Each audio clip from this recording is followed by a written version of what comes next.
he's a great player. Just seeing him take Kentucky down deep, so we're watching him for that too. Georgia got a couple of guys you got to be wary of. Zachariah Branch, you know what I'm saying? We see what he did at USC, see what he's doing this year. The tight ends are real good physical blockers, so really just paying attention to everybody key on their 111th, and we'll be good. 9 different Bulldogs caught a pass in their win last week over Kentucky, and about a quarter of all Stockton's passes this year have been some form of screen pass. It has been about ball control for Georgia. In their wins, they've stayed on the field more than 33 minutes and racked up 25 first downs or more. Auburn is currently 4th best in the league at getting off the field on 3rd down. Honestly, you said it right there, because they have done a good job. When they're successful, they're making it 3rd and 1, 2, 3, manageable 3rd downs. So if we can win those early downs, get them in 3rd and longer, obviously I think that brings advantage to us. And like you said, they want to grind out that clock and stay on the field, and we got to make stops on 3rd down and get off. The Tigers have also been good in the red zone, forcing 6 field goals, which is tied for most in the league. And that means Auburn is giving up yards and at times points, but not giving up 7 regularly. Bend don't break, you know what I'm saying? If you check the stats in the red zone, you know what I'm saying? We may bend, man, we ain't gonna break. You're gonna have to fight to get that touchdown. Like, no matter what going on during that first play, we don't care how you got down there, but it's next play mentality for us. You know what I'm saying? So it's next play, no matter what happened with the play before, it's next play. Every play is a new life. Anthony's part of a secondary that's still looking for its first interception of the year. Stockton threw his first and only pick of the season last week. And with Georgia, you've always got to talk about the tight end in the passing game. 2 years ago, it was Brock Bowers who broke the Tigers back in the second half. Oscar Delp is the lead tight end this year for Georgia, number 4, 6'5", 245, a senior. Those are the matchups here. We'll update scores from the SEC when the Sun South John Deere Countdown to Kickoff continues in a moment. Hello, Auburn family. Coach Freeze here. It's football season, and every play counts, including your snack game. That's why I go with Golden Flake, the true MVP of flavor. From bold, sweet heat chips to the spicy crunch of Louisiana hot pork rinds, Golden Flake delivers every time. It's flavor that fires up any tailgate. For over 68 years, Golden Flake has fueled Southern game days. Snack like a champion. Grab the bag that's always on top of its game. Golden Flake, the official salty snack of the Auburn Tigers. Game day is about big plays and big energy, but it's also about the little things. It's about the energy of a community coming together to cheer for our heroes on the field, the tireless work that goes into every game from the front gate to the 50-yard line, and making memories that last a lifetime. Alabama Power knows that dedication makes all the difference. That's why we're here to keep you moving with reliable power and the programs that help you save. Now that's big. Alabama Power, proud sponsor of the Auburn Tigers. Okay, quiz fans, what's one word to describe Whataburger's new Prickly Pear Raspberry Whata-Fresher? Is the best word refreshing? Or does the real raspberry make you say tangy? Or perhaps the sweet prickly pear fruit is simply delicious? Actually, the only word to describe it is quenchy, tangy, sweet, delicious. And that may sound like 4 words, but we used hyphens. Introducing new Whata-Freshers from Whataburger. Whataburger. Available for a limited time. The Auburn spirit. It's what drives champions on the field and in business. At the Harbert College of Business, that same passion shapes the next generation of leaders.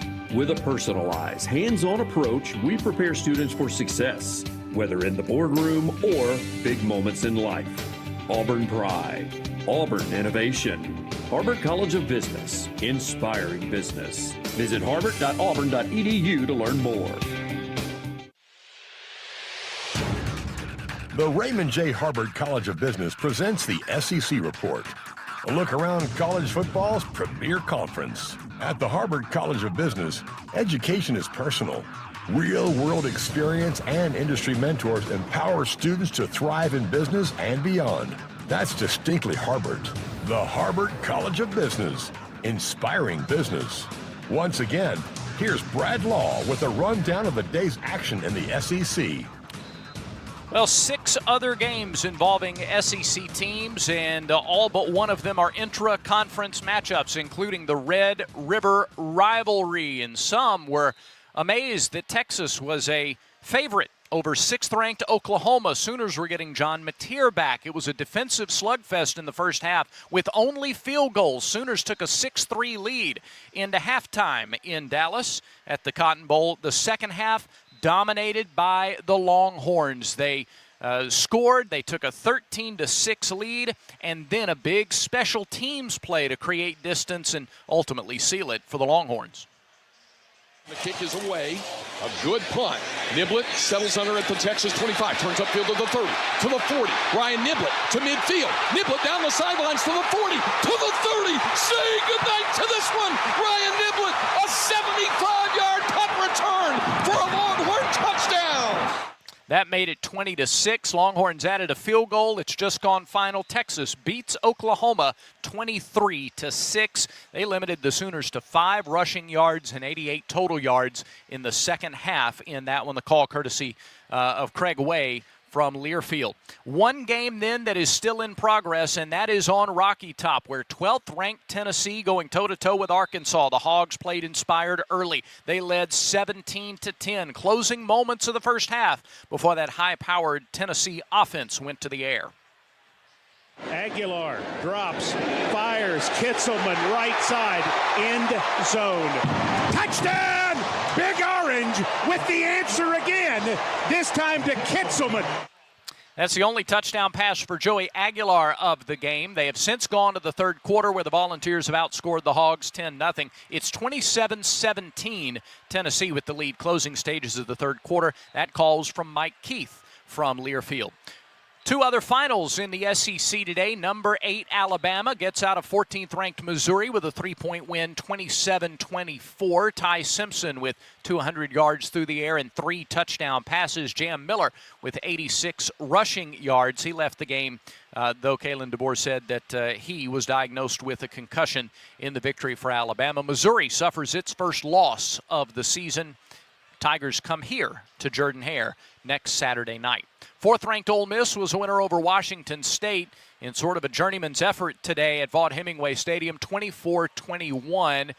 Trinidad Chambliss, the quarterback for the Rebels, couple of touchdown passes, 253 yards through the air. Kewan Lacey with 142 yards for the Rebels, who moved to 6-0 on the season. 2 other games still to come in the league tonight. It will be number 5, Texas A&M, looking for a 6-0 start to the season against the Florida Gators, who look to make it back-to-back upset wins over teams from the Lone Star State. This one tonight on the road, and that one's set to kick off in just about 10 minutes. And then about 45 minutes from now, 11th-ranked LSU comes off its open date with a home matchup against South Carolina. LSU at 1-1 in the conference. The Gamecocks at 1-2 as they go on the road to Baton Rouge tonight. Right now, let's pause 10 seconds for station identification on the Auburn Sports Network.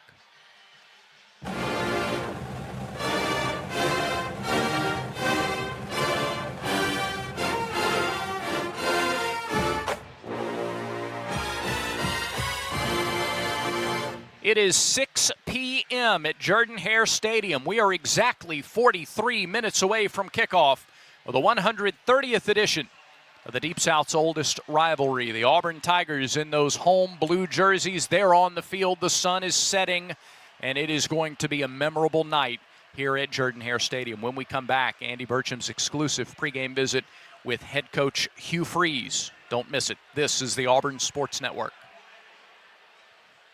From birth to age 5, your child's brain is growing faster than ever. And guess what? You are your child's first teacher. Talking, singing, playing, and reading every day helps your child learn and thrive. Singing boosts memory. Playing builds problem-solving skills. Reading grows vocabulary. Talking teaches communication. Start strong because these early years matter the most. For tips and tools, visit the Alabama Department of Early Childhood Education at children.alabama.gov. Alabama's children deserve a strong start.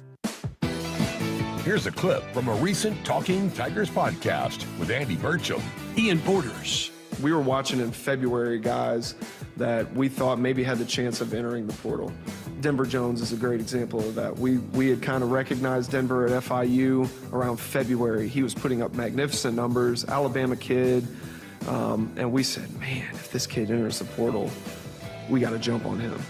Once the portal opened, between Burgo, Maddox, myself, we're sitting there hitting refresh about every 5 minutes. Because timing is literally. Yes. Yes. We want to be the first to reach out. Well, Denver entered pretty quickly, and we were the first team to reach out, and it meant something to them. New episodes of the Talking Tigers podcast are released Mondays wherever you listen to podcasts. Subscribe to the Talking Tigers podcast exclusively from the Auburn Sports Network. In the SEC, it just means more. But what is it exactly? It's the fans, the students, the traditions, the legends. It's passion to celebrate deeper, reach farther, think smarter, make an impact off the field. It's that intangible thing that happens when 16 schools raise the bar as one. Because in the SEC, it just means more.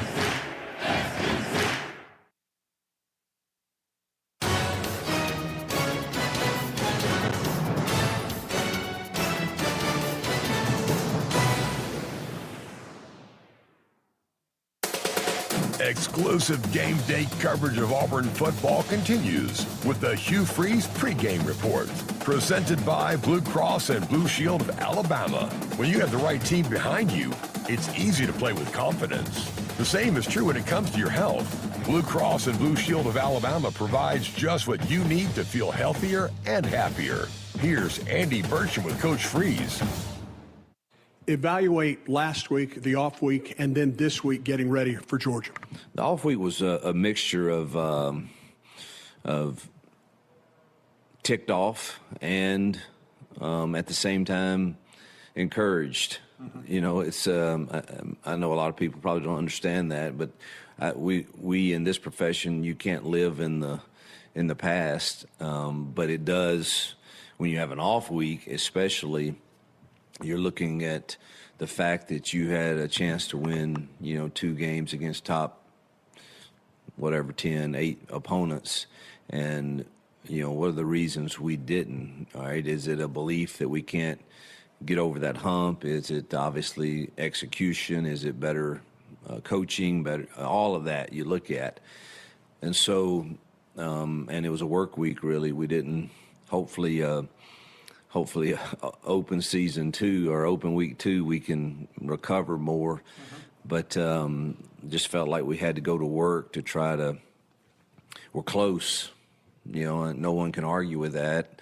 I guess somebody can, but it really doesn't matter because I see it and I know we are and our kids see it. So what does it take? And that was what that week was about, to get us to where you get in this Georgia game and we find a way not to beat ourselves. If they beat us, that's one thing, but I have kind of felt like in the last 2 games we've done some things to beat ourselves, and that's the things we've got to eliminate.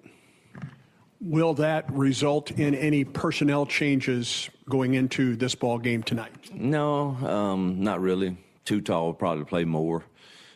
He's playing, fresh when he comes in and is doing some good things. The great thing is, some of the self-inflicted stuff I hope doesn't happen at home, particularly offensively with us, 4 false starts. That's 4 possessions where you're behind the chains already, and you kind of get out of a rhythm of whatever the game plan was to try to stay on schedule and have good drives. But the personnel, I think we just got to do a better job coaching the ones we have. Do you see Tutal at guard and to tackle both here tonight, or primarily at one or the other?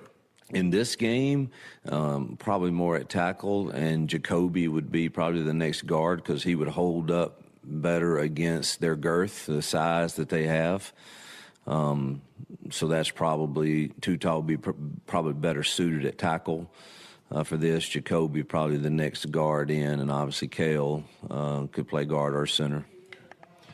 Night game at Jordan-Hare has become a special time in recent years. Add to that tonight the retirement of Cam Newton's number 2 jersey. What does that mean to you? What do you think that means to this team? It's been 15 years since that championship season, since Cam Newton played for the Auburn Tigers.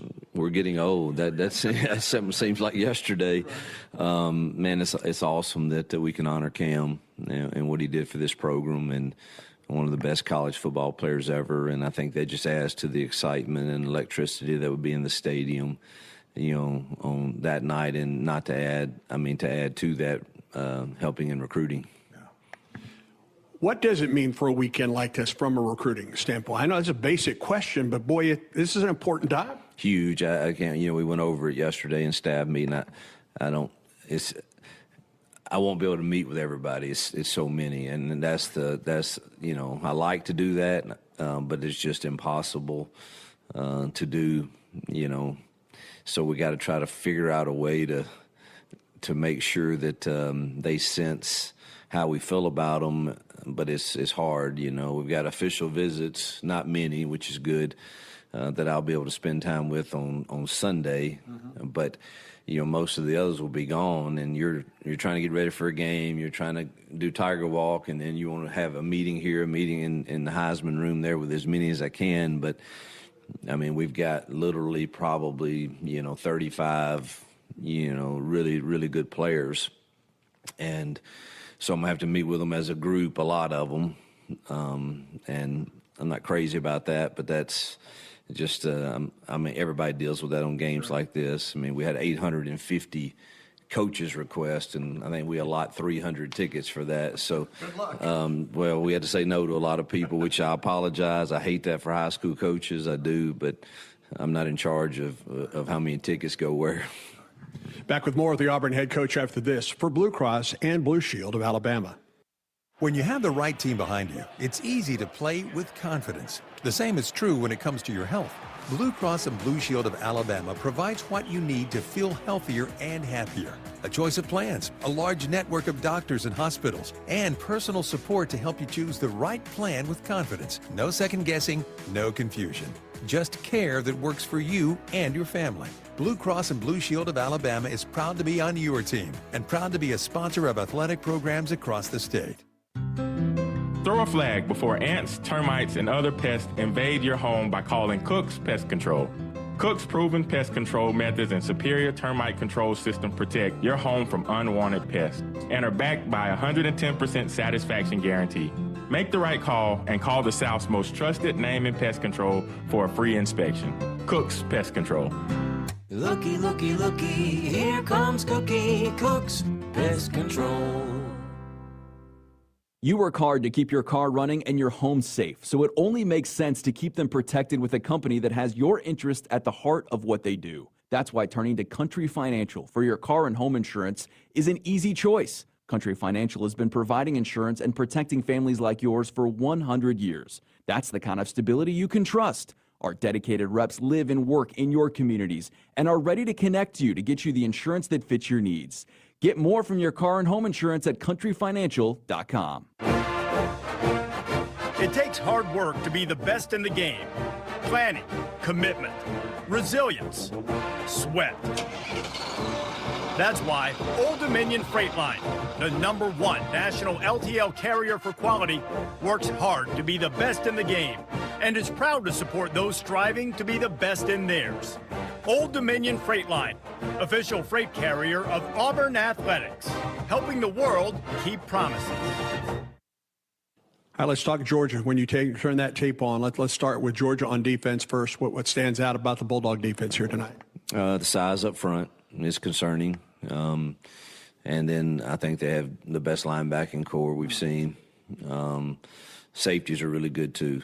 And I think they do an incredible job of adjusting to what's hurting them. And they also give you very multiple looks with the same personnel. Hasn't been as much movement as we've seen the last couple of weeks, but obviously they're watching tape and can change those things, but they're typically good enough that they don't have to do that. They can really play their gaps really well because of their size and let their linebackers run and make plays. And So, I mean, it's another solid defense that you got to, prepare for. Talking with some guys up front for you offensively, guys in the backfield, that they're pumped. They're pumped about the challenge of this one tonight. Well, I mean, I put on the tape for them, and we moved them some the last 2 years up front. Mm-hmm. And I think we're as good up there as we've been, if not better. And so that's the challenge, and it should be encouraging to them that we were able to run the football both years. Mm-hmm. And, again, that is huge to keep us ahead of the chains where we can be balanced and take some shots when we want to, and not be in third and longs where you have to hold the ball in the pocket. And so I think that's the key for us offensively. Continue to take care of the ball like we have, but be free to give our guys a chance. But it really starts with us, man, just getting ahead of the chains. And so we're putting a lot on those guys up front and those tight ends and running backs. It's a very balanced offense that Georgia brings in. They can also run the football very well. Yeah, 2 huge running backs, and the quarterback doesn't probably get enough credit for his legs and what he does in the run game for them. And I think they're better at receiver than they've been being. They're explosive there with several guys. So very balanced, and got to defend everything similar to A&M. And it appears that they're once again good at the tight end spot, which they've been like that for quite some time. Yeah, always. And ain't just one of them. They can play 2 or 3 of them, and that kind of gives you problems because they're athletic enough to run explosive routes, not just short, immediate deals. So it's a quality offense. All right, you talked about the key from an offensive standpoint. Give me a key defensively here tonight. Man, early on, let's get off the field on third down.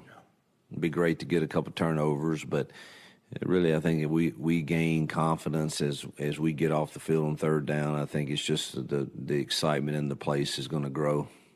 You could tell as this week went on in this town how excited folks are about this and getting ready, and it culminates here in just about 30 minutes. It's time to play some football in the oldest rivalry in the Deep South. Well, that's what I was going to say. Yeah. That's what it is, yeah. And people know that and relish it, and it's why you come to Auburn to coach and play in games like this. And the excitement I see it around town as I drive home, and people get here seem earlier for this game than so I know how excited everybody is, and we share that excitement in the locker room.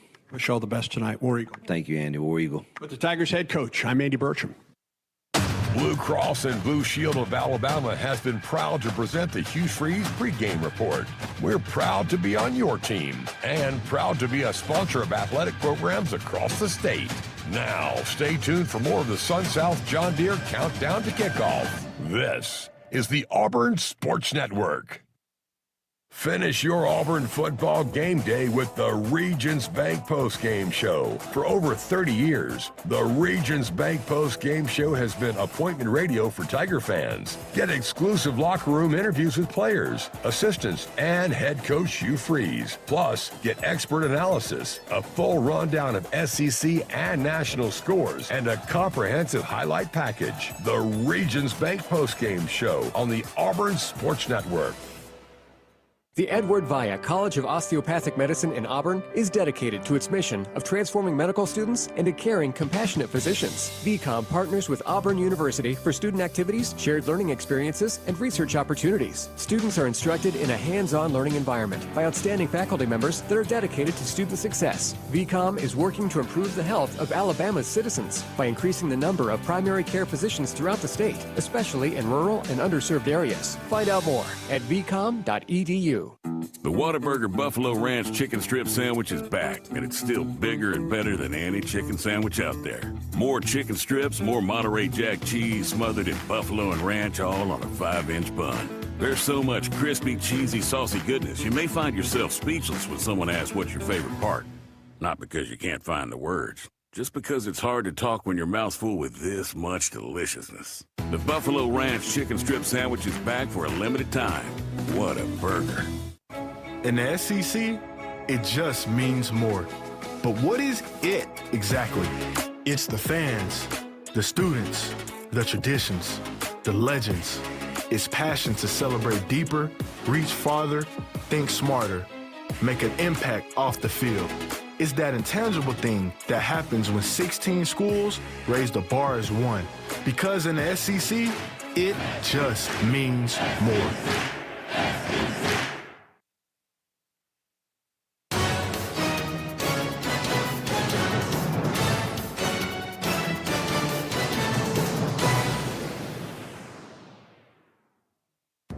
The Deep South's oldest rivalry. We all do funny things under pressure. And we all do funny things with just plain trying, hustling, being devoted, and only the people that get out and try and work like a dog and go out on a limb for something they believe in. Only the very fit, mentally and physically, are going to survive. Trouble. He goes down. He runs. Whipper caught inside the 40-yard line. Malcolm Simmons. And it's caught. Aaron Coleman. Davenport goes down.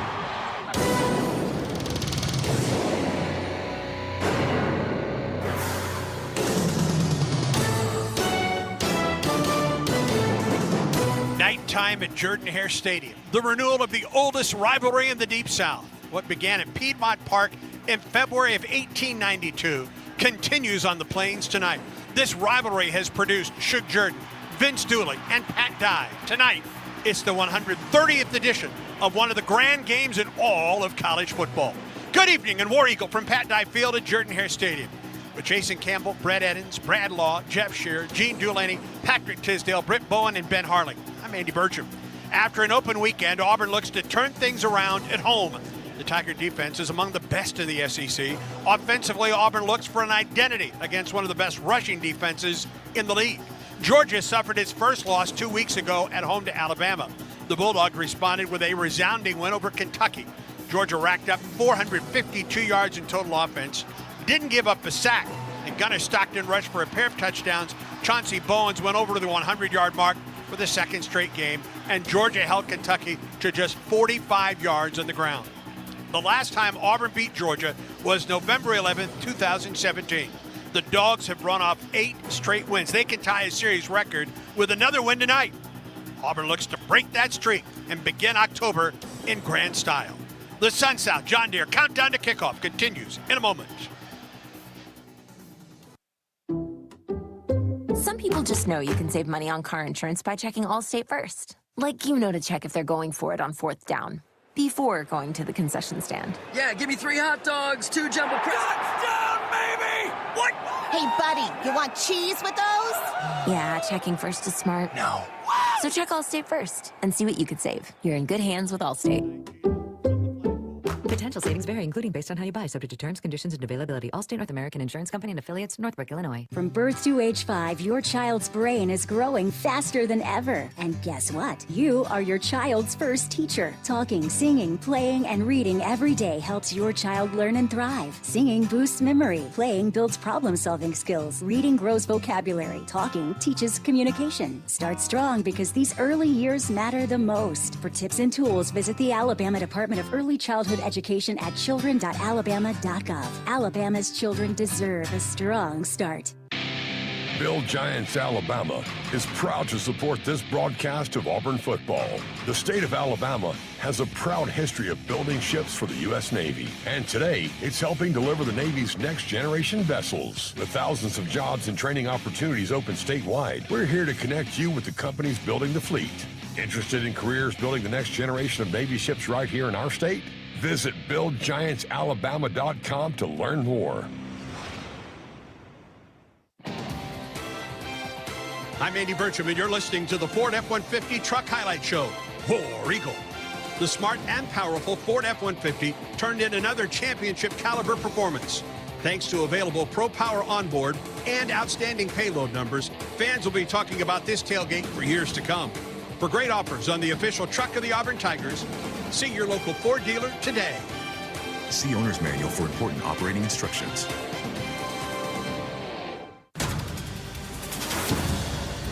You're listening to Auburn football. Now, back to more of the Sun South John Deere countdown to kickoff. When it comes to outdoor projects, nothing beats quality John Deere equipment from a team you can depend on. Visit sunsouth.com. SunSouth is the preferred tractor dealer of the Auburn Tigers.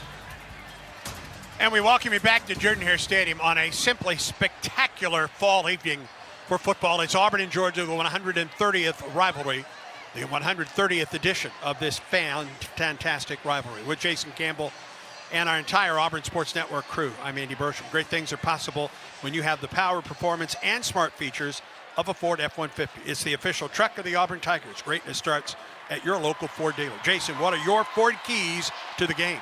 And it's the Deep South oldest rivalry. You can't come into this ball game without wanting to play with an attitude or an edge tonight. And to me, number one, we got to be physical at the point of attack. You got to come out and you got to be the hammer and not the nail tonight. Number two, eliminate self-inflicted plays like the false starts, the holding calls, those things that set you back on and down in distance. Number three for me, contain Gunnar Stockton. Yes, he's an accurate passer as well, but he can also use his legs. He can run really well. Right now he has 234 yards, career high against Notre Dame, but just making sure that this guy stays in the pocket. Number four for me is be relentless, cut it loose, be accurate, let's fight.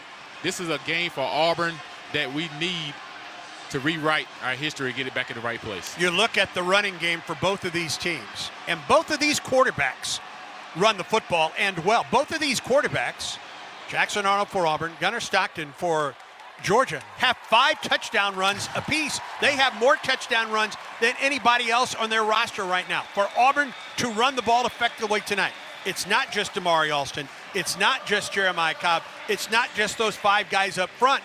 It is Jackson Arnold running the football, as we saw him against Baylor in the season opener.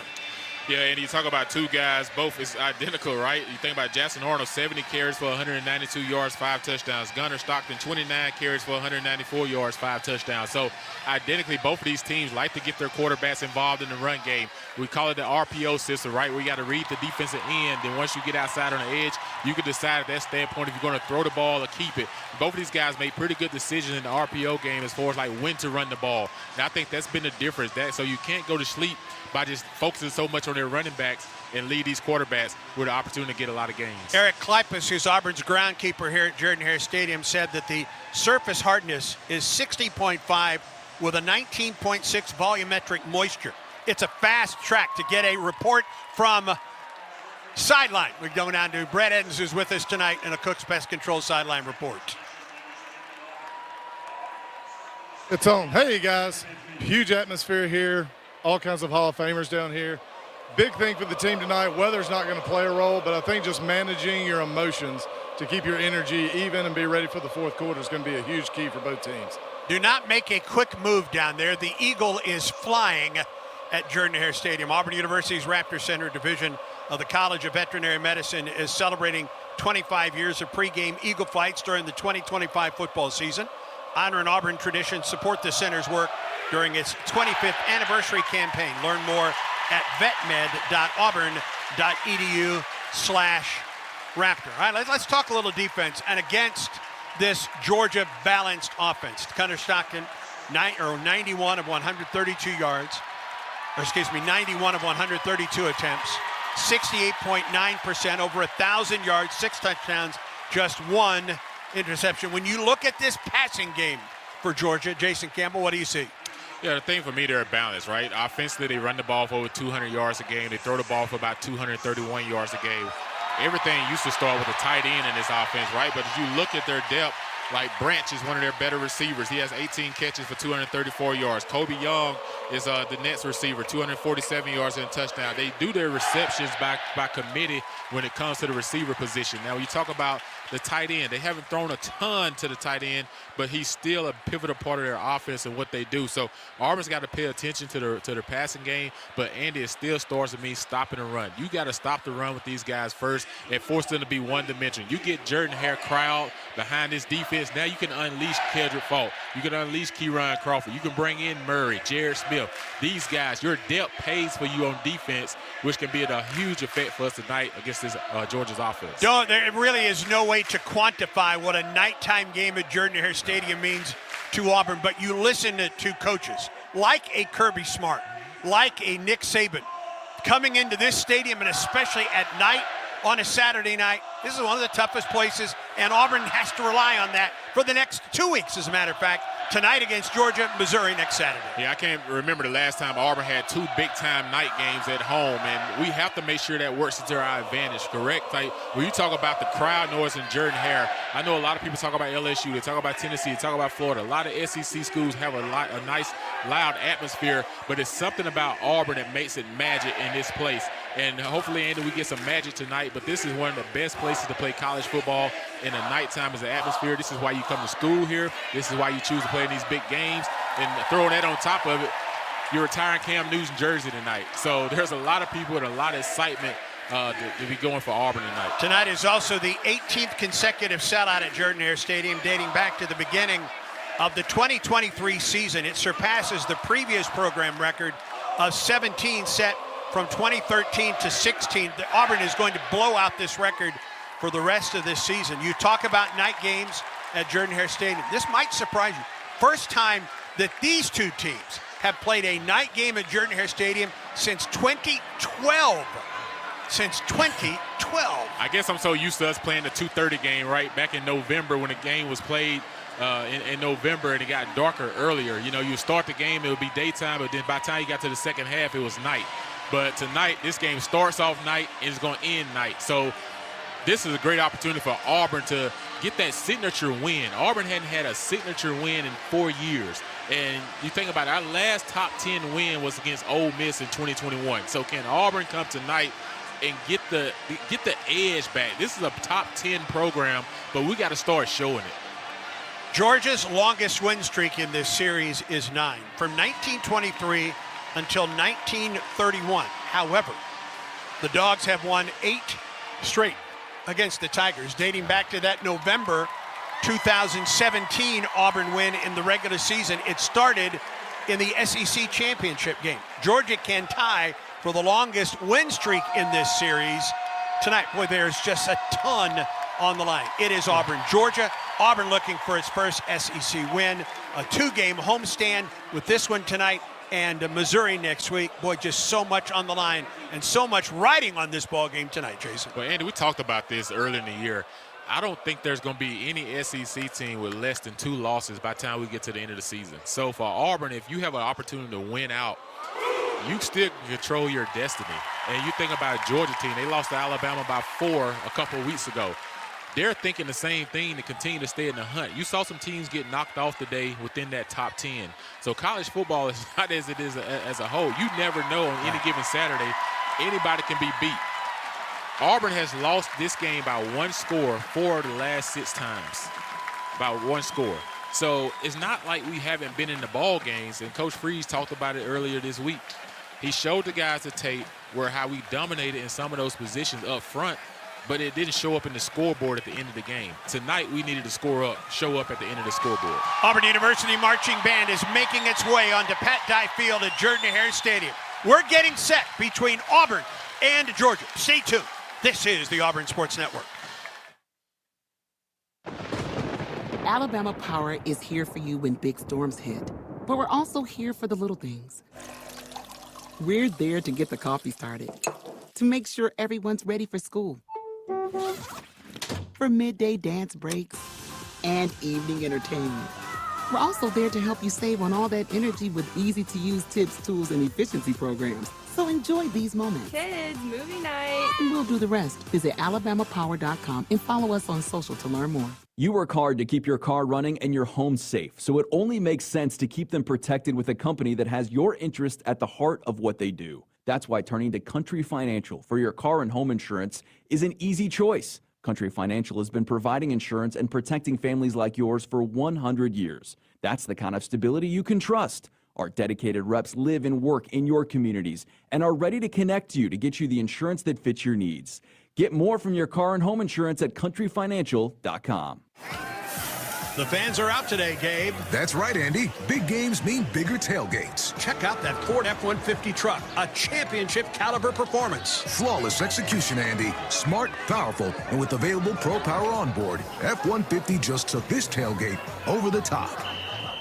Work or play, it's always game on with a Ford F-150 truck. For the latest offers on the official truck of the Auburn Tigers, see your local Ford dealer today.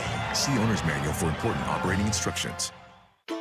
Saturdays in the South mean football and outdoor projects. And when it comes to outdoor projects, nothing beats quality John Deere equipment from a team you can depend on. That's why we trust Sun South, where owning the best equipment made is easy and affordable, whether you're working on your lawn, camp, farm, job site, or even ball field. For all your outdoor equipment needs, visit Sun South with 21 convenient locations, or shop online at sunsouth.com. Sun South, equipment for those that do. Sun South is the preferred tractor dealer of the Auburn Tigers.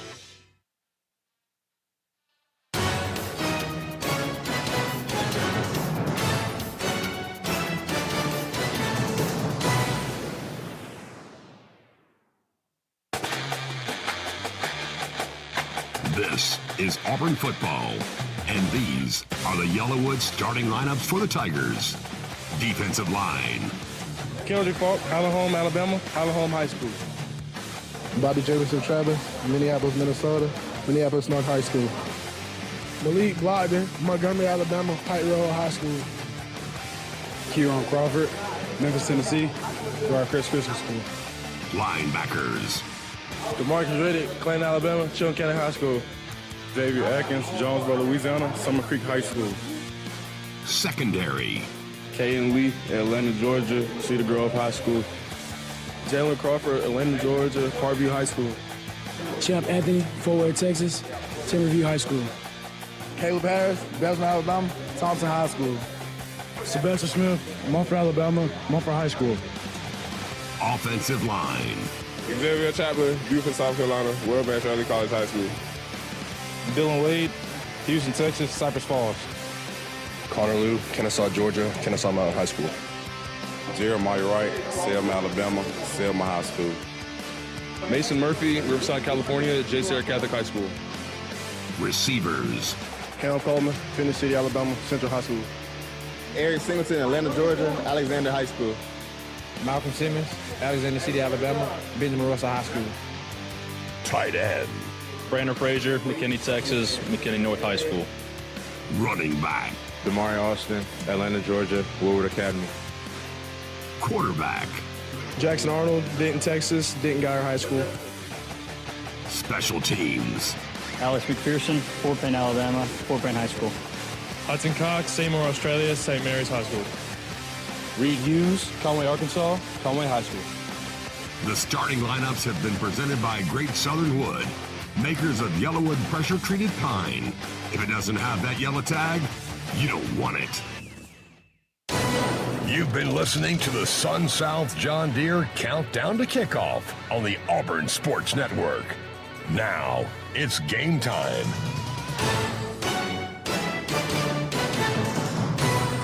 Exclusive play-by-play coverage of Auburn football is brought to you by Coke Zero Sugar, the Coke taste you love with zero sugar. Is it the best Coke ever? Try and decide. Ford. Visit your local Ford dealer. Proud sponsor of the Auburn Tigers. East Alabama Health. By Alabama Power. Proud supporter of the Auburn Tigers. Allstate. You're in good hands. Old Dominion. Official freight carrier of Auburn Athletics. By Chick-fil-A. Eat more chicken and War Eagle with Chick-fil-A. Bud Light. Proud sponsor of Auburn Athletics. Easy to drink. Easy to enjoy. And by Cook's Pest Control. Score superior protection from pests and termites by calling Cook's Pest Control. With Brett Edens on the sidelines. And alongside Jason Campbell. Here's the voice of the Auburn Tigers, Andy Burcham.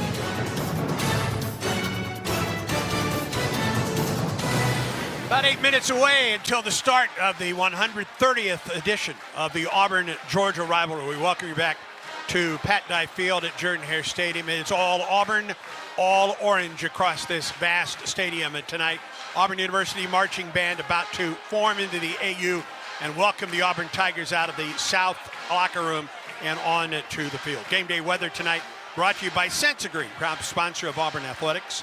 The experts at Sensagreen with Carrier create a cool indoor retreat for heating, cooling, and insulation, offering total comfort care for your Tiger family in East Alabama, West Georgia, and Huntsville. Contact today at sensagreen.com. Carrier, turn to the experts. Clear skies overhead, 71 degrees, wind out of the north at 3 miles an hour, actually north-northeast at 3 miles an hour, and very low humidity at 50%. No mention of any kind of precipitation as Auburn gets set for this one tonight. All right, in this rivalry, Jason, and you played in this rivalry when you were playing, this game was in November. Now it is an October game, and it will remain on the schedule of the new 9-game SEC schedule moving forward. The importance of this game, not only for the guys on this ball club, but certainly for a lot of these guys that hail from the state of Georgia tonight. Yeah, and this game always comes down to, like I said, grit and determination. I can remember playing this game. There's a lot of guys from the state of Georgia that's on this Auburn football team, and this game means a lot in a lot of ways. And typically that game was in November. It always came down to that game and the Alabama game deciding who went to the SEC championship. And now the game, I'm still trying to get used to it being in October. Like, it's still taking me some time. Maybe with the 9-game schedule, they move it back to November. But I used to like it in November because I feel like Auburn was always ready by that time of the year. We was more seasoned. But now you turn to this game tonight. This game has a lot in store for Auburn. You can't go down 0-3 in the SEC and still have a chance at the end of the year to compete. Georgia understand this is probably one of the toughest environments that they're going to play all year. They know this is one of the toughest defenses they're going to face. Can Auburn come out tonight and get that signature win, Andy, but can they deliver a punch?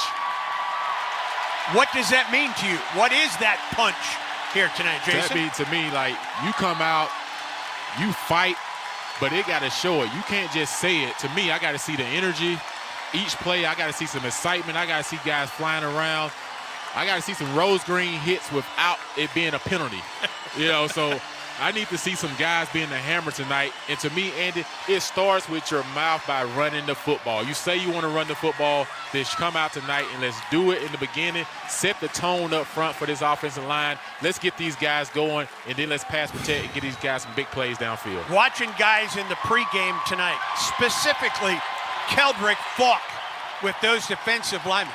That young man is ready for this one tonight. Yeah, Keldrick Falk head-butting guys with no helmet. I don't know if that's wise, Andy, but I tell you what, this guy's energy is on another level tonight. This may be his last opportunity to play Georgia in the Auburn uniform. He's projected to be a high draft pick next year. He knows what this means to have an opportunity for Auburn to turn things around. He wants to be on the winning side of this thing, and this may be his last shot to get that opportunity. And I'm sure he's been telling his teammates all week what it takes to play in this game and how to get the W. Now you can tell the Bulldogs are coming onto the field out of the northeast corner.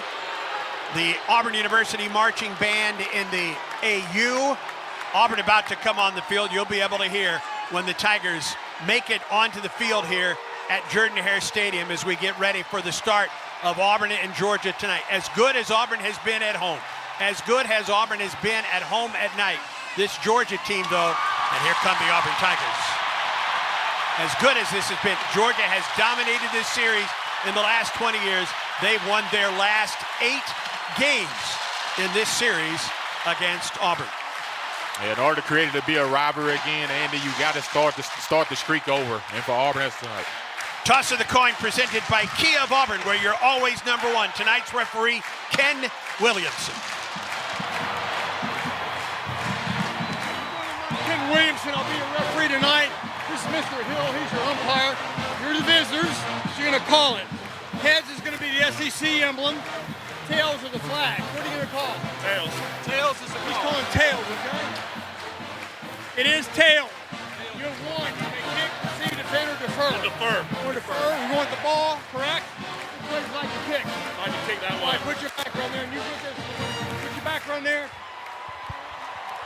All right, guys, we're going to start with the football. Offense comes out first, so it'll be nice to see what we've been working on the last 2 weeks. Yeah, what kind of statement will this offense make as it gets the ball first here tonight against a very, very good Georgia defense. Yeah, Auburn's had 2 weeks to prepare for this game, and one, I think we got some guys back healthy. Number two, I think we created some competition at certain positions to see if these guys can answer the bell. So Auburn get the opportunity to get the ball first, see if we can set the tone, ended by getting involved early with the run game, and to see what kind of pass play, action plays we have off of that. Damari Alston, Jeremiah Cobb, both healthy. So is Jackson Arnold. That's your 3 main rushers for the Tigers tonight. Everybody is available tonight for Auburn other than Darrell Robinson, who is out for some time with the laceration in his thigh, and Horatio Fields, who's battling the broken foot. But everybody else is healthy and ready to go for this one tonight. And this crowd, I mean, I got to the ballpark early today, and you could tell as the week went along on this campus that folks were getting ready, but there were folks all over this campus ready for Auburn and Georgia here tonight. Yeah, and it just felt like old school Auburn. This felt like the fans was getting here on Tuesday. You saw the campers, you saw everyone like in town eating. Like the energy has been here all week. This is a game where people had looked at this Auburn football team. You went on the road and played 2 tough top 10 opponents, and with the opportunity to have a chance to win both of those games at the end.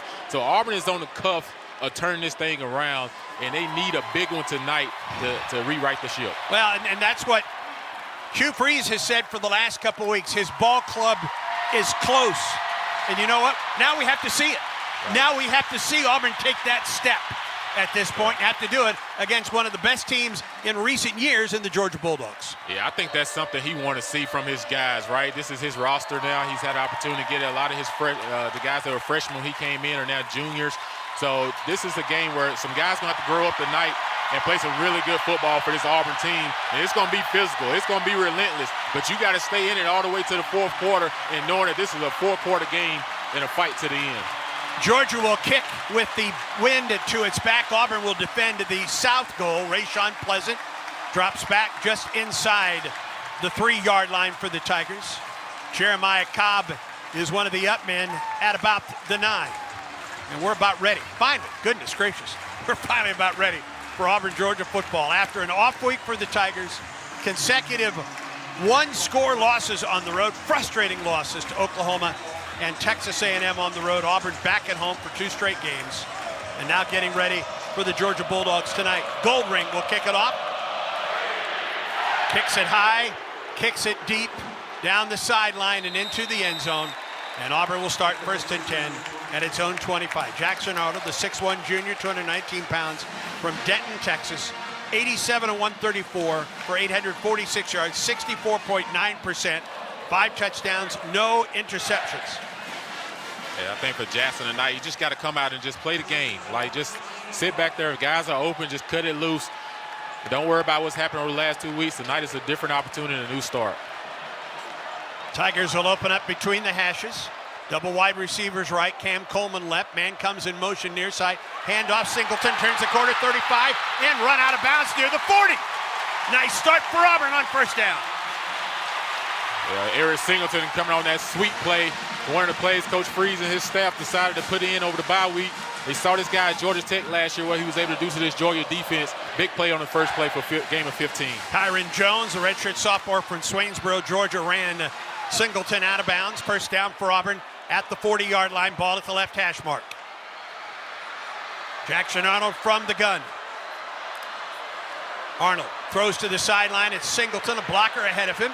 And Eric gets 4 yards in the play before he's flushed out of bounds on the play by Raylan Wilson. Boy, their linebackers are just terrific. They, will gobble up tackles all night long. Yeah, they got really good linebackers. C.J. Allen, Raylan Wilson, one of the big-time players on this team. His dad played for the Saints back in the day.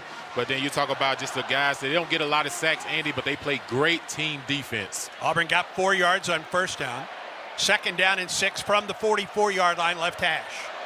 Pair of receivers go wide right. Cam Coleman to the Auburn sideline. Arnold hands it off.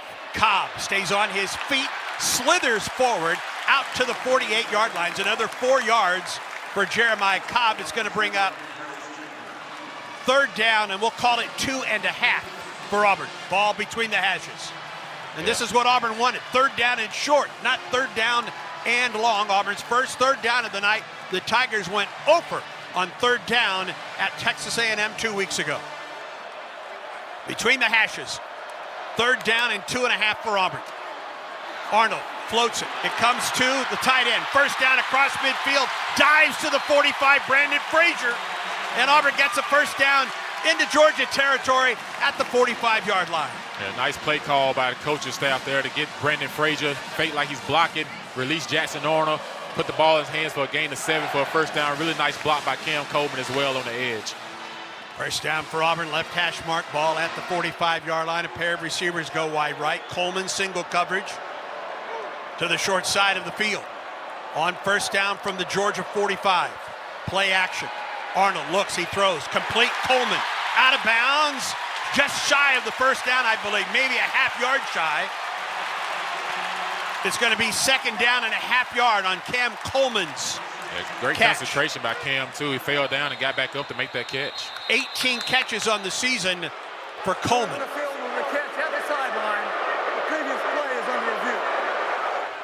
Ken Williamson is the SEC official tonight that you'll hear throughout the evening. Replay reviews are brought to you by Auburn's Houston Clinic. Since 1948, the Houston Clinic has been the preeminent leader in both surgical and non-surgical orthopedic sports medicine treatments and solutions. Visit Houston.com, HUGHSTON.com. Tonight's game presented, by the way, by LLH Healthcare, the official employee benefits partner of Auburn Athletics. We're going to get a review on this one. I don't know if the ball was juggled as Cam went to the sideline to make that catch. Yeah, it's going to be a close one. He caught it with both hands, but then you see his left hand being on the ball, but it's actually kind of moving just a little bit. He did have his right foot inbound, I believe. That's certainly the case. Yeah, feet was definitely in bounds. It's just a matter of he controlled the catch to the ground. Got the ball moving. And very close to the 1st down. Let's go down to Brett Edens, the Cook's Pest Control sideline report. Electric atmosphere down here. It's hard to hear yourself, but it doesn't look like the Tigers are doing a great job of mixing up run, pass, and I believe RPO on that last play to Brendan Frazier, where he could have dumped it to Frazier. If the defender goes with Frazier, Arnold's able to tuck it and run for 5 or 6 yards as well. So really good script to start the game, to get the ball moving. Let's see if we can get this one finished. Auburn opened that game on that 15-yard run by Eric Singleton on the jet sweep. That 15-yard run, the longest run of his career. And by the way, he has been really good against Georgia in his career. 12 catches, 182 yards, a touchdown, 4 carries for 23 yards as a Georgia Tech Yellow Jacket. And he gets the first carry here tonight and a 15-yarder to boot. So he has had success personally against the Georgia Bulldogs. We still await this review. Yeah, that's the only thing about it takes so long with these reviews. It takes you out of rhythm, right? Your offense is moving the ball. Like, just make a decision whether it's a catch or not a catch. You want to get the ball back and get going while you're in a rhythm right now. The longer it goes, I think the worse it is for Auburn, quite frankly. And now we'll get the call from Ken Williamson. After further review, the pass has been ruled incomplete.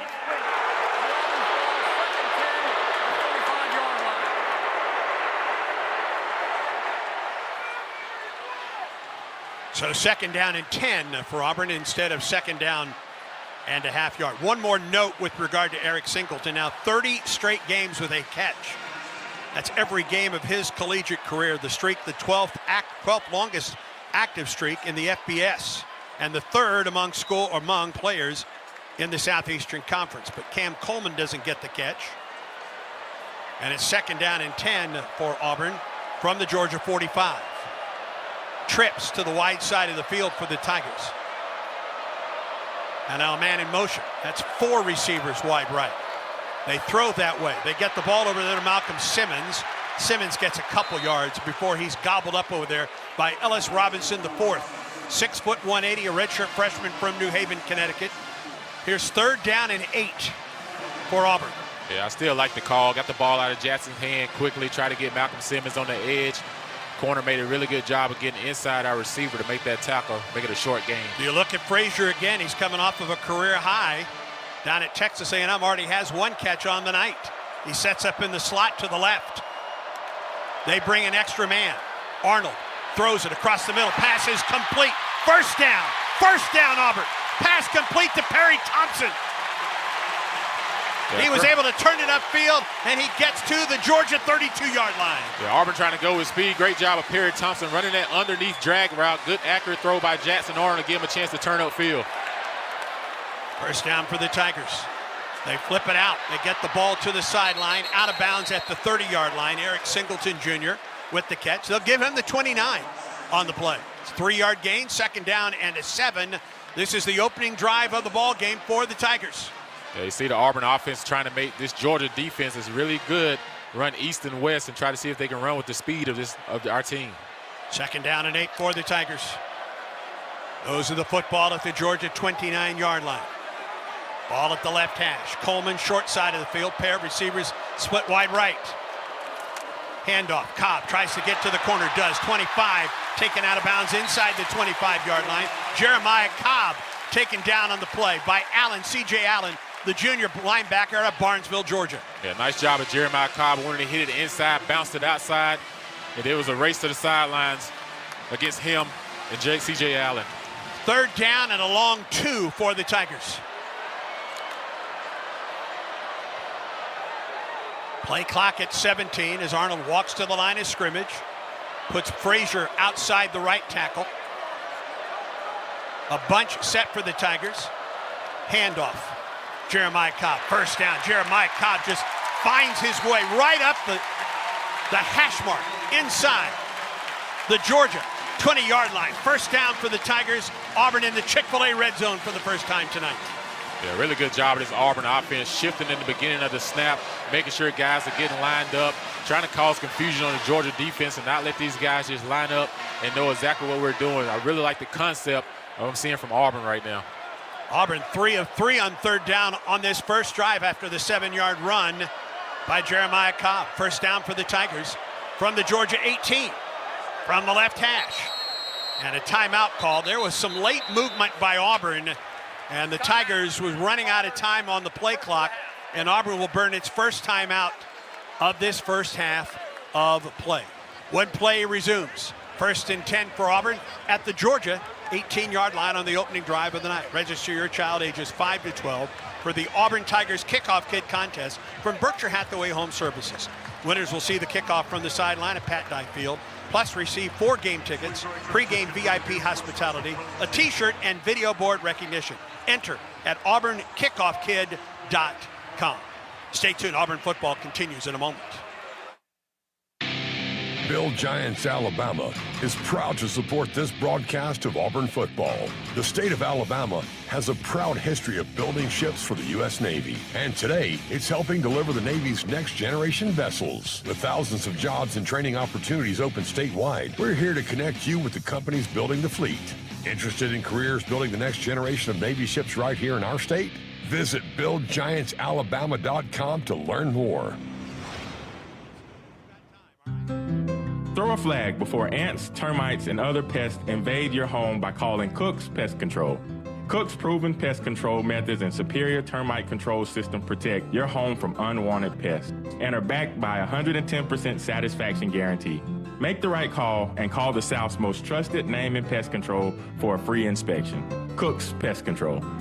Looky, looky, looky, here comes Cookie, Cook's Pest Control. War Eagle.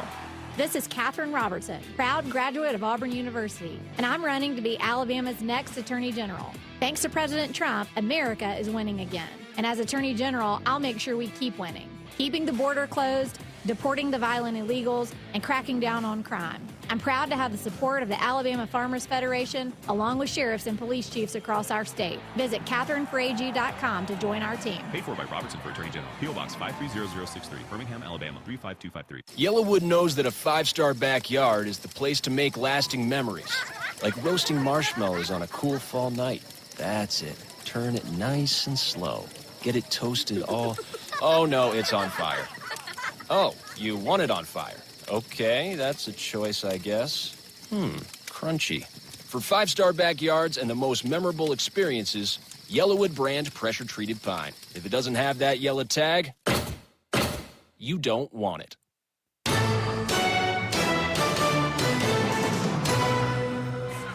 Opening drive of the ball game, Auburn first down from the Georgia 18 when play resumes as we send it down again. Brett Edens with the Cooks Pest Control sideline report. We've done a lot of motion and shifting on our first drive so far, something we haven't seen a ton of this year from the Tigers. I think we're doing that to identify exactly what defense they're in, and they're keeping their safeties back, really wanting to keep us from getting the deep ball. Kind of a bend but don't break mentality, I think, trying to compress the field. We've done a great job of taking what they give us, either running the ball or going with the short pass. If we can stay on schedule passing the ball like that, it could be a great night for us. Auburn was able to exploit that, Jason, against Baylor in the opener down in Waco, Texas. Yeah, it's just a matter of patience, right? Just continue to take what the defense is giving you, continue to shift in motion, cause a little bit of confusion on the Georgia side, Georgia defense. First down from the Georgia 18 with the man in motion. It is Arnold, his first carry of the night. Jackson Arnold down to the 10-yard line. Nicely played by Arnold on his first carry of the night. Auburn faked the jet sweep to Malcolm Simmons, and it was Arnold right up the seam. Yeah, Jackson Arnold hit that right between the left tackle, between Chaplin and Dylan Wade on that play. They're able to pick up a gain of 6. 2nd and 4 from the Georgia 12. Coleman wide right, ball at the left hash, double receivers left. Perry Thompson and Eric Singleton Jr. And the tight end Frazier sets up outside the left tackle with Cobb flanking Arnold to his right. Arnold again, Jackson inside the 10, push back at the 9. The middle 3, Lou, Wade, and Wright. They're gonna make it 3rd and 1, a half a yard. Auburn is already 3 of 3 on 3rd down on this opening drive. This is what we want to see, and getting those 3rd and short situations, they can open up the whole playbook, right? You can get the ball out on the edge, you can hit it inside. I'd like to see Auburn pick up this first down to continue this drive. Auburn with its 3 tight ends in there. It's the PBJ formation for the Tigers. On 3rd and 1, Cobb, the tailback. He now goes in motion. Arnold gonna run it. Jackson puts his head down and jets forward. He gets to the 8. That should be enough for an Auburn first down as we pause 10 seconds. So stations like Eagle 102.3, I'll tell you what, we're gonna keep it right here. Hold on. Auburn right back to the line of scrimmage. Yeah, nice job of Jackson Arnold. Made the first guy miss, which was coming off the edge, and able to put his foot in the ground and dive forward and pick up that first down. First and goal from the Georgia 7. And a stoppage of play. Was down beyond the line of game. The previous play is under review. Again, replay reviews brought to you by Auburn's Houston Clinic. Since 1948, the Houston Clinic has been the preeminent leader in both surgical and non-surgical orthopedic sports medicine treatments and solutions. Visit Houston.com, HUGHSTON.com. Let's pause 10 seconds so stations like Eagle 102.3 and Roanoke can identify themselves.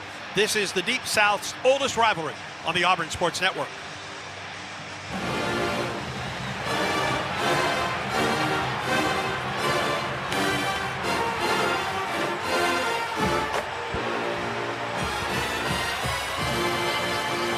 All right, so the question is, did Jackson Arnold, before he went down, get enough for the first down? Our statters and our spotter, statistician Gene Doolin, says, yes, indeed, he did. Yeah, I thought he got more than what he needed. Almost by a full yard, just based off TV's copy and the yellow line, which I know is not completely accurate, but that's got to be a first down. Well, it's not official. I think it's pretty accurate. It's just not official. Yeah. The word they like to say. But this should be a quick review, right? This shouldn't take that long to see that this was a first down.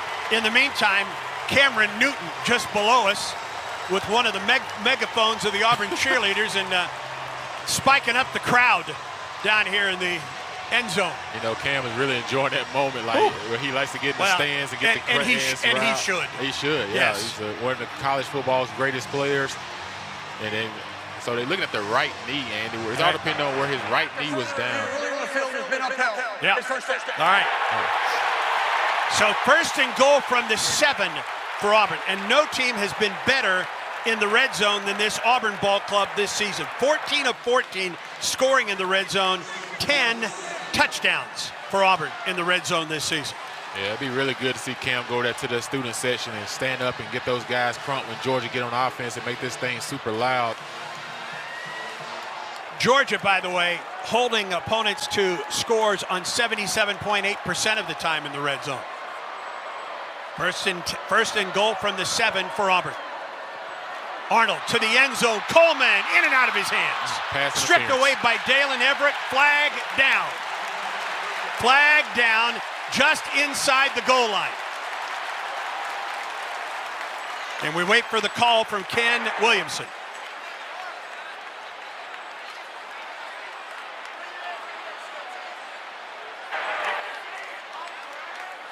Again, we await the call from Ken Williamson. Defense number 6. Ball be placed at the 3-yard line. Automatic first down. All right, it is interference on Daniel Harris. Auburn, the ball is moved to the 3, so it's first and goal from the 3 for Auburn. Yeah, defensive back never got his head around face guarding Cam Coleman. He was actually pulling Cam before he could have called holding as well. But Jackson Arnold throw that ball just half a foot higher. He'll have himself a touchdown. First and goal from the 2 for Auburn. Arnold off left tackle, touchdown Auburn! Untouched, Jackson Arnold to the end zone, and the Tigers drive on the opening drive and put it in the end zone. Great start by this Auburn offense. Take the ball for the initial beginning of the ball game and go all the way down the field to score a touchdown. You saw a lot of wrinkles and different designs that they added during the bye week. Great play calling by this Auburn offense. Way to move the ball. Get 7 on the board, start this game. Auburn now 15 of 15 in the red zone this season. And Alec McPherson is out for the extra point, 70 of 70 in his career, 18 of 18 this season. The holder is Hudson Cock. Reed Hughes will snap it. And the kick is on the way. And the kick is good. 7 minutes, 39 seconds to go in the first quarter. Auburn strikes first. Tigers 7. Georgia about to get the ball. This is the Auburn Sports Network. Hello, Auburn family. Coach Freeze here. It's football season, and every play counts, including your snack game. That's why I go with Golden Flake, the true MVP of flavor. From bold, sweet heat chips to the spicy crunch of Louisiana hot pork rinds, Golden Flake delivers every time. It's flavor that fires up any tailgate. For over 68 years, Golden Flake has fueled Southern game days. Snack like a champion. Grab the bag that's always on top of its game. Golden Flake, the official salty snack of the Auburn Tigers. When we say we're an everything school, we mean it. Auburn University isn't just home to the best athletics program in the nation, it's also home to the best student-centered engineering experience in America. And that's not just a slogan, it's a promise. The Samuel Ginn College of Engineering ranks as the top engineering college in the state of Alabama, while also ranking as one of the best public engineering colleges in the nation. Tomorrow's leaders, innovators, and world changers begin at the Ginn College of Engineering. Visit today, eng.auburn.edu. Auburn football is presented in part by Truckworks, the official commercial truck dealer of the Auburn Tigers. Truckworks is Alabama's exclusive Kenworth, Hino, and Isuzu commercial truck dealer and was recently named Kenworth's North American Dealer of the Year for the 2nd year in a row. Truckworks is the Southeast headquarters for dump trucks, sleeper trucks, box vans, and everything in between. Stop into their TRP parts store right here in Opelika for any commercial truck part you could possibly need. Truckworks, the partner you can count on in the transportation industry since 1978. Okay, quiz fans, what's one word to describe Whataburger's new prickly pear raspberry Whata Fresher? Is the best word refreshing? Or does the real raspberry make you say tangy? Or perhaps the sweet prickly pear fruit is simply delicious? Actually, the only word to describe it is quenchy, tangy, sweet, shalicious.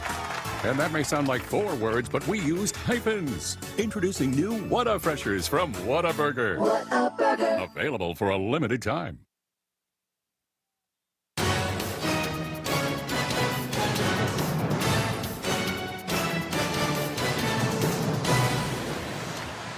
Auburn goes 75 yards in 14 plays. The opening drive of the contest, 7 minutes and 21 seconds. The Jackson Arnold 2-yard touchdown run puts Auburn on the board. Sun South John Deere drive summary. Sun South John Deere, preferred tractor of the Tigers. Find your local dealer at sunsouth.com. That is the 4th drive of the season for Auburn of at least 14, 4th touchdown drive for Auburn of at least 14 plays this season. Also 13 of Auburn's 25 scoring possessions this season have been with drives of 7 or more plays and 60 or more yards. 6th touchdown of the year for Jackson Arnold. Cash Jones, by the way, deep to receive for Georgia, along with Zachariah Branch. It's the 13th rushing touchdown of the season for Auburn, which matches all of last season's rushing touchdown total. Connor Gibbs will be out to kick it off for Auburn. Georgia defending the north goal.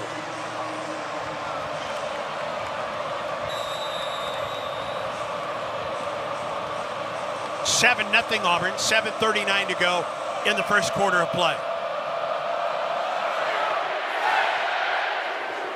Kickoff returnable from the 2. Branch up the middle of the field, and Zachariah Branch out to the Pat Dye Field insignia for Georgia. Bulldogs for the first time tonight on offense from the 25-yard line. Yeah, this thing is about to get really loud in here. Auburn defense taking the field for the first time tonight. See if they try to make Georgia one-dimensional tonight, put a lot of pressure on their passing game and stop the run. Gunnar Stockton is flanked by Nate Frazier to open the game in the backfield from the right hash mark at the 25. Auburn puts 4 at the line of scrimmage.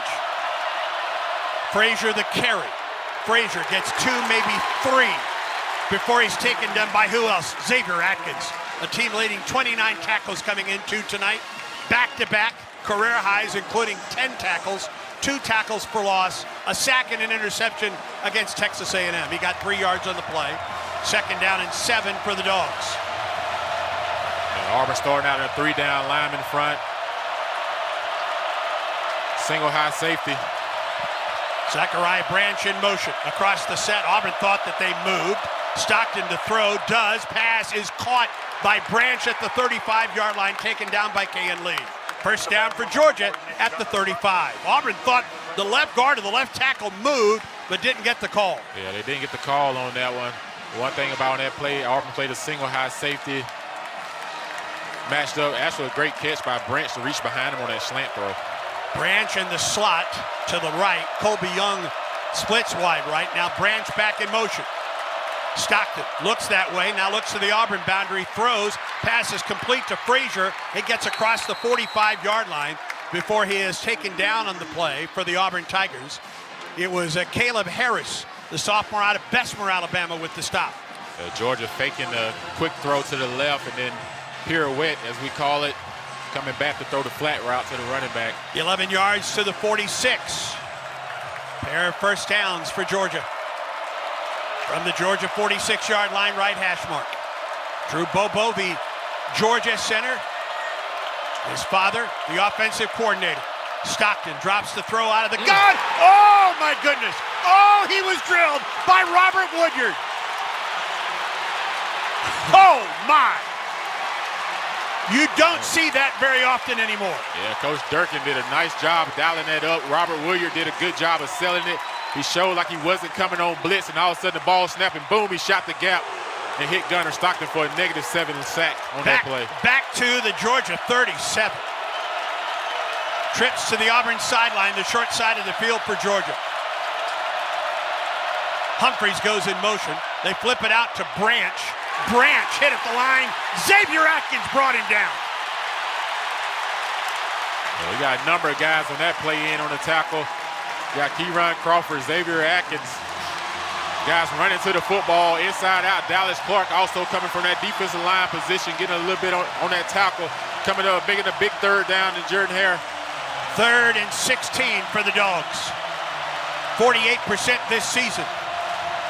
Georgia scrimmages from its 39-yard line, right hash mark.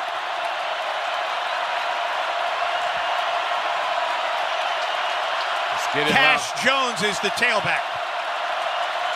Stockton to throw, in traffic, gets away, looks up the sideline, throws, pass in and out of the hands of Cash Jones.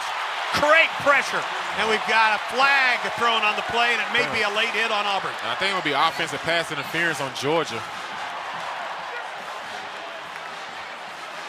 I think Auburn might decline this. Well, Georgia's putting its punt unit on the field, that's for sure. They got Lawson Lucky, the tight end, on the hold. No, pass interference, excuse me. And Georgia will be forced to punt it away. Brett Thorson, redshirt senior from Melbourne, Australia. 11th in the nation, averaging over 46 yards per punt. The deep man for the Tigers is Malcolm Simmons. Punt in the air, lone line drive. Simmons from the 10, 15, 20, and taken down just shy of the 25-yard line. Good return by Malcolm Simmons for Auburn. A nice return by Malcolm to feel that ball, understanding that he was about to get hit, to make a sudden move to get a big game, keep Auburn offense from having to stop backed up. 50-yard punt for Georgia, 13-yard return by Auburn. We've got a timeout on the field. 4:13 to go in the first quarter play. CB&S Bank has a long history of stability, and just like Auburn University, they have the legacy serving their community's needs for generations. 7-0, Auburn on top. Tigers get the ball back. Stay tuned. Auburn football continues in a moment. When you have the right team behind you, it's easy to play with confidence. The same is true when it comes to your health. Blue Cross and Blue Shield of Alabama provides what you need to feel healthier and happier. A choice of plans, a large network of doctors and hospitals, and personal support to help you choose the right plan with confidence. No second guessing, no confusion. Just care that works for you and your family. Blue Cross and Blue Shield of Alabama is proud to be on your team and proud to be a sponsor of athletic programs across the state. What a matchup we've got, folks. Just nonstop action. The energy is electric and the fans are all in. An intense game like this calls for a Coca-Cola. Ah, crisp and refreshing. That's a game changer. Yeah, that taste scores every time. And just like that, they're back at it. Passionate fans and an ice-cold Coca-Cola. Now that's a winning combo. No matter the team, no matter the sport, everyone knows fan work is thirsty work. Enjoy a Coca-Cola. You work hard to keep your car running and your home safe, so it only makes sense to keep them protected with a company that has your interest at the heart of what they do. That's why turning to Country Financial for your car and home insurance is an easy choice. Country Financial has been providing insurance and protecting families like yours for 100 years. That's the kind of stability you can trust. Our dedicated reps live and work in your communities and are ready to connect you to get you the insurance that fits your needs. Get more from your car and home insurance at countryfinancial.com. Let me tell you about this new Pretzel Cheddar Club. Hey, I'm Carlos. And I'm Ebony. And a little thing we love about the Chick-fil-A Pretzel Cheddar Club is the tangy Dijon with the pretzel bun. It takes it to a whole nother level. It goes perfectly with the chicken and the cheddar cheese and the bacon. Man, you know how much you love bacon. And I love the different varieties. Grilled, spicy, original. It gets you nice and excited for fall. Order the Pretzel Cheddar Club with Cherry Berry and Sprite for a limited time on the Chick-fil-A app. Real guests paid for their testimonials. Tonight's game broadcast is presented by LLH Healthcare. Live life healthy. Now, back to Jared and Hare Stadium for more of the Tigers and Bulldogs in the Deep South's oldest rivalry. 4:13 to go in the first quarter. 7-0 Auburn on top. Tigers about to get the ball back. We'll send it downstairs for Brett Edens and a Cook's Pest Control sideline report. Every part of the Auburn family getting involved so far in this first quarter. The offense staying on schedule and making positive plays with no negative ones on that first drive. Defense getting off the field after Robert Woodyard was shot out of a cannon on a delayed blitz. And the fans are so loud. This is louder than A&M down here, guys. A few thousand less people, but louder than A&M to the point Cash Jones, the Georgia running back, has to go up and scream into the ear hole of his guard and tackle so they know what's going on. Everybody's making a difference tonight. First down from the Auburn 29-yard line to start this drive. The first drive was a thing of beauty. 14 plays, 75 yards, 7 minutes, 21 seconds. And down the stretch of that drive, it was all on the ground for the Tigers, eventually leading to that 2-yard touchdown run by Jackson Arnold. Cobb, the tailback. And Preston Howard into the game for Auburn at the tight end spot. Handoff up the middle. It is Jeremiah Cobb. Nice run by Jeremiah Cobb, just right up the middle. Taken down by C.J. Allen, but not before he gets close to the 35-yard line. I see Jeremiah Wright coming out playing with a little bit of that nasty attitude we're talking about going against Christian Miller. Two guys on the side on the field going at each other a little bit. That's what this oldest rivalry is all about. 9-yard gain for Cobb, 4 yards or 4 carries for 24 yards to open this ball game. 2nd and 1. Actually, the ball at the 32. Ball between the hashes for the Tigers. Wide receivers right and left. Arnold up the sideline, down the sideline, incomplete. Intended for Singleton. It's going to be an interference. All you got to do is keep the guy from being able to jump up. DeMello Jones will be called, we believe, the redshirt freshman out of Swainsboro, Georgia. Pass interference. Defense number 15. 15-yard penalty from the previous play. Automatic first down. Yeah, defensive back never turned his head around. The ref's going to call that every time. Good job by Eric Singleton of jumping back into the defensive back to force that penalty on DeMello Jones. 7-0 Auburn on top. 3:27 to go in the first quarter. The interference penalty takes the ball out to the Auburn 47-yard line and a fresh set of downs for the Tigers. Cobb flanks the Auburn quarterback. Now sends Frazier outside the left tackle from the gun. Looks to the sideline, does Jackson Arnold. Play clock is down to 6. Now back to the shotgun. Down to 2. There's a snap. Play action. Looks up the seam. Throws, passes incomplete. Deflected. And just the second incomplete pass of this early ball game for Jackson Arnold. Trying to get it to Brandon Frazier. Defense, Chris Cole, sophomore from Salem, Virginia. Yeah, you want to try to throw the drag route to Frazier, but Frazier got tripped up initially after the snap of the play. Just luckily that ball found the ground. Most of the time, tip balls over the middle hardly finds the ground. 2nd down and 10 for Auburn from the 47. Arnold brings Simmons in motion. Hands the ball to Malcolm. Midfield 45. Down inside the 40 to the 39. Malcolm Simmons on the carry. Ja'Cory Thomas with the stop. 8 yards for the Tigers. Yeah, I like what Auburn did, bringing Malcolm Simmons in motion, snapping the ball. Great timing between the center and quarterback exchange. Big play. To the 39. Arnold with time, throws, pass behind, but caught. Caught by Cam Coleman. That ball was behind him, but he made the stop, or he made the catch. That's a fired up Auburn ball club right now, friends. Yeah, Jeremiah Wright getting into it again with Josh Horton this time. 8 yards on first down, 2nd and 2 for the Tigers. A couple substitutions as Singleton comes into the lineup for the Tigers, along with Ryan G for Auburn. And it seemed like there was some attitude checking going on during the bye week. These guys come out with a little bit more intensity. Yep. 2nd and 2 for Auburn at the Georgia 31. From the left hash mark, Singleton comes in motion, play action to him. Arnold looks, he throws up the sideline, in and out of the hands of the tight end Brandon Frazier. At about the 23-yard line. He was hit pretty good, and he will stay out of the ball game. Yeah, Frazier was hit in the rib cage by Dalen Everett coming from that safety position. That corner position. Big 3rd down for Auburn. Yeah, 3rd down and 2 for the Tigers. Auburn 4 of 4 on 3rd down early on tonight. Cobb the carry, bounces to the outside. Cobb's going to get the first down. Turns the corner, gets to the 25. Taken out of bounds by Jonel Aguayo.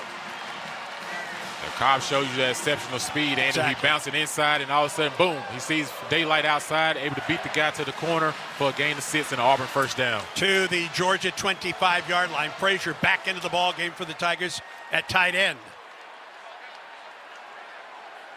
Right out of the ball game for the Tigers at this moment. Yeah, I think that's just to try to calm him down a little bit. Singleton to the Georgia boundary. Coleman to the Auburn. Look, they get the ball to Jeremiah Cobb at the 20. Upfield, down the sideline, down to the 10. And we're going to get a hold. The flag is down. I think they're going to get Eric Singleton on the hold on the corner. It looked like a good block to me. Unfortunately, they're not asking you. Offense number 1. 10-yard penalty in front of the foul. Oh, dear. First down. I think that's the first penalty of the game on Auburn. Yes, it is. And it's a costly one because Auburn would have had the ball in the red zone and first down. All right, can Auburn overcome that? Just unable to do so 2 weeks ago at Texas A&M, and it will bring up a repeat of a first down. Well, the thing about it is not 1st and 20, so they're going to take it from the spot of the foul, so it just makes it 1st and 12. Correct. Which still gives you an opportunity. From the Georgia 27-yard line, right hash mark, trips to the wide side of the field. Damari Alston in the contest and movement. Xavier Chaplin moved, the Auburn left tackle. Offense number 65. 5-yard penalty. It remains first down. All right, it's 1st and 17 now. Yeah, not what you want to see. We saw enough of that 2 weeks ago. And guys been doing pretty good at holding their water up front. I understand Chaplin's trying to get off at the snap of the ball to beat the point of attack on the D lineman. But you got to stay away from those negative plays and unforced errors. A minute 3 and counting to go in the first quarter. Tigers lead 7-0, 1st and 17 now at the Georgia 32. Arnold off the play action, gets pressure, gets the ball right up the seam. Nicely played, number 15, Preston Howard with the catch. Auburn in the Chick-fil-A red zone on Howard's 3rd catch of the season. Really nice play design by the Auburn offense. They put Preston Howard like he was going to slow play and pick up the blitz. Then all of a sudden, he just free release with nobody in the middle of the field. Jackson Arnold just tossed him a little soft toss, gets a gain of 18 yards. Big play by the Auburn offense. In the Chick-fil-A red zone to the Georgia 14. Between the hashes. First down for the Tigers. Alston remains as the tailback for the Tigers. Alston, nope, it's Howard, or rather to Cam Coleman. And Coleman is taken out of bounds at about the 6-yard line. Jackson Arnold to Cam Coleman on the 11th play of this drive, and that will take us to the end of the first quarter, an 8-yard game. It is all Auburn right now as we go to the second quarter. Your score, the oldest rivalry in the Deep South through 1, Auburn 7, Georgia 0. Tigers continue this drive in the Chick-fil-A red zone. When we come back, this is the Auburn Sports Network. 1907. Auburn had no paved roads, no local newspaper, a few automobiles, very little electricity or indoor plumbing, and one bank, Auburn Bank. For all these years, we've had a part in shaping and serving Auburn, Opelika, and East Alabama, a steadfast partner to our customers, meeting financial needs at just the right times. How do we know our community so well? Because we've grown up together. Auburn Bank, champions of you. Member FDIC, online at auburnbank.com.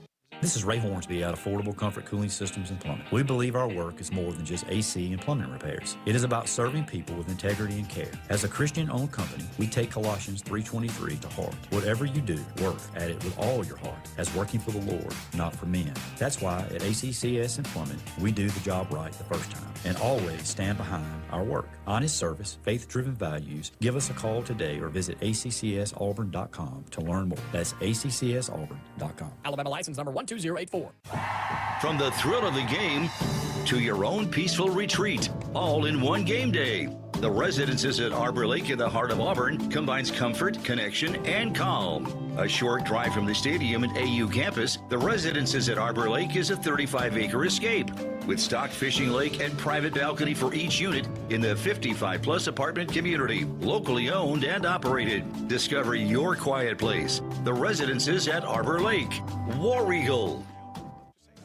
Hey, this is DeMarcus Riddick, looking for a street legal golf cart. Diamond Golf Carts has the largest selections in the state, and the store is right off the Opelika Road, closer than you think, with the location in Auburn, Birmingham, and Huntsville. Raising the bar since 2012, golf cart sales and service. Need a tune-up? Diamond Golf Carts is full service for all your golf carts need, and they offer pickup and delivery. Carrying brands such as Easy Go, Club Car, Yamaha, and much more. Visit DiamondGolfCart.com and drive different, drive Diamond.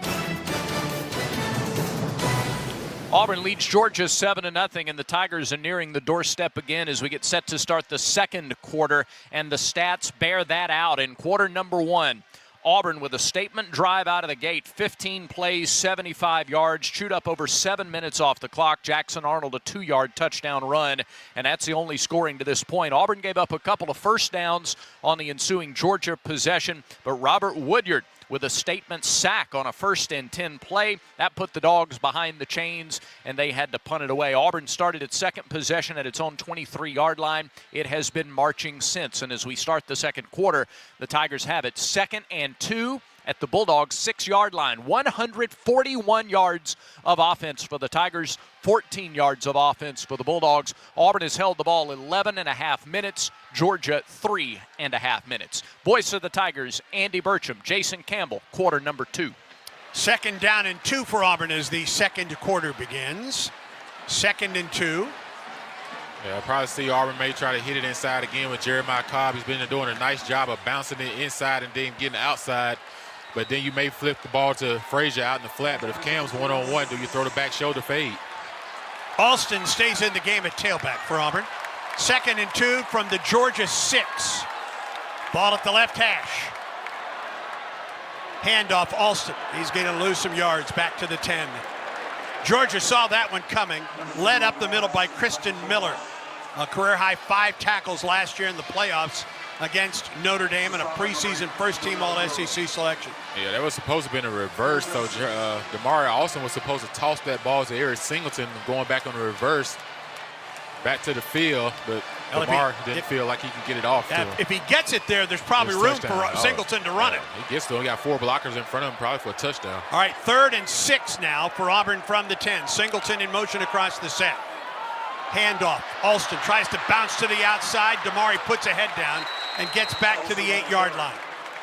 Good pursuit up front for Georgia on the play. Still a great job by the Auburn offense to get down the field goal range and try to make it just a 2-score game. But yeah, that 2nd down play was definitely going to be a reverse and would have been a touchdown. But Damari chose the safe thing to do is just hold it. It's been a 25-yard attempt for Alex McPherson, who's 3 of 3 this season. Just inside the right hash, trying to give Auburn a 10-0 lead. Snap down, kick on the way by McPherson. And the kick is good.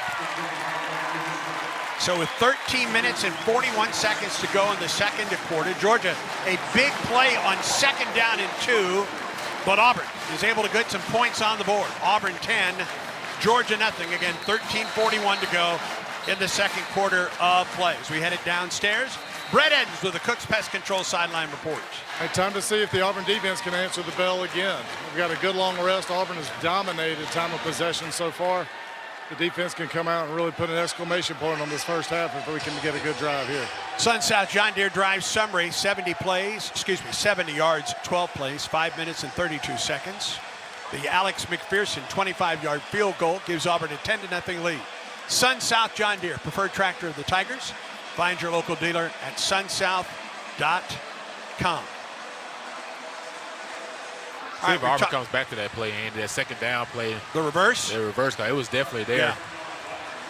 DeMar just saw a little bit of Georgia in front of him, and he decided to keep that ball, but I like to see him come back to that again. Branch on the right hash mark at the goal line. Cash Jones up at the 5 to take this kickoff by Connor Gibbs. High kickoff. Branch called for the fair catch at the 2. All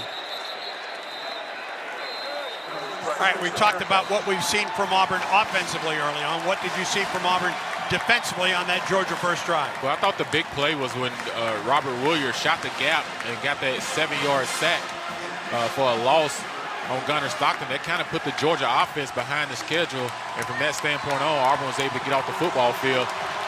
But with great disguise by Dirk and his defense on that blitz. It wasn't like he lined up and showed it. It was just a great disguise.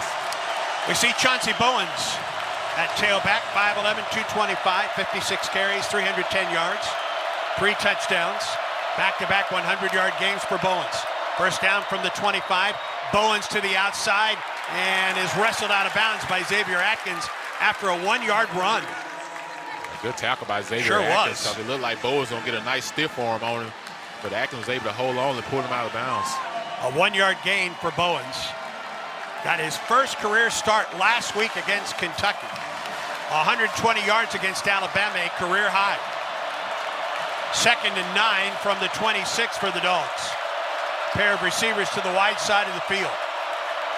The snap, handoff. Bowen's taken down from behind on the play. Sylvester Smith with the stop for Auburn.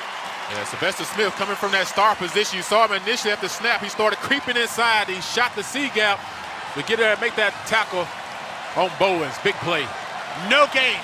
3rd and 9 for the Dogs. Double wide receivers right and left. Cash Jones, the tailback on 3rd down and 9.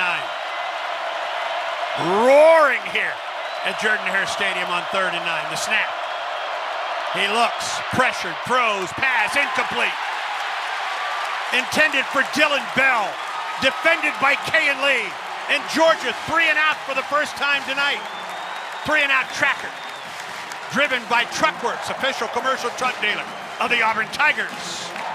Kayan Lee, one of those guys that's from the state of Georgia playing on this Auburn football team. You know this game means a lot. I think the ref told him a little bit, hey, don't make sure you're not talking too much over the receiver after you get that stop. Good job by the ref by letting these guys play a little bit, understanding that this is a big rivalry. There's going to be some tension flaring here. Malcolm Simmons back to take this punt by Thorson, hit a 50-yarder first time. Malcolm calls for a fair catch and makes the fair catch near the 28-yard line. So 3 and out by Georgia. And with 12 minutes and 18 seconds to go in the second quarter, Auburn gets the ball back. A 46-yard punt, no return by Auburn. Listen to all things college sports, including live games and talk on Sirius XM College Sports Radio, Channel 84, streaming on the Sirius XM app. 12:18 to go in the second quarter. Auburn about to get the ball back. Tigers 10, Dogs nothing. Stay tuned. Auburn football continues in a moment. Yellowwood knows that a 5-star backyard is the place to make lasting memories. Like cookouts. Cornhole with friends. Ooh, a neighborhood potluck with your wife's pasta salad. The one with the feta. Oh, sorry. Or taking a nap on your deck in a hammock. Naps are memories. I love naps. For 5-star backyards and the most memorable experiences, Yellowwood brand pressure-treated pine. If it doesn't have that yellow tag, you don't want it. Hey, college football fans! I'd know you'd do anything for a win on game day and an ice-cold Bud Light. Because whether you're tailgating in the parking lot or parked on the couch, sitting on your lucky stool at the bar, or standing in the fan section all game long, the clean, crisp taste of Bud Light turns a win into a win-win. And there's nothing easier to enjoy than that. Bud Light. Easy to drink, easy to enjoy. Enjoy responsibly. Anheuser-Busch Bud Light Beer, St. Louis, Missouri. There's team pride, and then there's extra Tiger pride. When I'm carrying the Auburn University Regents Visa debit card or prepaid Regents Now card, that's exactly what I get. Whether I'm grabbing some extra Auburn gear or picking up an extra dozen wings for the game, this card always brings it. Sometimes I get an extra War Eagle from the cashier too. Visit Regions.com/Go Tigers to get yours. Extra changes everything. And at Regions, Extra is our ordinary. Official bank of the SEC, member FDIC. Hello, Auburn family. Coach Freeze here. It's football season, and every play counts, including your snack game. That's why I go with Golden Flake, the true MVP of flavor. From bold, sweet heat chips to the spicy crunch of Louisiana hot pork rinds, Golden Flake delivers every time. It's flavor that fires up any tailgate. For over 68 years, Golden Flake has fueled Southern game days. Snack like a champion. Grab the bag that's always on top of its game. Golden Flake, the official salty snack of the Auburn Tigers.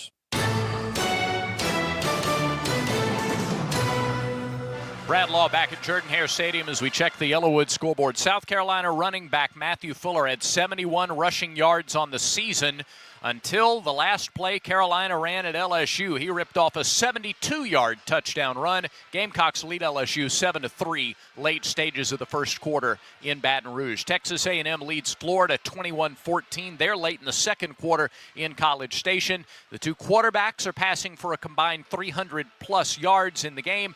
Aggies with the touchdown advantage over the Gators, 21-14, 2 minutes to go until halftime at Kyle Field. That's a Yellowwood scoreboard. Back to Andy Burcham and Jason Campbell. 12:18 to go in the second quarter. Auburn on top of Georgia 10-0. Tiger ball at the 26.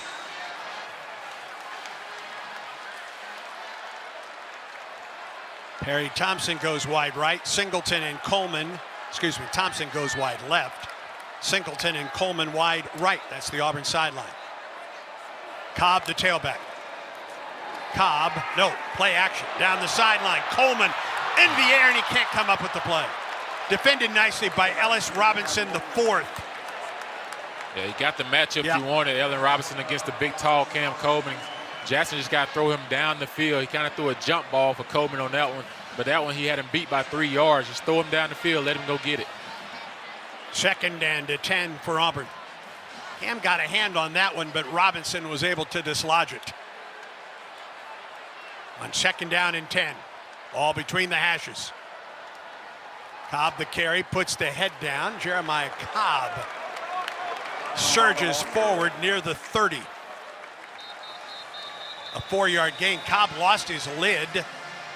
He's going to have to come out of the ball game, shaking his head as he comes off the field. And that will bring Damari Alston onto the game for 3rd down and 6 for Auburn. The Tigers 5 of 6 on 3rd down. Nose of the football at the 30. See if they work air in the slot on some type of option route. And timeout called by Georgia. It gives, or at least both teams with 2 timeouts for the rest of the first half of play. All right, dissect it. This is 3rd down. I'll tell you what, we'll do that when we come back, Jason. Give me your thoughts on what Auburn's going to do here on 3rd down when we come back. 10-0 Tigers on top, 11:38 to go in the 2nd quarter. 3rd and 6 for Auburn from the Tiger 30 when we return. This is the Auburn Sports Network. Game day is about big plays and big energy, but it's also about the little things. It's about the energy of a community coming together to cheer for our heroes on the field, the tireless work that goes into every game from the front gate to the 50-yard line, and making memories that last a lifetime. Alabama Power knows that dedication makes all the difference. That's why we're here to keep you moving with reliable power and the programs that help you save. Now that's big.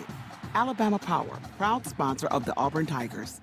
Here's a clip from a recent Talking Tigers podcast with Andy Burcham. Bassmaster College national champion Tucker Smith. I was in the hot seat, which is basically a seat on the stage that you just sit there and wait for the next guy to weigh in. And I got to the last guy. When there's 2 guys left, they make you stand up and they make you get side by side and watch the weight together. I did not know what to expect. I was nervous and sweating, and the guy needed 26 pounds to win, and he ended up having 21 pounds. So it was amazing. It was really emotional for me. And the craziest thing and the best thing to me is that it was on Mother's Day. And that was special to me because she got me into the outdoors when I was real young, and she's always loved fishing and the outdoors. And so it's really cool to share that moment with her. New episodes of the Talking Tigers podcast are released Mondays wherever you listen to podcasts. Subscribe to the Talking Tigers podcast exclusively from the Auburn Sports Network. If you are a fighter, Modelo is your reward. So listen close. You put up with a lot, but you always hold it down for your people. You are strong. You are fearless. You are the baddest on the block. You are an elbow grease factory, a force of nature. You are not to be reckoned with. You are a ride or die, a powerhouse of productivity. You are a fighter, and Modelo is your reward. You've earned every last drop of this rich golden lager, so raise it up high. Modelo, the mark of a fighter. Drink responsibly. Beer imported by Crown Imports, Chicago, Illinois.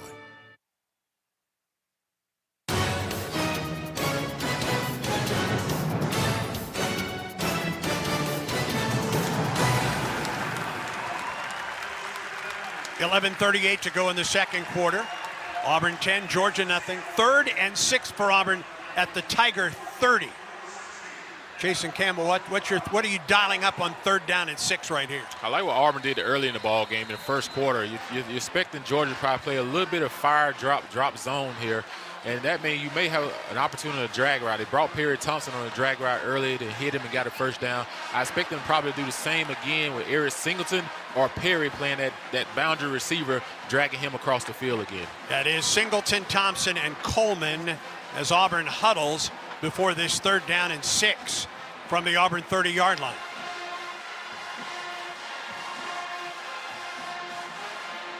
From the time of possession, Auburn's controlled it most of this ball game, and be big if they can pick up this first down as well. 12:53 for Auburn, 4:49 for Georgia. 3rd and 6, trips to the wide side of the field. The tight end Frazier splits to the Georgia boundary. Georgia puts 5 at the line of scrimmage. They rush 5. Arnold gets some pressure, rolls the pocket, looks downfield, he throws, and it's almost intercepted. Trying to get it to Thompson. C.J. Allen was actually the one that got his hand on the ball there. Yeah, Georgia bringing a corner blitz on that play. Somebody did a nice job of picking it up, too. Yeah, Damari also did a nice job of stepping in there and pulling up that blitz to keep Jackson Arnold from getting hit in the back. Zachariah Branch drops back to the Georgia 25. Hudson Cock will kick this one away. Flag is thrown. Cock gets it away.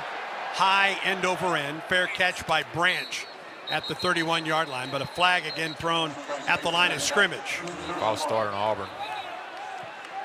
Georgia may take the penalty and add 5 yards after the play. Illegal formation. Kicking team. 1 to 4 players lined on the backfield. A 5-yard penalty we enforced from the end of the return. First down. 11:24 remaining in the second quarter. Georgia gets the ball back trailing 10-0 after the 5-yard penalty against Auburn, and Georgia will start from its 35. The stat of the game so far is that the Georgia defense averaged 82 yards per game rush defense. Auburn already has 83 yards rushing on offense.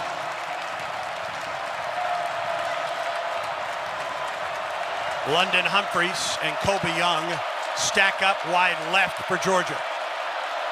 Pair of tight ends in the ball game right now for the Dogs. Frazier's the tailback. Frazier the carry, and Frazier 4 tough yards right up the middle before Elijah Melendez, freshman from Kissimmee, Florida, made the stop for Auburn. Yeah, Frazier shows you how strong he is. He got it initially hit at the line of scrimmage, and he was able to gain Melendez, taking with him for about a gain of 4 yards. Out of Compton, a freshman All-SEC selection a year ago. 2nd and 6 for Georgia at the Dog 39. Play action, Stockton rolls to the right and gets across the 40-yard line before he's taken down on the play. Number 9, Elijah Melendez, again there for the Tigers. Yeah, good job of staying home on that play by Melendez backside, understanding that Gunnar Stockton is not just a passer when he gets in the passing formation, but he also is a runner. Good job of staying put, creating a big 3rd down and 3 on this play. The Dogs are 0 of 3 on 3rd down. This is 3rd and 3 from the right hash. Stockton, short drop, pressure, down he goes! Oh, he got away, excuse me. Stockton didn't get away this time, though. Taken down at the 49. Melendez was there for the Tigers. And so was Keldrick Falk. He's the one that had the first shot at it. Yeah, Keldrick Falk almost got the sack initially. Gunnar Stockton was able to bounce off of him. 2nd straight 3 and out for the Dogs. 3 and out tracker driven by Truckworks, official commercial truck dealer of the Auburn Tigers. Clock rolling down, 9:39 and counting. 10-0, Tigers lead it. Second quarter, Thorson to punt it away.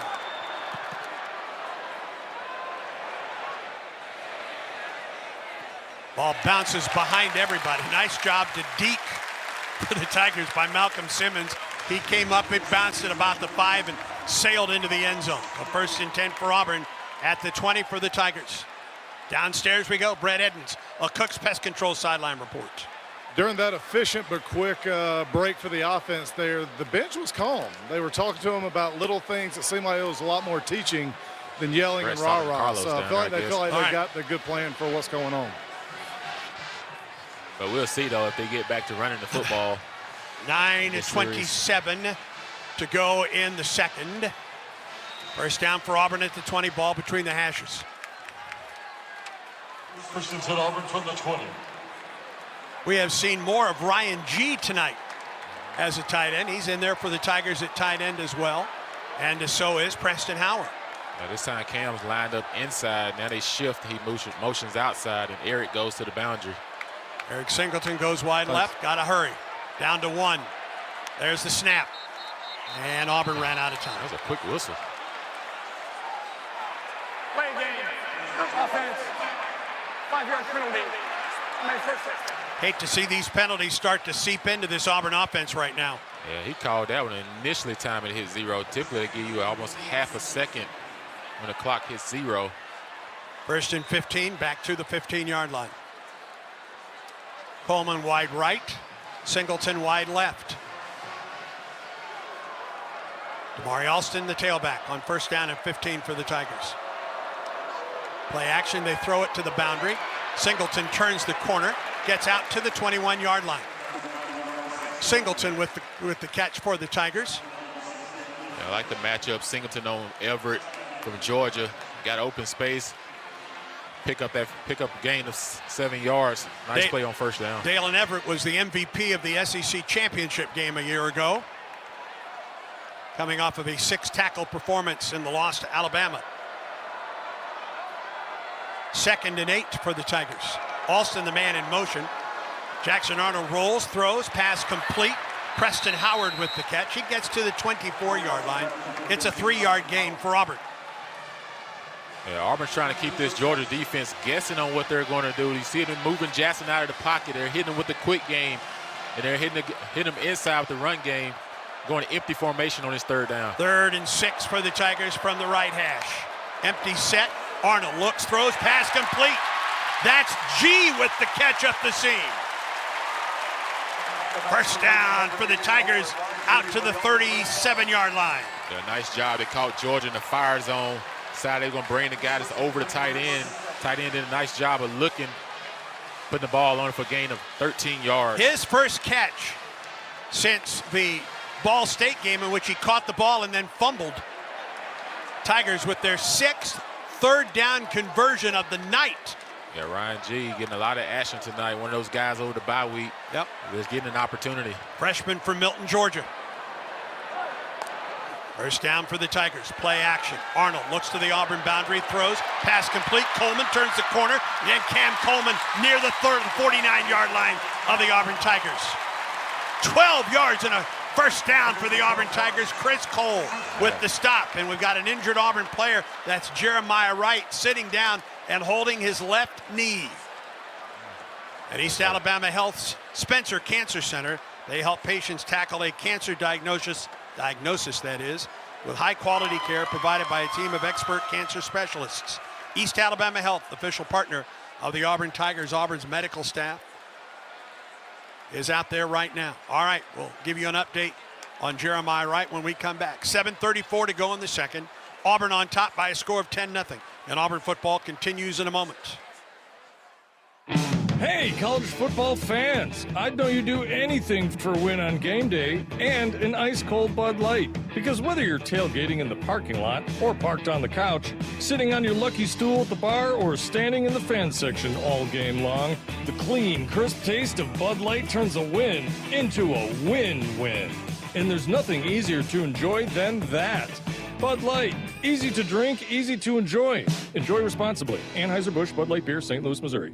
From birth to age 5, your child's brain is growing faster than ever. And guess what? You are your child's first teacher. Talking, singing, playing, and reading every day helps your child learn and thrive. Singing boosts memory. Playing builds problem-solving skills. Reading grows vocabulary. Talking teaches communication. Start strong because these early years matter the most. For tips and tools, visit the Alabama Department of Early Childhood Education at children.alabama.gov. Alabama's children deserve a strong start. I'm Andy Burcham, and you're listening to the Ford F-150 Truck Highlight Show. War Eagle. The smart and powerful Ford F-150 turned in another championship caliber performance. Thanks to available Pro Power onboard and outstanding payload numbers, fans will be talking about this tailgate for years to come. For great offers on the official truck of the Auburn Tigers, see your local Ford dealer today. See owner's manual for important operating instructions. We're just about ready for kickoff. Score 0-0. And suddenly, I'm in the mood for a Coke Zero Sugar. Real Coke taste, zero sugar. That hits the spot. When it comes to great taste, Coke Zero Sugar's always on the scoreboard. Coke Zero Sugar. Real Coke taste, zero sugar. This is Coach Hugh Freeze. Coke Zero Sugar is Coke taste you love with zero sugar. Try it today and War Eagle. The 130th edition of the Deep South's oldest rivalry is presented by LLH Healthcare. Live life healthy. On top, 7:34 to go. 1st and 10 for the Tigers in the second quarter. 1st and 10 from the 49. Great things are possible when you have the power, performance, and smart features of a Ford F-150, the official truck of the Auburn Tigers. Greatness starts at your local Ford dealer. 1st down for Auburn at the Tiger 49-yard line. Auburn with a nice mixture offensively, 83 yards on the ground, 95 yards through the air, 178 yards total offense. Georgia's been held to 20 yards total offense and only 2 yards on the ground in the first half. They're really impressed with that last catch on Cam moving back to the ball. Jackson Arnold right up the middle, 45 of the Georgia Bulldogs down to the 43. Fake the jet sweep to Singleton, went behind Jeremiah Wright, the right guard, and Mason Murphy. By the way, Wright was able to walk off the field under his own power before a 6-yard run by Jackson Arnold. Good job of Frazier as well, leading on that run by Jackson. Into Georgia territory at the 42.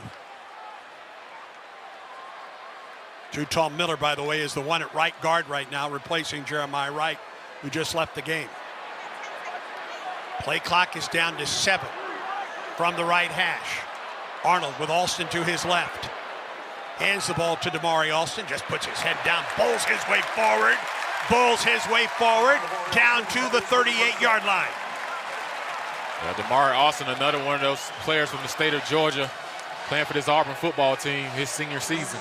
To the 37 and an Auburn first down. 6 yards right up the middle. 13th first down of this first half for Auburn. From the right hash, double receivers, wide side of the field.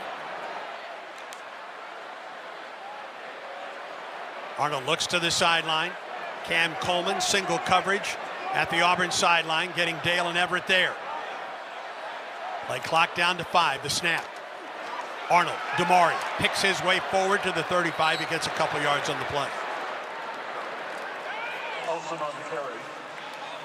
I like how Auburn's just being patient, taking what the defense is giving them, kind of keeping Georgia on their heels. Justin Williams, excuse me, Jason. And I know if they're going to pass or throw it. Justin Williams on the stop. Sophomore from Conroe, Texas. A freshman All-SEC selection last year. 2nd and 8 for Auburn from the Georgia 35. All between the hashes. Georgia shifts at the line of scrimmage. Arnold, play action, throws it, sideline, pass complete. Perry Thompson turns and gets the first down. Nice effort by Perry Thompson, but they're going to give him about a yard shy of the first down. Well, I thought he had it. Yeah, nice job of Perry moving to the ball as well to catch the ball and then get north and south. Turn just half a yard short on 3rd down, which gives Auburn an opportunity to see which play they want to go to in the playbook. When you got receivers like Eric Singleton coming in motion, do you run the sweep play? Do you get Jackson out on the edge? There's a lot of different options when you're 3rd and short. 3rd and less than a yard for Auburn. Football inside the 28-yard line.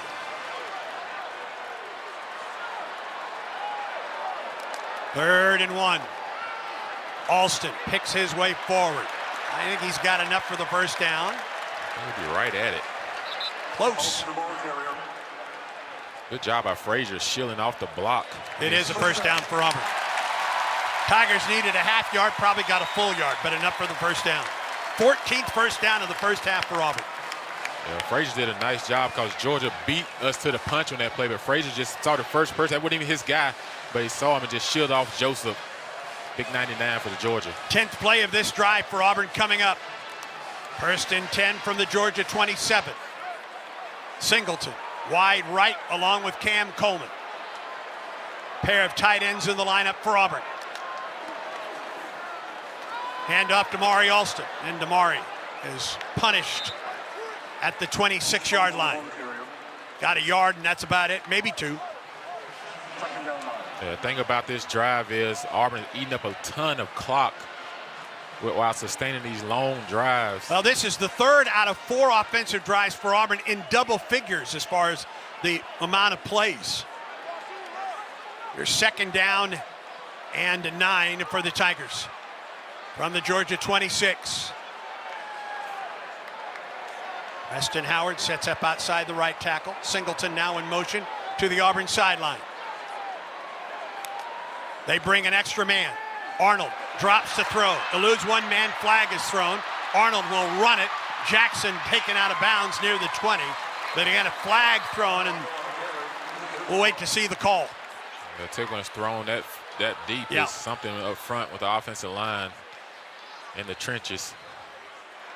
Holding offense number 72. 10-yard penalty from the previous spot. Repeat, 2nd down.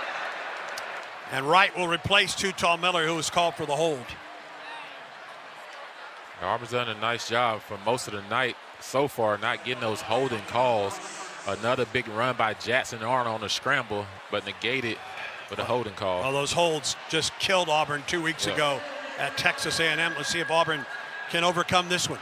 Yeah, when Auburn's able to stay on schedule, actually he didn't hold him, he just got ran over. It really wasn't a hold call, he just ran him over at the line of scrimmage. Well, it was a hold call. It may not have been a hold penalty, but the call was hold.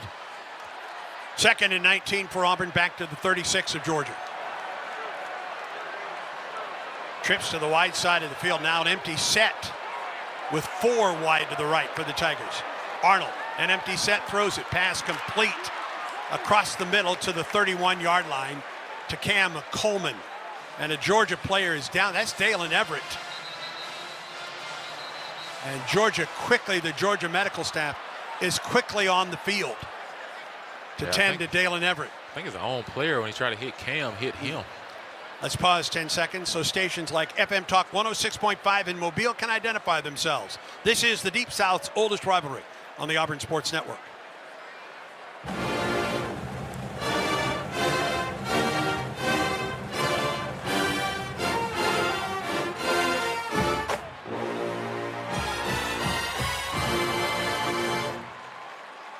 Dalen Everett remains down. 6'1", 190-pound senior from Norfolk, Virginia. Brad Law will give us an update on the Yellowwood scoreboard. Okay, Andy, thank you very much. In the Coliseum, 15th-ranked Michigan and USC are tied at 7. They're approaching halftime in that matchup. Out in Lubbock, 9th-ranked Texas Tech out to the early lead over Kansas, 21-7 in that matchup. They've gone to the half in College Station, where 5th-ranked Texas A&M leads Florida, 21-14. A weather delay in Tucson. 18th-ranked BYU leads Arizona 14-7. They're in the first quarter in that contest. And in Baton Rouge, 11th-ranked LSU has responded with a touchdown. Bayou Bengals take the lead back over South Carolina 10-7. They're midway through the second quarter in Tiger Stadium. That's a Yellowwood scoreboard, Andy. And Dalen Everett, thank you, Brad, was able to get up, walk off the field under his own power. That's good to see. Yeah, his own man, Chris Cole, trying to make the hit on Cam Coleman. Hit Everett between the shoulders and the head. All right, here's 3rd and 14 for Auburn from the Georgia 31. The key for Auburn is not to take a sack and get out of field goal range. You want to make sure whatever you do is a positive gain on this. You're right at the edge of Alex McPherson range right now. Line to get is the Georgia 17.5-yard line. Auburn will scrimmage from the left hash. Sending Simmons and Thompson wide right. Coleman gets single coverage to the Georgia sideline. Preston Howard sets up in the slot to the right of the offensive line. Georgia rushes 4. Arnold a quarterback draw. Arnold 25-20. Makes a man miss. 20-15. 10. 5. Dives inside the 5-yard line. Oh, Jackson Arnold. 1st and goal for Auburn in the Chick-fil-A red zone. What a play call by this Auburn offense. Caught Georgia sleeping, run a quarterback draw for a gain of 27 yards. Good job of Jackson Arnold running in the open field, making the safety of Georgia miss. Ja'Cory Thomas, Auburn 1st and goal. And that takes us to the 2-minute timeout. For those of you in the stadium today, I encourage you to stay in your seats at halftime in honor of their historic video game recording earlier this year. The Auburn band will turn down the house, light up the field with popular video music and imagery. Don't want to miss this year's Auburn University Marching Band light show titled Game On. All of that will follow the retirement ceremony of number 2, Cam Newton, and we will carry that for you live right here on the Auburn Sports Network. First and goal for Auburn. Inside the 5, Tigers up 10-0. 2 minutes to go in the second quarter. This is the Auburn Sports Network. Are you ready for your winning moment? Find it at Wind Creek Casino, where the action never stops. Hottest games, loosest spins, more ways to win. We've got the highest payouts and the most epic rewards. At Wind Creek, there's a win waiting for you around every corner. Wind Creek Casino. Find your winning moment. Gambling problem? Call 1-800-GAMBLER. War Eagle Plus is the premier subscription experience for Auburn fans. It's inside access and unmatched experiences with the teams and student athletes you love. Subscriptions are available at 6 pricing levels, each unlocking access to deeper experiences and providing greater impact for Auburn student athletes. Members receive discounted concessions at all home athletic events, VIP experiences, team store credit, priority entry to select athletic events, monthly giveaways, plus access to the War Eagle Plus content network. Heisman level members or above will also now receive 1 Tigers Unlimited Foundation priority point for every dollar contributed through their War Eagle Plus subscription. Explore the site and join today. auburntigers.com/War Eagle Plus. In the SEC, it just means more. But what is it exactly? It's the fans, the students, the traditions, the legends. It's passion to celebrate deeper, reach farther, think smarter, make an impact off the field. It's that intangible thing that happens when 16 schools raise the bar as one. Because in the SEC, it just means more.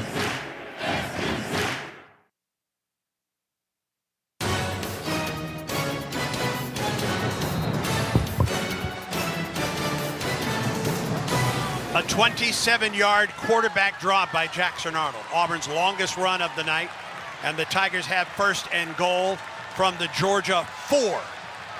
Right now, 128 yards rushing for Auburn in the first half. Georgia, a team that came in holding opponents to 82 yards a game on the ground. Yeah, really nice play call by the Auburn offense on that, Andy. Georgia's thinking, hey, they're going to try to stay in field goal range, try to hit something underneath, and all of a sudden Auburn spreads them out. Then Jackson Arnold with the quarterback draw, and then to make a nice move in open field on Ja'Cory Thomas to put this play in red zone. At the 4, first and goal for Auburn in the Chick-fil-A red zone. Alston flanks Arnold. Ball at the left hash. Brandon Frazier goes in motion. Handoff to Mari Alston. Head down, Alston trying to spring forward. And I think he'll get a yard, perhaps 2.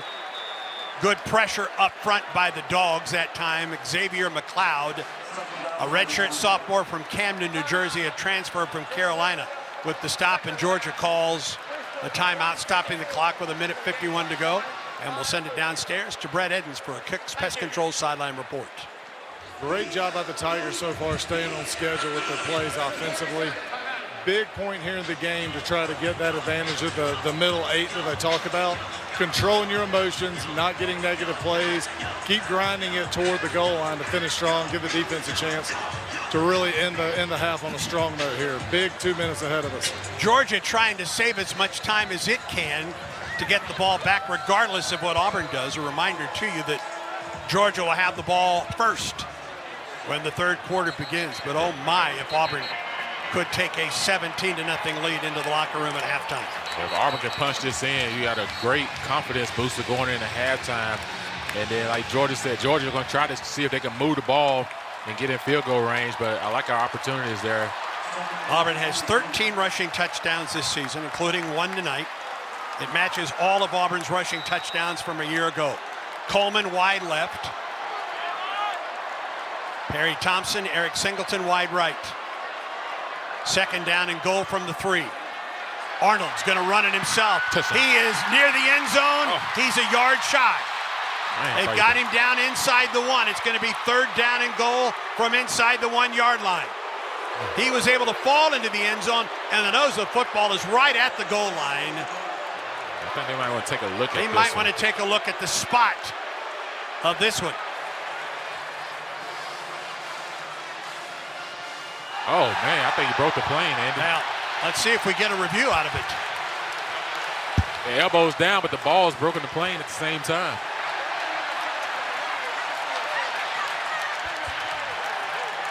There's no review yet. Now I think we'll get one. Yeah.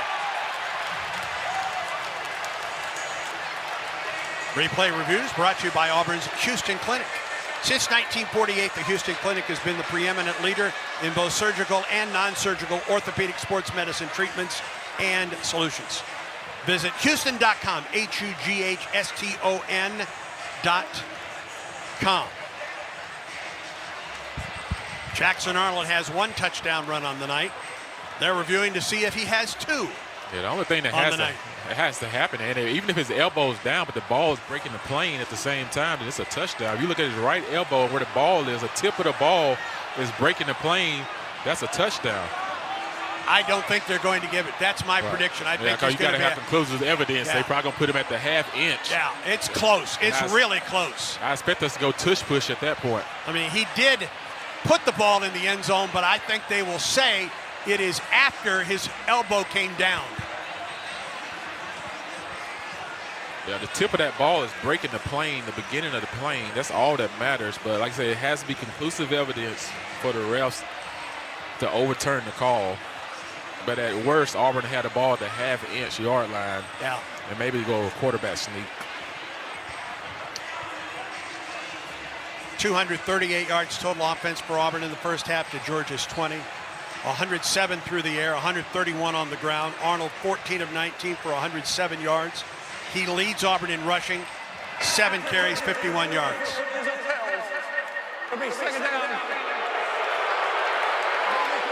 Actually, it will be third down and goal. Third down, and the nose of the football is inches from the goal line. Yeah, if I'm Auburn offense, I'm putting this on my offensive line. I'm saying, look, guys, you got to get me half an inch. Just half an inch, and I would not get in shotgun. I would line up underneath the center and just push this thing into the end zone. Arnold and the Auburn team asking the student section, that south end zone, to quiet down. Try to be as quiet as possible. And you know what? Students are doing that. They got to get pad level if you're the offensive line. Yeah. You got to get down low and get pad level. I think Auburn's going to go quick, and I think they're going to sprint to the line of scrimmage and probably get up there and try to go. Third down and goal from the 2-inch line. Georgia's going to call a timeout. Clock stop with 1:39 to go in the second quarter. I think they was trying to see what Auburn's going to line up in, but Auburn did a good job of just staying in the huddle. And I think playing the long game here, Georgia wants as much time as it can to get the ball back and try and take some momentum into the locker room. Yeah, really good strategy on Auburn's part, too, to just say, hey, you know what, we'll stay in the huddle to the last minute. I think it was going to be we're going to sprint to the line of scrimmage, tush push, and try to quarterback sneak into the end zone. Brad Law, quick check to the Yellowwood scoreboard. All right, the SEC scores no change there. LSU still leads South Carolina 10-7. They're in the second quarter. Kansas has scored at ninth-ranked Texas Tech. Red Raider lead now just 7 at 21-14, and they're underway in the third quarter in College Station, where Texas A&M leads Florida 21-14 on the Yellowwood scoreboard. Andy? Third and inches for Auburn. Third and goal. And again, Auburn's offense asks the students in that south end zone for as much quiet as possible. Auburn quickly to the line, under center, tush push coming. Handoff, jumping over. Is it a touchdown? Is it? Is he over? No signal yet. That was touchdown. He broke the plane. No signal yet. Georgia says it has the football.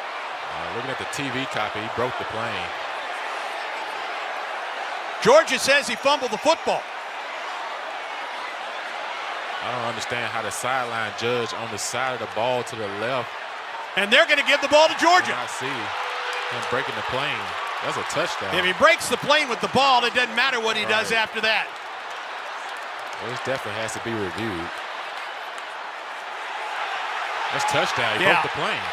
It doesn't matter after that. After that, yeah, you break the plane with the football, it's a touchdown. On the field, it was a fumble recovered by the defense. We will get a review. He's in, friends. Yeah, all you got to do is break the plane first. It doesn't matter once he breaks the plane if he fumbles the ball after that. He's in at that point. Replay reviews brought to you by Auburn's Houston Clinic. Since 1948, the Houston Clinic has been the preeminent leader in both surgical and non-surgical orthopedic sports medicine treatment and solutions. Visit Houston.com, HUGHSTON.com. Was the ball coming out before Jackson Arnold was able to get across the goal line? There's a touchdown, and then the ball is hit and comes out. Remember, the call as stands is fumble. And the ball does come out, but it's after he initially breaks the plane. Well, this is an enormous call with 1:32 to go in the second quarter. Right here, it's a touchdown right there, touchdown. Now the ball is coming loose.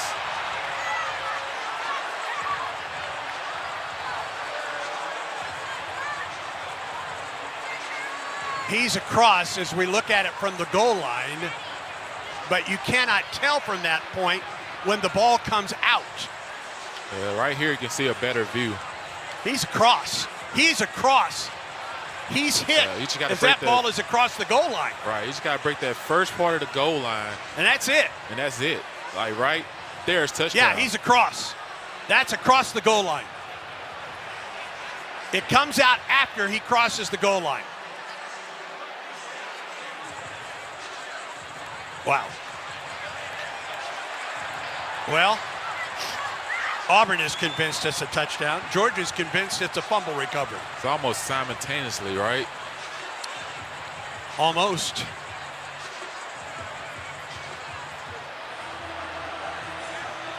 So I give credit to the Georgia defender to just have his arms out there ready to punch the ball. As we get that replay, he's across right there as you're watching it, and then the ball pops out. All he has to do is put the ball across the goal line. That's it. Yeah, like he broke the edge. All right, right now we're getting a replay. Is it a touchdown for Auburn, giving Auburn a 16-0 lead at the goal line, or is it a fumble giving Georgia the ball with 1:32 to go in the second quarter and Auburn leading 10-0? The review continues on the field. They got both sides. One side saying touchdown, the other side saying no go. Ken Williamson, boy, there have been a bunch of reviews already. He just needs to break that first initial plane. Exactly. It doesn't matter if it's in the middle of the white lines or beyond the white lines, just that first initial, the ball just needs to make right there as a touchdown. And then the ball is coming loose. Are they reviewing whether it's a fumble or not? Are they reviewing where the ball was fumbled to and where Georgia should have the ball? Are they reviewing whether it's a touchdown? I don't blame them for taking a little time on this review, friends.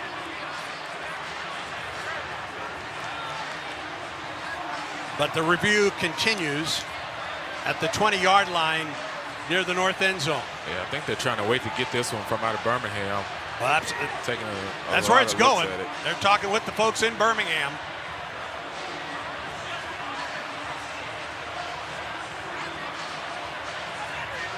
Jackson Arnold, his helmet off as he stands near the Auburn sideline and anxiously awaits this call from Ken Williams, but he continues, does Ken, the referee continues to talk with the folks in Birmingham. Yeah, I think they're probably trying to figure out where that edge of the line is and where's the tip of the ball. Like right there is a touchdown. Yes. That's the tip of the ball. I agree with you, Jason, but we have been wrong many times. You're right. Clock stopped, 1:32 to go in the second quarter. Auburn leading right now, 10-0. as we await this review. The baby's asleep. Quarterback keeper by Jackson Arnold. Looking through the orange and blue glasses, it looks like he does get across the goal line before he fumbled the ball. But the call on the field was fumble, and Georgia recovered.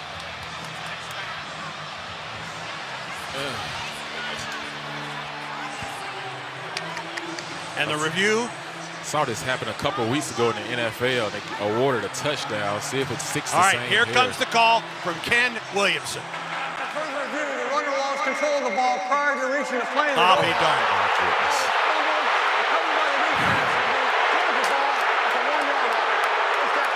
Wow. We understand on the TV side, the official calling it there said it was a touchdown. I'd love to know the reasoning on this one. Friends, because they called on the field a turnover. So my goodness gracious. Not enough evidence to overturn it. If the call would have been a touchdown on the field, they would have to stick with the touchdown. Georgia ball from the 1. And Auburn only has, 2 timeouts? And now that student section will erupt right behind the Georgia huddle.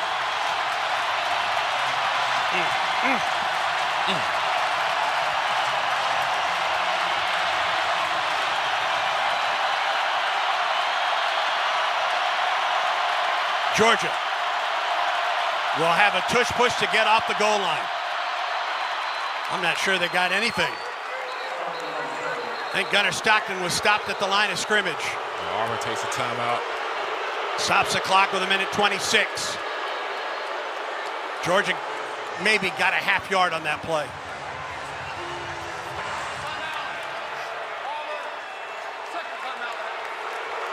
Clock stop with 1:26 to go. I'd love to have the explanation from Birmingham, because the replay, and again, you know who we're calling this game for, but boy, that replay sure looked like Auburn had it. Let's go down to the field. Brett Edens of Cook's Pest Controls sideline reports.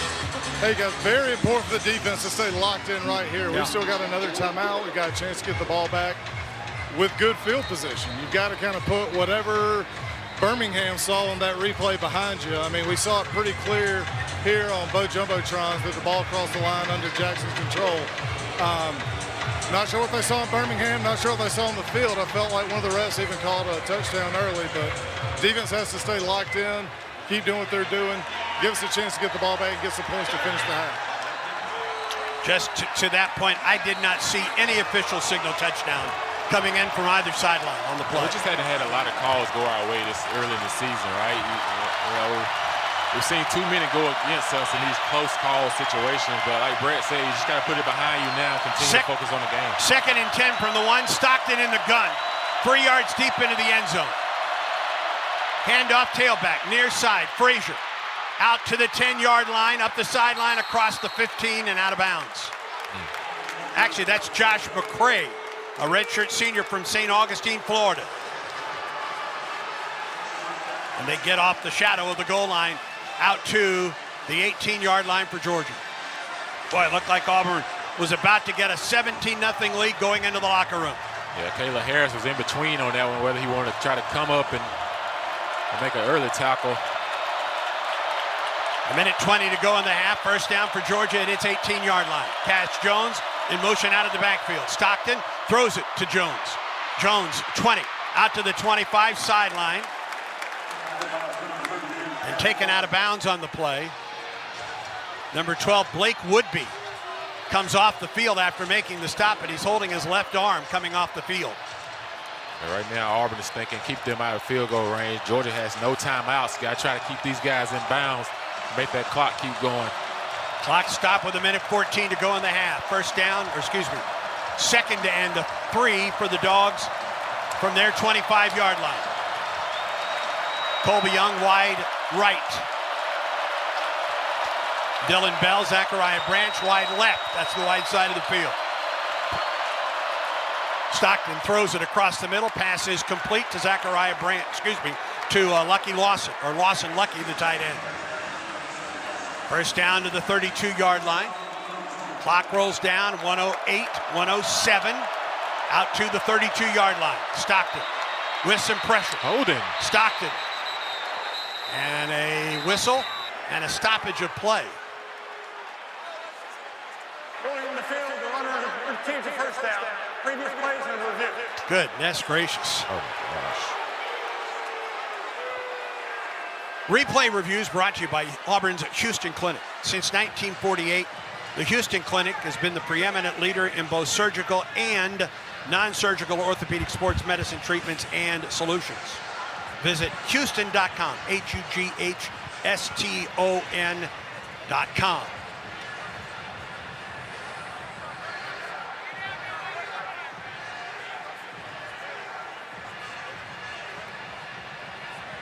We just can't get a call to go our way.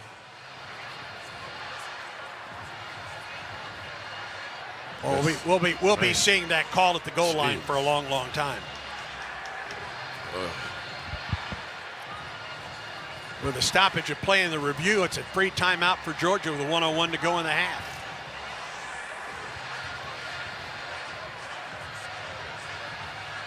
We've talked about our friends at the Houston Clinic quite a bit tonight in the first half.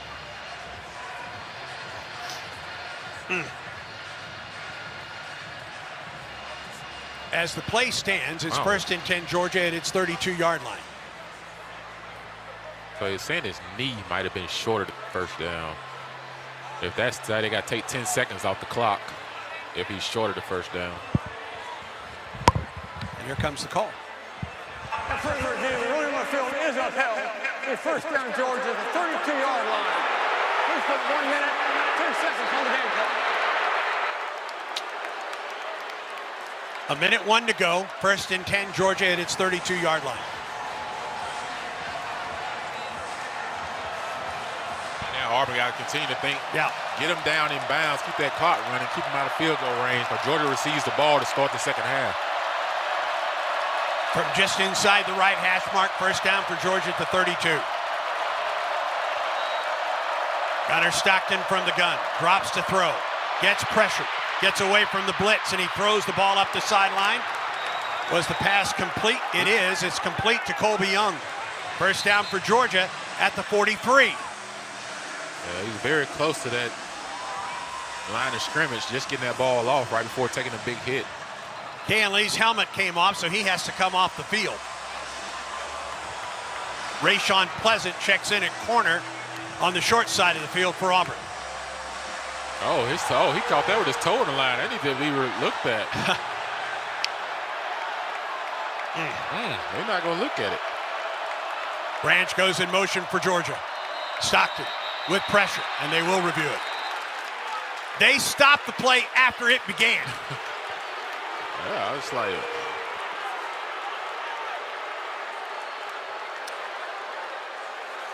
Going on the field with a first down, inbounds, the previous plays under review.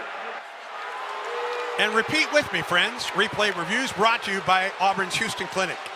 Since 1948, the Houston Clinic has been the preeminent leader in both surgical and non-surgical orthopedic sports medicine treatment and solutions.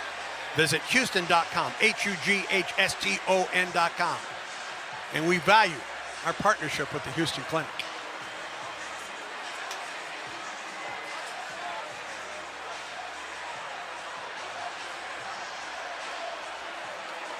All thing about that, I hope they don't take a look for targeting.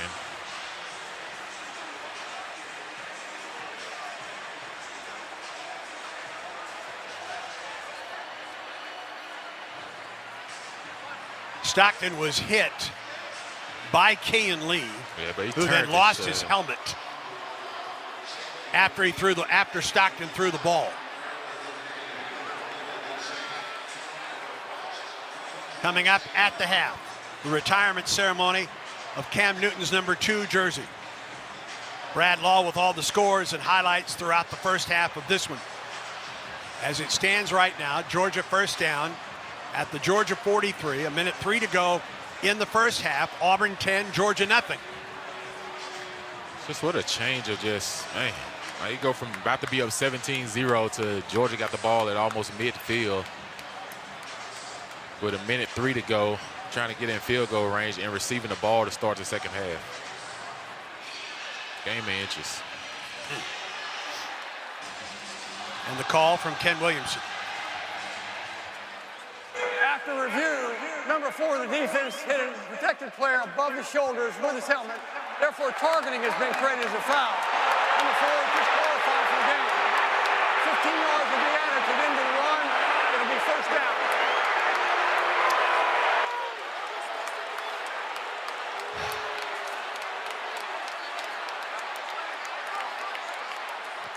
Boy, oh boy. I hate that for K and Lee. Sure do. He's a kid from Georgia, from the state of Georgia, playing in the biggest game for him. Now you're out of the ball game. Yeah, and Georgia gets a first down at the Auburn 42-yard line. And this all started at the Auburn goal line with what Auburn thought it had a touchdown that was ruled a fumble and reviewed as a fumble. Rayshawn Pleasant, now the cornerback, replacing Kayan Lee. Stockton to throw. He looks across the middle. He throws. It's behind Lawson Lucky. Clock stopped with a minute to go in the first half. Second down from the Auburn 42. 2nd and 10 for Georgia. Yeah, new boy sitting in the middle of safety. Gunner Stockton trying to hit his man over the middle. Lucky. Stockton 6 of 9 for 43 yards tonight. Here's Coach Durkin decided to bring a blitz in this play since the clock stopped, and Auburn had a chance to set their defense to try to knock them out of field goal range. Lucky wide left along with London Humphreys. Noah Thomas and Zachariah Branch wide right.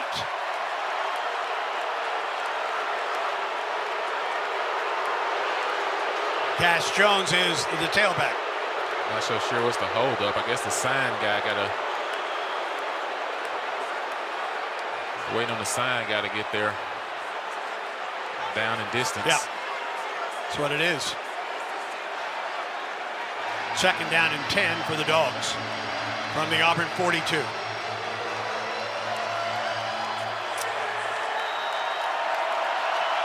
Double wide receivers right and left, ball at the right hash mark for the Dogs. Stockton drops the throw from the gun. Flushed out of the pocket. Looks and he throws the ball away. Oh, come on, ref. And a flag thrown. Amaris Williams called for the foul.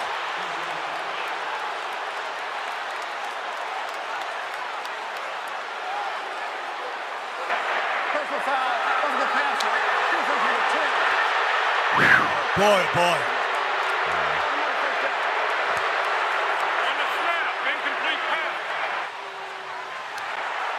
Oh, my goodness. That is not roughing the passer. Oh, my goodness. And now Georgia's in field goal range. All the way down to the Auburn 27-yard line. Jeez.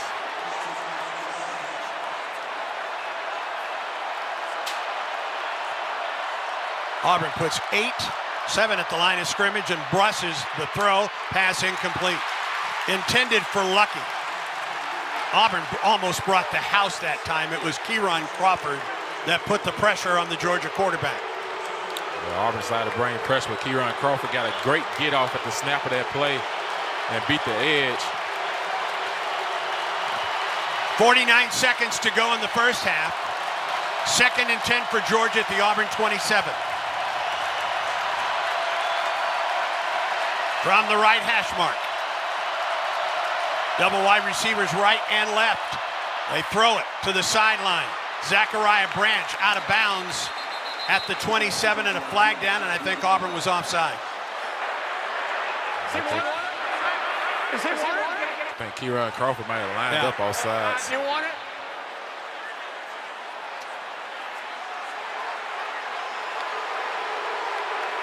Auburn's been playing a clean game for the most of it this series. After the play going against us with the touchdown call, we got multiple.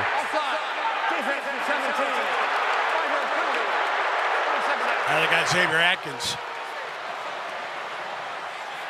And Georgia will have the ball at the 22-yard line. I think we've got gave them more penalty yardage on this drive than they've gotten actual yardage.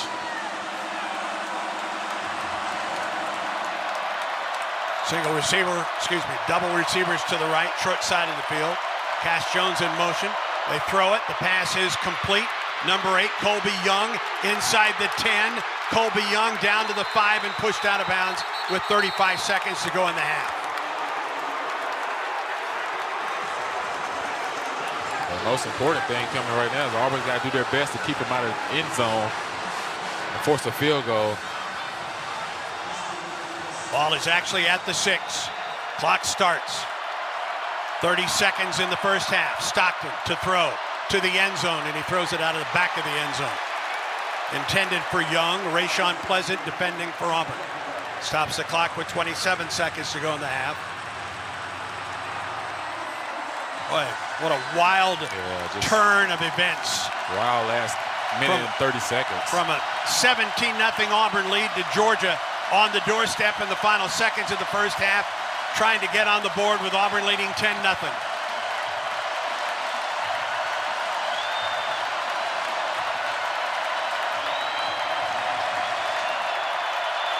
Second and goal from the Auburn 6. Stockton sends Branch in motion. Stockton to throw. Pressure. Stockton throws it away. The pressure from Xavier Atkins. Yeah, good job of Atkins getting around the legs of Gunnar Stockton. Good coverage in the back end as well. Forcing that ball out of bounds. See if Auburn can force it on third down. Got to put the ball for a field goal. Third and a goal from the 6. 21 seconds remaining in the first half. Georgia at the right hash mark. Trips wide side of the field. That's wide left. Colby Young to the short side for the Dogs. Auburn might take a timeout. Oh, they got a chance to sub because Georgia sub. And Georgia got to delay a game.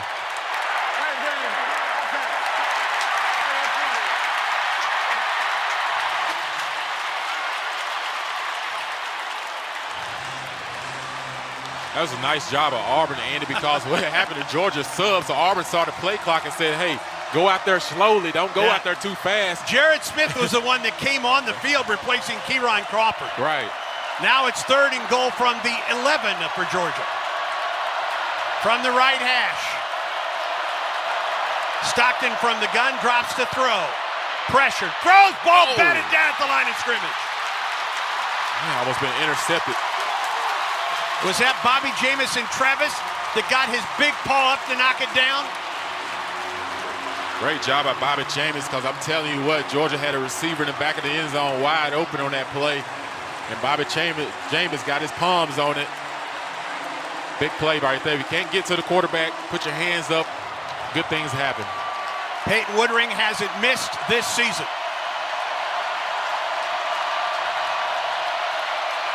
A 29-yard field goal by Woodring. His holder is the quarterback, Stockton. Snap down, kick is on the way, and Georgia gets on the board with 13 seconds to go in the first half of play. Well, Auburn's defense bent, but it did not break. It stiffened down at the 6. Georgia gets 3, and it's a 10-3 Auburn lead with 13 seconds to go in the first half of play. A couple of penalties on that play on that drive. A couple of questionable calls on that drive before it's penalty-wise. But Auburn did a good job in not breaking on defense and giving up the touchdown.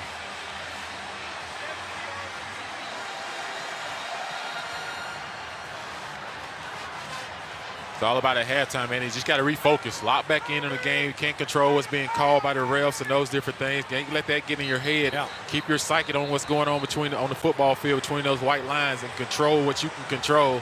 I think that would be the message at halftime, guys. We're physically outplaying them, but don't get caught up into what's being called or not called by the referees. Just focus on the game. Georgia will have the ball to open the third quarter of play. 13 seconds remaining in this second quarter. Coming up, Brad Edens talks with head coach Hugh Freeze, the retirement ceremony of the number 2 jersey of Cam Newton. Brad Law with the Truckworks halftime report. Pleasant at the goal line for the Tigers to take this kickoff from Peyton Woodring. And it is out of bounds, or either on the sideline, but into the end zone. And a flag has been thrown. Yeah, it's out of bounds, I thought. Oh, no, it broke the plane. Now, the flag, though, is thrown up at about the 33-yard line.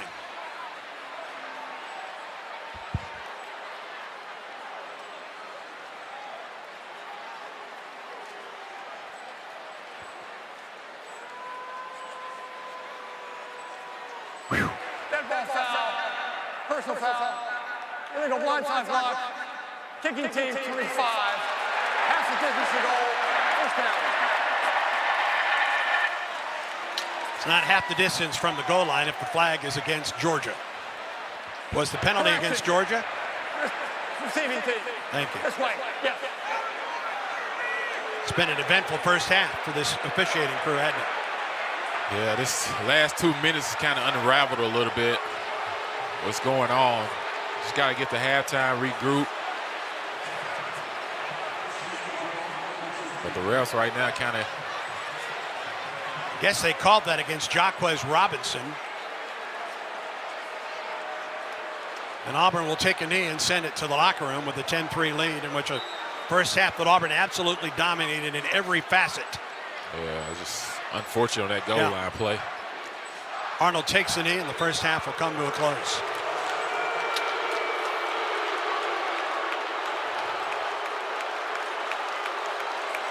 Auburn 10, Georgia 3. We will wait for Coach Hugh Freeze to join Brett Edens, give us his thought. He will go to TV first.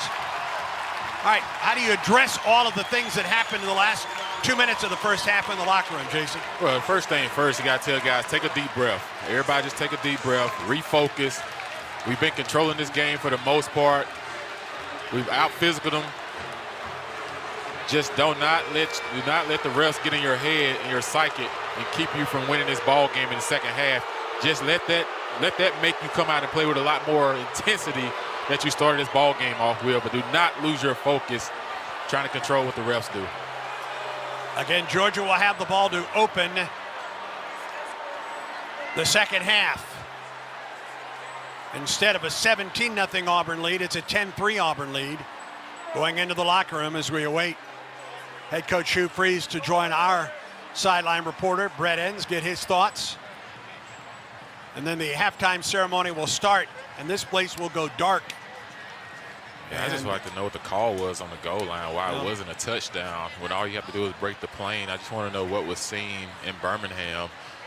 You know, just an explanation, just so we can kind of understand as a broadcast group, booth to explain to the fans. 10-3 Auburn leads at halftime at Jordan-Hare Stadium.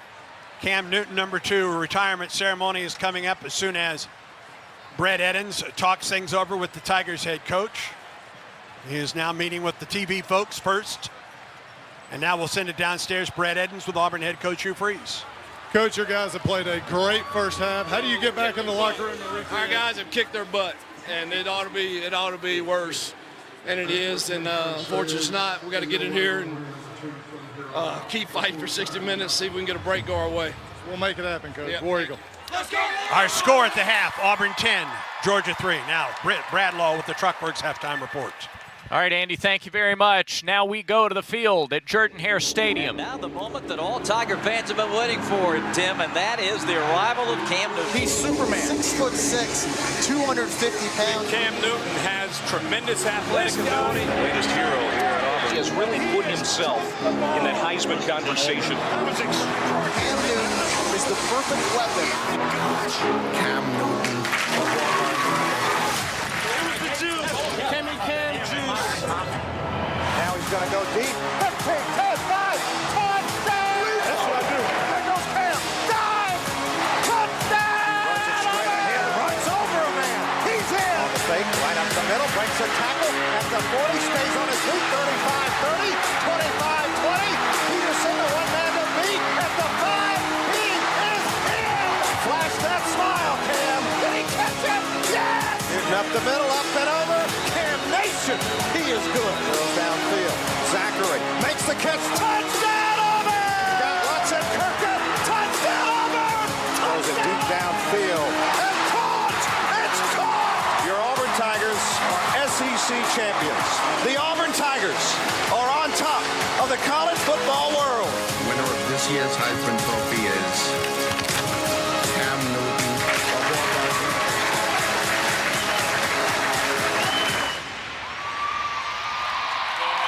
Please welcome back to Pat Dye Field, one of the greatest players in college football history, number 2, Cam Newton. Cam came to the Plains in 2010, and in just one season, etched his name into Auburn history. He led the Tigers to a perfect 14-0 record, an SEC championship, and the BCS National Championship. Along the way, he swept every major award for a quarterback, including the 2010 Heisman Trophy. Cam embodied the spirit of the Auburn Creed, and through his hard work and love for Auburn, he now takes his place among the all-time greats of this program. Now, please direct your attention to the west side of Jordan-Hare Stadium as we unveil the 4th retired jersey in Auburn football history.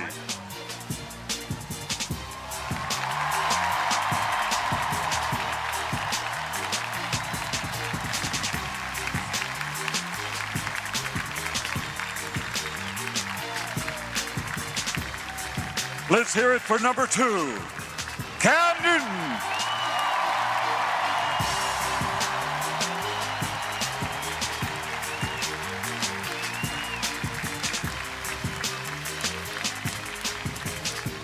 What a moment here at Pat Dye Field at Jordan-Hare Stadium. The light show, the audio highlights, the recognition, and it culminates with the jersey retirement unveiling here at Jordan-Hare Stadium. A memorable night to be here for sure. Auburn leads Georgia 10-3 at the half. Highlights from the first 30 minutes are next when we come back. This is the Auburn Sports Network.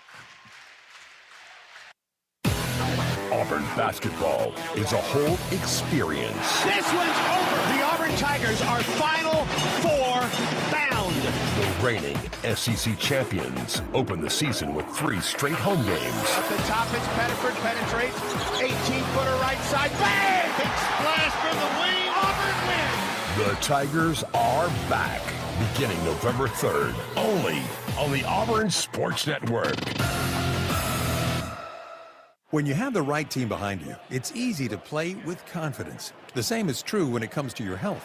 Blue Cross and Blue Shield of Alabama provides what you need to feel healthier and happier. A choice of plans, a large network of doctors and hospitals, and personal support to help you choose the right plan with confidence. No second guessing, no confusion. Just care that works for you and your family. Blue Cross and Blue Shield of Alabama is proud to be on your team and proud to be a sponsor of athletic programs across the state. What a matchup we've got, folks. Just nonstop action. The energy is electric and the fans are all in. An intense game like this calls for a Coca-Cola. Ah, crisp and refreshing. That's a game changer. Yeah, that taste scores every time. And just like that, they're back at it. Passionate fans and an ice-cold Coca-Cola. Now that's a winning combo. No matter the team, no matter the sport, everyone knows fan work is thirsty work. Enjoy a Coca-Cola. There's team pride, and then there's extra Tiger pride. When I'm carrying the Auburn University Regents Visa debit card or prepaid Regents Now card, that's exactly what I get. Whether I'm grabbing some extra Auburn gear or picking up an extra dozen wings for the game, this card always brings it. Sometimes I get an extra War Eagle from the cashier too. Visit Regents.com/Go Tigers to get yours. Extra changes everything. And at Regions, Extra is our ordinary. Official bank of the SEC, member FDIC.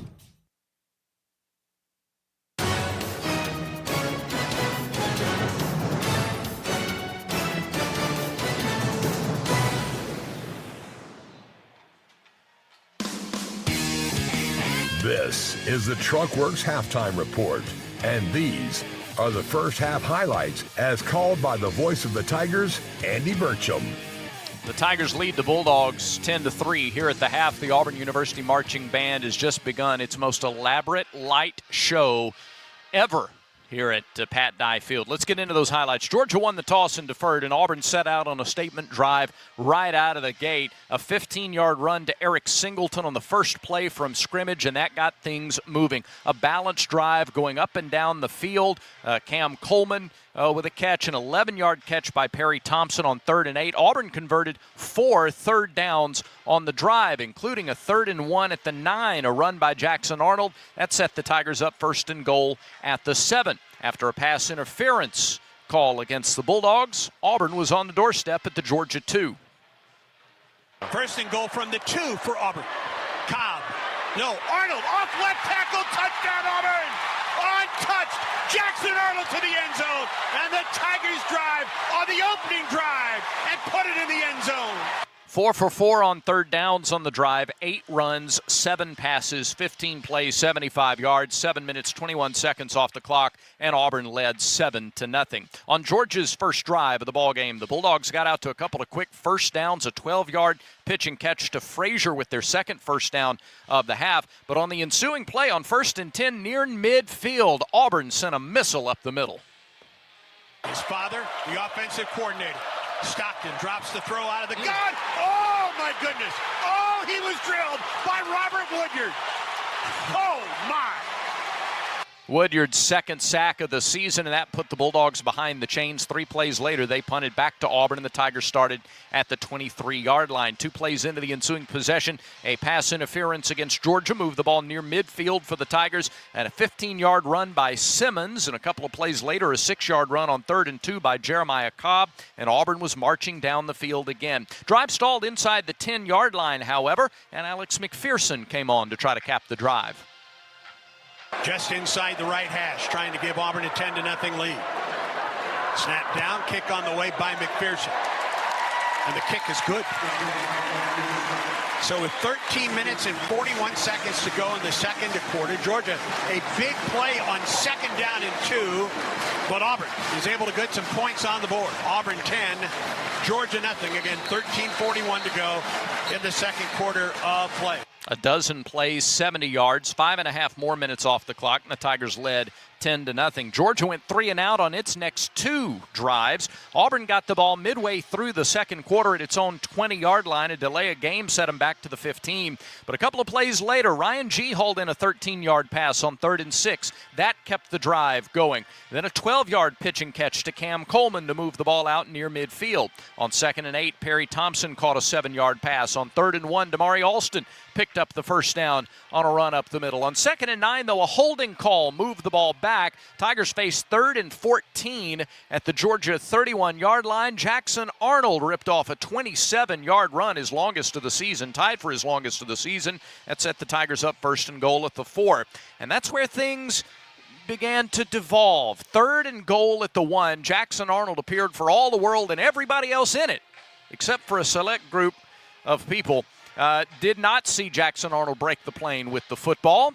It was ruled a fumble instead, and Georgia got it at the 1-yard line. Now, they had to drive the length of the field, and they were able to move the ball up and down the field thanks to 35 yards of penalties against the Tigers, including a targeting call on a play originally reviewed to determine whether a pass was caught inbounds or out of bounds. There was never a ruling on the pass caught inbounds or out of bounds, but Kayan Lee was tossed out of the game. 35 yards in penalties on the drive. Georgia goes 12 plays, 88 yards, and kicks a 29-yard field goal with 13 seconds to go in the half. And that brings us to our halftime score. It could very easily be 17-0, but it's not. Tigers lead instead by a touchdown, 10-3. Stats from the first half when the Truckworks halftime report continues in a moment. Auburn football is presented in part by Truckworks, the official commercial truck dealer of the Auburn Tigers. Truckworks is Alabama's exclusive Kenworth, Hino, and Isuzu commercial truck dealer and was recently named Kenworth's North American Dealer of the Year for the second year in a row. Truckworks is the Southeast headquarters for dump trucks, sleeper trucks, box vans, and everything in between. Stop into their TRP parts store right here in Opelika for any commercial truck part you could possibly need. Truckworks, the partner you can count on in the transportation industry since 1978. Since 1949, the Houston Clinic has served as the preeminent leader in both surgical and non-surgical orthopedic sports medicine treatment and solutions. Their vibrant 75-year legacy demonstrates a deep commitment to serving the local community and its members. Utilizing the latest technology while providing exceptional patient care keeps Houston Clinic at the forefront in sports medicine and patient satisfaction. 334-826-2090 or visit us online at houston.com. Houston Clinic. Research, education, treatment. Hey Auburn fans, if you're a nursing mother, wounded veteran, special needs family, or caring for an elderly loved one, Snazzy is here to support you. This season, snag free parking passes for select families at Jordan-Hare Stadium. Plus, Snazzy gives away a VIP package every home game. Nominate someone in these groups at snazzy.org. Everything Snazzy does is thanks to Carrier, the inventors of modern air conditioning. Head to snazzy.org now to learn more and apply. Snazzy, accessibility for all. Yellowwood knows that a five-star backyard is the place to make lasting memories. Like roasting marshmallows on a cool fall night. That's it. Turn it nice and slow. Get it toasted all... Oh, no, it's on fire. Oh, you want it on fire. Okay, that's a choice, I guess. Crunchy. For five-star backyards and the most memorable experiences, Yellowwood brand pressure-treated pine. If it doesn't have that yellow tag, you don't want it.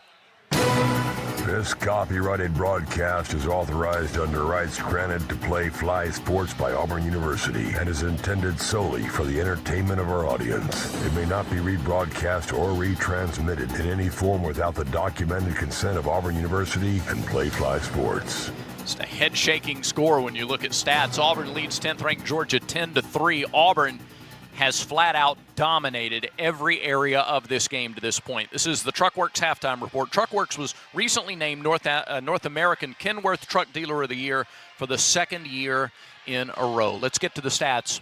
Auburn with 15 first downs to Georgia's 8, and 6 of them were on their last possession of the half.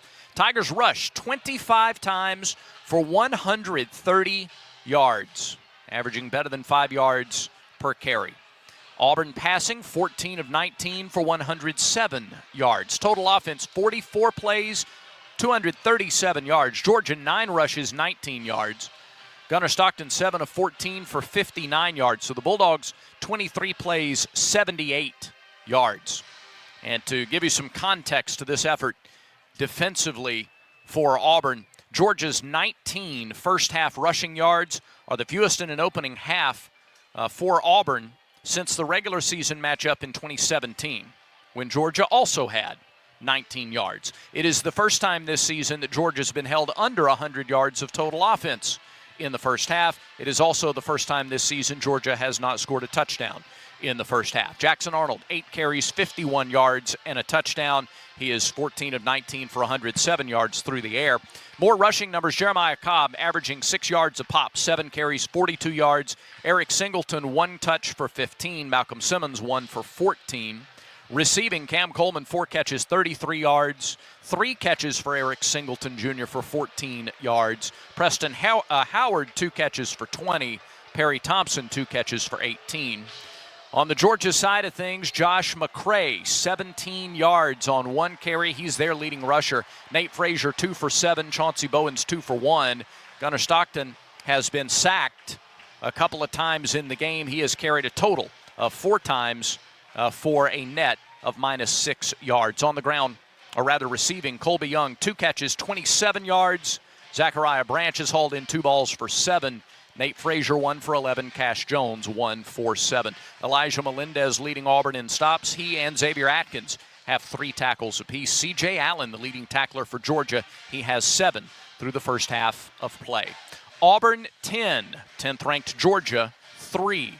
We'll get you ready for the second half when we come back to Jordan-Hare Stadium. This is the Auburn Sports Network.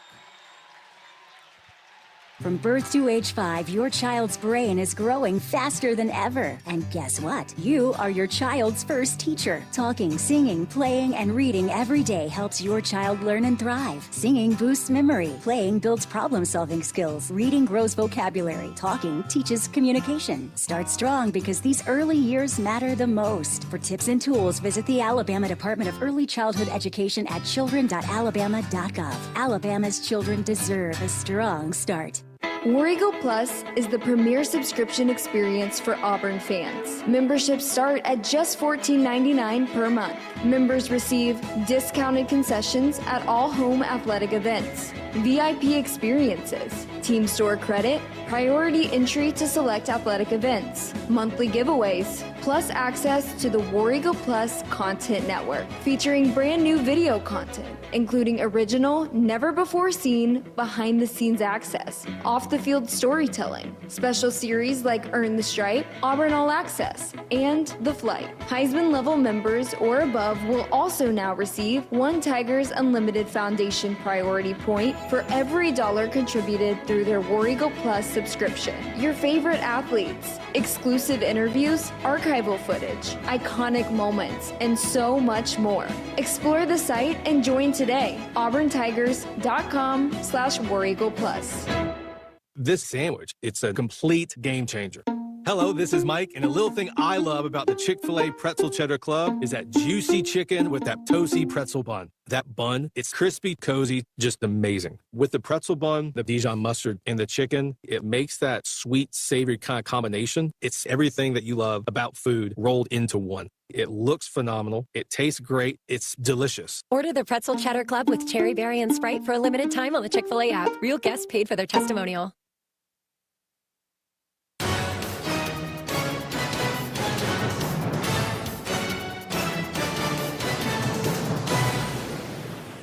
The teams are back on the field getting ready for the second half here. Georgia will get the ball first. The Auburn defense that rose up under extreme adversity in the final minute plus of that first half and forced Georgia to settle for a field goal. They'll be without Kayan Lee for the rest of this ball game. He was thrown out due to a targeting call that they found while reviewing something else in that final stretch.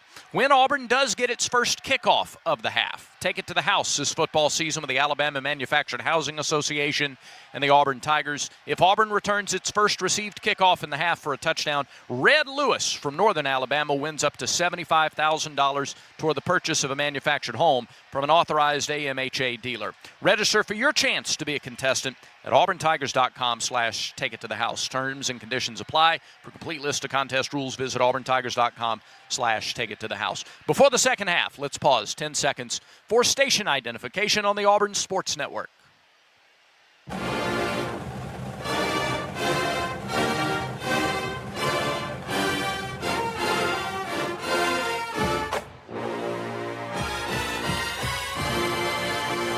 A chance to settle the emotions, perhaps, in the locker room as we turn it back over to Andy Burcham and Jason Campbell to bring you the second half, gentlemen. All right, Brad, thanks. And it's a chance to set the tone defensively in the second half as Auburn will kick off, giving Georgia the ball to open this second half of play and a little bit of momentum with the Bulldogs as they went to the locker room, Jason. Yeah, Georgia's got to be feeling lucky, right, to go into the halftime down 10-3 when you've basically been outplayed in every category. When you look at the play, when you look at the stats, 8 out of 11 third down conversions for Auburn. Georgia 0 for 4 time of possession. Auburn 21 minutes and 55 seconds to Georgia's 8 minutes and 5 seconds. So you think about that as a whole, and you look up and you're only down a touchdown and you're receiving the ball to start the second half, you got to consider that a gift. Now what Auburn's got to do is just put that behind them and say, hey, let's just get back to what we was doing in the first quarter and most of that second quarter besides the last minute and 30 seconds. And let's go win this game. Connor Gibbs will kick it away. Zachariah Branch and Cash Jones are the deep men for the Bulldogs as Auburn kicks out of or away from the south end zone. A little bit into the wind right here.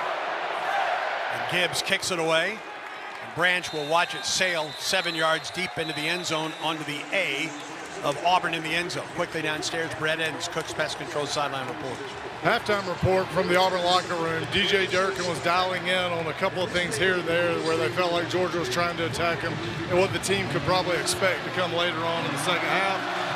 Offense, very confident. Let's keep doing what we're doing. Stay physical. Let's finish. We're going to beat these guys. Hugh Freeze at the end got up and told them to be confident. We're going to win this game. And Keldrick Falk fired everybody up. I think the team's ready. They've been firing them up all day long. First down for Georgia from the 25. Stockton floats it out of the backfield, number 32 with the catch. Cash Jones up the sideline, and he gets a first down for the Dogs. Yeah, Georgia started off trying to throw the little swing screen. Looks like Jones shy of the first down by a couple yards, as it turns out. Yeah, Kayla Harris tried to slow play him again to make that tackle on. You just got to go attack those guys a little bit and just let him try to make a decision on you. Second down and 3 from the 32 for the Dogs. Frazier tries to get around left end, stood up, but gets the first down after the first stick. Harris was the first one there for Auburn, but Frazier across the first down marker, a first down for the Dogs at the 36. Georgia would love to reestablish or just establish its run game that Auburn just shut down in the first half of play. Yeah, Auburn's done a really good job of containing Bowens and Frazier in that first half, meeting them at the initial point of contact. Colby Young, the lone receiver, split wide right. And now Branch comes in motion to the Auburn sideline. Stockton's going to run it. And Stockton gets 3 yards on the play. Out to the 39-yard line. Getting off the bottom of the pile for the Tigers, Bobby Jamison Travis, senior out of Minneapolis, Minnesota. A career-high 5 tackles 2 weeks ago, plus a quarterback hurry at Texas A&M. 2nd and 7 for the Dogs from the Georgia 39. Ball at the left hash. Bell goes in motion to the Georgia sideline. Stockton looks that way. He throws it to Bell up the sideline and overthrows it. Overthrew him by about 3 or 4 yards. It's Rashawn Pleasant with the coverage that time. Pleasant playing for Kayan Lee, who was kicked out of the game for targeting in the first half. And that's the thing about having depth on defense. You got these guys in the transfer portal. You got Rayon Schrader. You got Rashawn Pleasant. 2 guys that was highly touted at their universities. They come to Auburn, and you lose your one of your star corners. Georgia looks for its first third down conversion of the night. 0 of 4 in the first half. 3rd and 7 from the Dog 39. From the left hash, Stockton drops to throw. Sets into the pocket, throws incomplete, and a flag. They're going to get Pleasant, who knocked the ball away on interference. Yeah, they're trying to get Pleasant with the right hand around the right hip of Noah Thomas. Pass interference, defense number 14. Penalty will place the ball at the spot of foul. Automatic First down out to the 49-yard line. Man, that's wow. Yeah. Just leave it at that. First down for the Dogs at the 49-yard line. Trips to the wide side of the field for Georgia. Stockton flanked by Dwight Phillips. Stockton throws it to the near side. And they're going to lose a yard on the play. Pass to Zachariah Branch and taken down by Kinsley Lador-Faustin. He got some help from Champ Anthony, who got his first start tonight since breaking his leg last year against Arkansas. Man, Faustin did a great job of breaking through the block of Oscar Delp, as well as Dylan Bell, to make that tackle for a loss. Second down and 11 for the Dogs to the 48. From the right hash.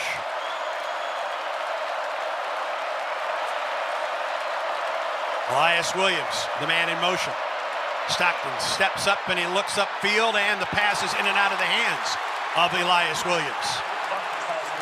Auburn coaches wanted an offensive interference as Williams took down Caleb Harris. Yeah, it was good defense of Caleb Harris. The best thing he did was he got his head around, and I think that's what saved the refs from not putting a flag, but really good job of Caleb Harris of defending that play, making it 3rd and long for the Georgia offense. 3rd and 11.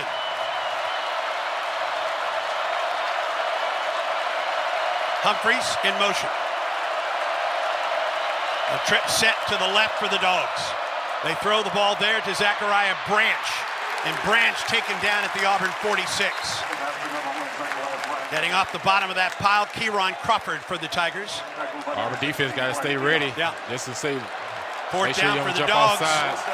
And Georgia leaves the offense on the field. Just watch the ball. Need to get to the Auburn 41 for the first down.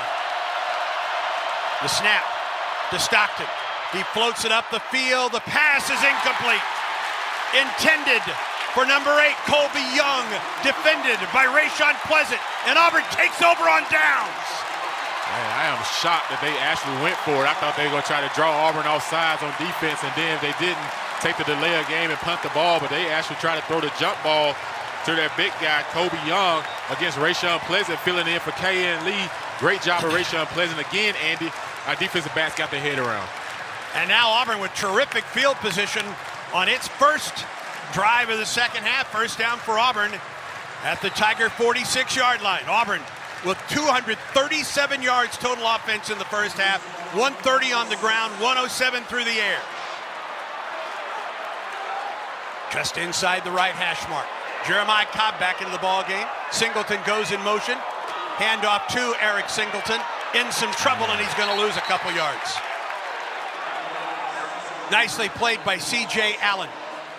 Yeah, C.J. Allen, the star linebacker for Alabama. Nice job of defending that play.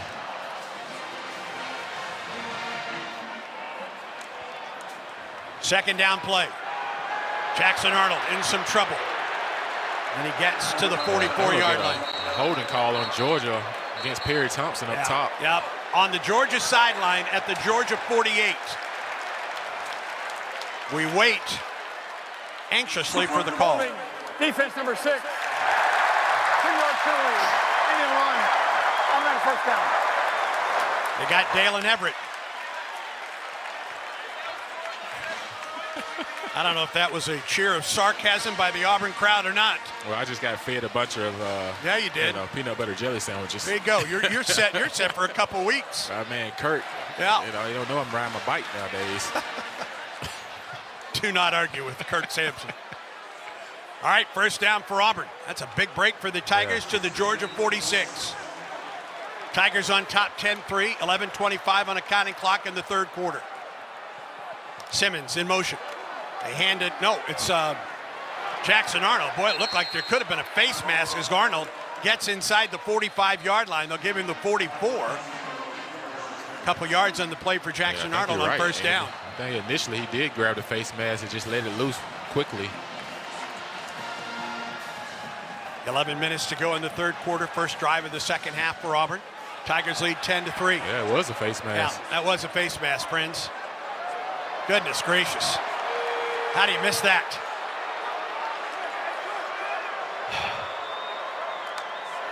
Arnold drops to throw. Looks across the middle. Throws. Pass is complete. Preston Howard is having his best game as an Auburn Tiger. Yeah, I like that play call. Attack the middle of the football field. Preston Howard did a nice job of sitting in zone. He thought he was held or got a face mask on him. Yeah, he thought he had a first down. Yeah, third down. 3rd and 1 for Auburn. Well, Auburn won a late hit coming in. Auburn. The helmet. Oh, they could get it. Yeah. Goodness gracious. Auburn 8 of 11 on third down in the first half of play. Shocked they're not going to take a look at that one. All right, watch number 31 for Georgia come in late. And hit the head part of Preston Howard. Did. Yeah. And now Auburn's going to call a timeout. Timeout. Auburn, first of the half. And maybe Auburn is hoping that they'll review the late hit The only thing you want targeting for Georgia. Yeah, you want the refs to go ahead and look at it, but they wouldn't. So Coach Freeze decided to take a timeout to see if they would go and take a look to see if that was targeting. Auburn University isn't just home to the best athletics program in the nation. It's also home to the best student-centered engineering experience in America. That's not just a slogan, it's a promise. Find your future at the Samuel Ginn College of Engineering. Visit eng.auburn.edu. Doesn't appear there will be a review on that play. So the clock is stopped. 9:56 in the third. Auburn on the march. Tigers 10, Georgia 3. Auburn football continues in a moment. It takes hard work to be the best in the game. Planning, commitment, resilience, sweat. That's why Old Dominion Freight Line, the #1 national LTL carrier for quality, works hard to be the best in the game and is proud to support those striving to be the best in theirs. Old Dominion Freight Line, official freight carrier of Auburn Athletics, helping the world keep promises. When we say we're an everything school, we mean it. Auburn University isn't just home to the best athletics program in the nation. It's also home to the best student-centered engineering experience in America. And that's not just a slogan, it's a promise. The Samuel Ginn College of Engineering ranks as the top engineering college in the state of Alabama, while also ranking as one of the best public engineering colleges in the nation. Tomorrow's leaders, innovators, and world changers begin at the Ginn College of Engineering. Visit today, eng.auburn.edu. My perfect day has sand, salt water, and friends. But my moderate to severe plaque psoriasis can take me out of the moment. Now I'm all in with clearer skin thanks to Skyrizi. Risankizumab Riza, a prescription-only 150 milligram injection for adults who are candidates for systemic or phototherapy. With Skyrizi, most people saw 90% clearer skin, and many were even 100% plaque-free at 4 months. Skyrizi is just 4 doses a year after 2 starter doses. Don't use if allergic to Skyrizi. Serious allergic reactions, increased infections, or lower ability to fight them may occur. Before treatment, get checked for infections and tuberculosis. Tell your doctor about any flu-like symptoms or vaccines. Thanks to Skyrizi, there's nothing on my skin, and that means everything. Ask your doctor about Skyrizi, the #1 dermatologist-prescribed biologic in psoriasis. Visit Skyrizi.com or call 1-866-SKYRIZI to learn more.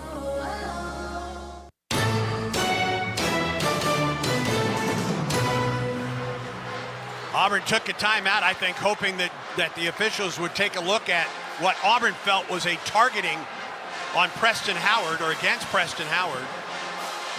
There was no review by the officials, so Auburn has 3rd and 1 at the Georgia 37-yard line. Of course, hats off to that Auburn defense. After Georgia drove into Auburn territory, the Tigers took the ball over on downs. Yeah, great job at Auburn defense to staying alert on that 4th down call by Georgia, not jumping off sides, and then Georgia decided to snap that play, giving the ball to Auburn at midfield. 3rd down and 1. Cobb is the tailback for the Tigers. Cobb will get the carry, and they're going to mark him down behind the line of scrimmage. It'll be 4th and 1. Yeah, I think Auburn might get on the center here and just snap it and run a quarterback sneak. So 4th down and a yard for the Tigers at the Georgia 37-yard line. Auburn will go from the gun. Georgia puts 5 at the line of scrimmage. Brings Singleton in motion. Snap, Arnold. Arnold's going to run it now. He throws it. Pass is incomplete to Preston Howard, and Georgia will take over on downs. Yeah, you're trying to throw a teardrop to him. Just keep going outside and just kind of throw it on his body and just let him get upfield for the 1st down. So both teams turn it over on downs. Georgia gets the ball back at the Georgia 37-yard line. Just still disappointing. We took the timeout and they don't even take a look at see if it was targeting or anything after that 2nd down play. 1st down, Georgia at the 37, the Dog 37-yard line. Frazier, the tailback, flanking Gunnar Stockton in the gun to his left. 1st down for Georgia from its 37. High snap, Stockton looks, throws, pass complete across midfield and down to the Auburn 41-yard line. Colby Young, the senior from Binghamton, New York. 22 yards and a 1st down for the Dogs. Auburn playing without Kayan Lee, ejected from the game for targeting in the 1st half. 1st down to the Auburn 42-yard line. Frazier, the carry, and he's tackled from behind on the play. Number 47, Malik Blockton with the play. Yeah, great job, Malik blocking and hanging on. You're talking about a big running back. Frazier, 5'10", 205 out of Compton, California. Blockton, 6'3", 300-pound sophomore from Pike Road, Alabama. 2nd and 9 for the Dogs. Ball between the hashes. Dylan Bell goes wide left for the Dogs, a pair of receivers wide right. Colby Young, Zachariah Branch. Stockton with some pressure. Flushed out of the pocket. Flag comes down. He throws to the sideline. It's almost intercepted. Robert Woodyard almost came up with the pick. Again, there's a flag thrown. Might get one on both teams. They're going to call this against Auburn. Well, there's 2 flags on the play, isn't there? Yeah, it looked like it should have been one against both teams. Flag thrown in front of the Auburn sideline. And the call from Ken Williams. 2 fouls on the play, both on the defense. Holding, number 17 is declined. Holding, number 13 is accepted. 10-yard penalty, automatic first down. Got Rayon Strader.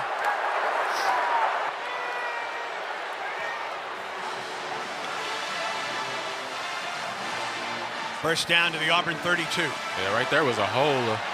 Yeah. Right there. Gosh, he's holding.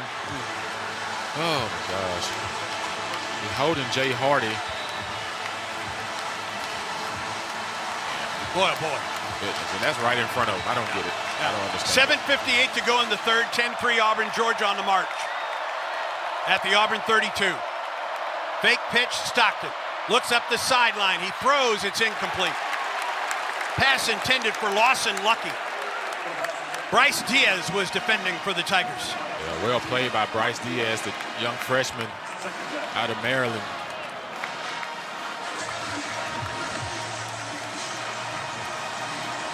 Georgia right now just going through the air. They've been held to just 26 yards on the ground in this game so far. Yeah, Auburn's doing a great job up front of penetrating. Stockton 11 of 22 for 92 yards. Play action, Stockton drops to throw. He looks up the seam. He throws to the goal line. Pass is caught down at the 2-yard line. First down to Noah Thomas. A 6'5" senior from League City, Texas. His 4th catch of the year. Georgia went with Matt's protection. Ran a deep over route. Georgia first and goal from the Auburn 2. Handoff near the goal line. And they gave him a touchdown. They gave him a touchdown.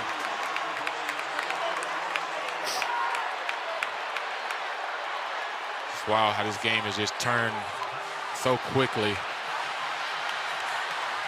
You're looking at a tie ball game into the third quarter where it looked like Auburn was in full control of this ball game. Chauncey Bowens with the touchdown run. The Dogs are an extra point away from tying this one up. And Auburn has to find somehow, some way to overcome what's going on in the field. Woodring out for the extra point to tie it. The holder is Stockton. Bo Gardner, the snapper. And this game is tied at 10.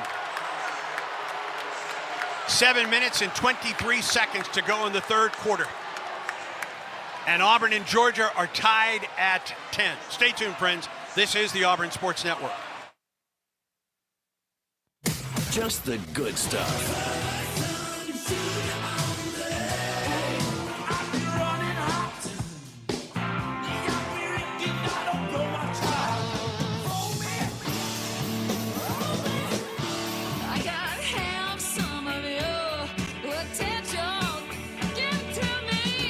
Only the good stuff. Classic hits. Wings 94.3. The fans are out today, Gabe. That's right, Andy. Big games mean bigger tailgates. Check out that Ford F-150 truck. A championship caliber performance. Flawless execution, Andy. Smart, powerful, and with available Pro Power on board, F-150 just took this tailgate over the top. Work or play, it's always game on with a Ford F-150 truck. For the latest offers on the official truck of the Auburn Tigers, see your local Ford dealer today. See owner's manual for important operating instructions. You work hard to keep your car running and your home safe, so it only makes sense to keep them protected with a company that has your interest at the heart of what they do. That's why turning to Country Financial for your car and home insurance is an easy choice. Country Financial has been providing insurance and protecting families like yours for 100 years. That's the kind of stability you can trust. Our dedicated reps live and work in your communities and are ready to connect you to get you the insurance that fits your needs. Get more from your car and home insurance at countryfinancial.com. Since 1949, the Houston Clinic has served as the preeminent leader in both surgical and non-surgical orthopedic sports medicine treatment and solutions. Their vibrant 75-year legacy demonstrates a deep commitment to serving the local community and its members. Utilizing the latest technology while providing exceptional patient care keeps Houston Clinic at the forefront in sports medicine and patient satisfaction. 334-826-2090 or visit us online at houston.com. Houston Clinic. Research, education, treatment.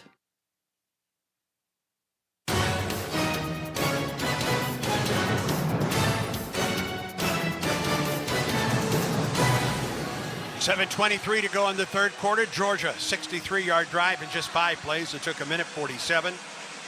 Chauncey Bowen's 2-yard touchdown run of the extra point ties the game at 10. And tonight's game is presented by LLH Healthcare, the official employee benefits partner of Auburn Athletics. There's no question where that momentum is falling right now after Auburn goes or turns the ball over on downs.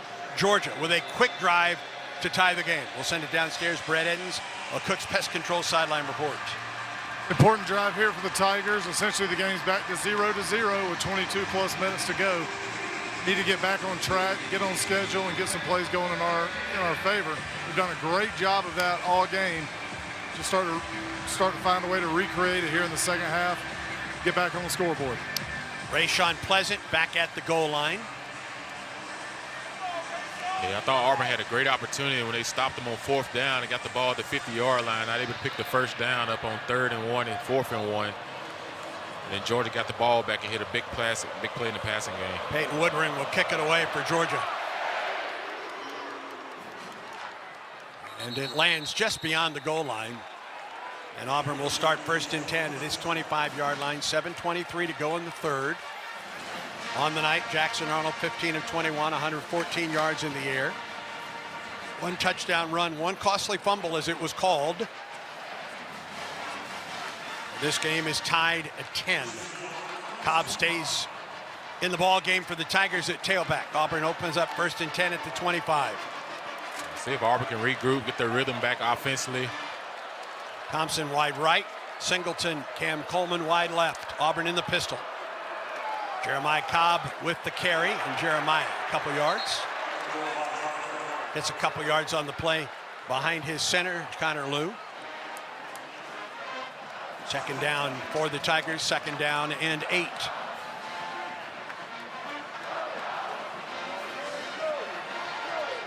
Those are the football at the 27.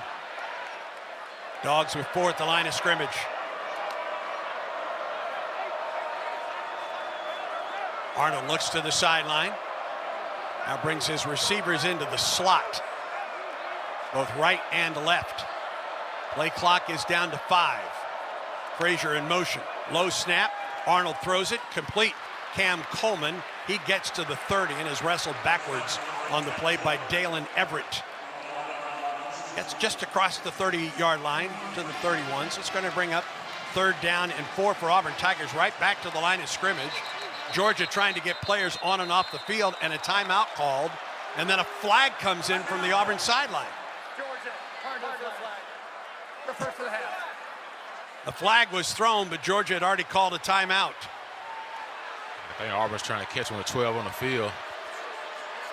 SeatGeek makes it easy to find tickets so you can be a part of all the action this season. Whether you're selling or buying football tickets, SeatGeek is the official ticket marketplace of Auburn football. Let's go Tigers. SeatGeek when play resumes. 3rd and 4 for Auburn at the Tiger 31. 6 minutes and 21 seconds to go in the third. The Tigers and the Dogs are tied at 10, and Auburn football continues in a moment. Throw a flag before ants, termites, and other pests invade your home by calling Cook's Pest Control. Cook's proven pest control methods and superior termite control system protect your home from unwanted pests and are backed by a 110% satisfaction guarantee. Make the right call and call the South's most trusted name in pest control for a free inspection. Cook's Pest Control. Looky, looky, looky, here comes Cookie, Cook's Pest Control. War Eagle. This is Katherine Robertson, proud graduate of Auburn University, and I'm running to be Alabama's next Attorney General. Thanks to President Trump, America is winning again. And as Attorney General, I'll make sure we keep winning, keeping the border closed, deporting the violent illegals, and cracking down on crime. I'm proud to have the support of the Alabama Farmers Federation, along with sheriffs and police chiefs across our state. Visit KatherineFrage.com to join our team. Paid for by Robertson for Attorney General. P.O. Box 530063, Birmingham, Alabama 35253. He's got the speed. He's got room. He's going to score. No one gets you closer to the game than Sirius XM College Sports Radio. For the win. Got it. Let's go. Tune in for news, talk, and analysis from the offseason through regular season and into the postseason. We've got your team covered anywhere you go. Deep to center field. Oh, it's gone. Get a free trial at SiriusXM.com/College Sports Radio 2025. Families all across Alabama rely on natural gas from Spire to cook food and warm water, even when the power's out. Because let's face it, weather is unpredictable. Your energy shouldn't be. And now, when you switch to natural gas, you can save up to $800 with rebates from Spire. Find more information about savings and financing at spireenergy.com/War Eagle. Tonight's game broadcast is presented by LLH Healthcare. Live life healthy.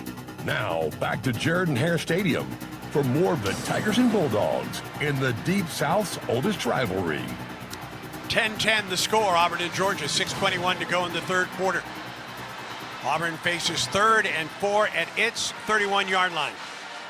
Following a Georgia timeout, Georgia was having trouble getting personnel on the field and off the field for that matter.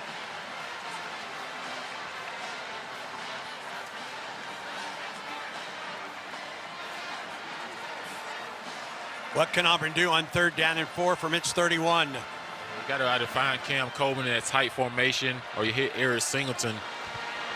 It's kind of been your go-to, but we have hit the tight end a little bit here in this game in these situations over the middle of the field. Ball will be snapped from the left hash mark.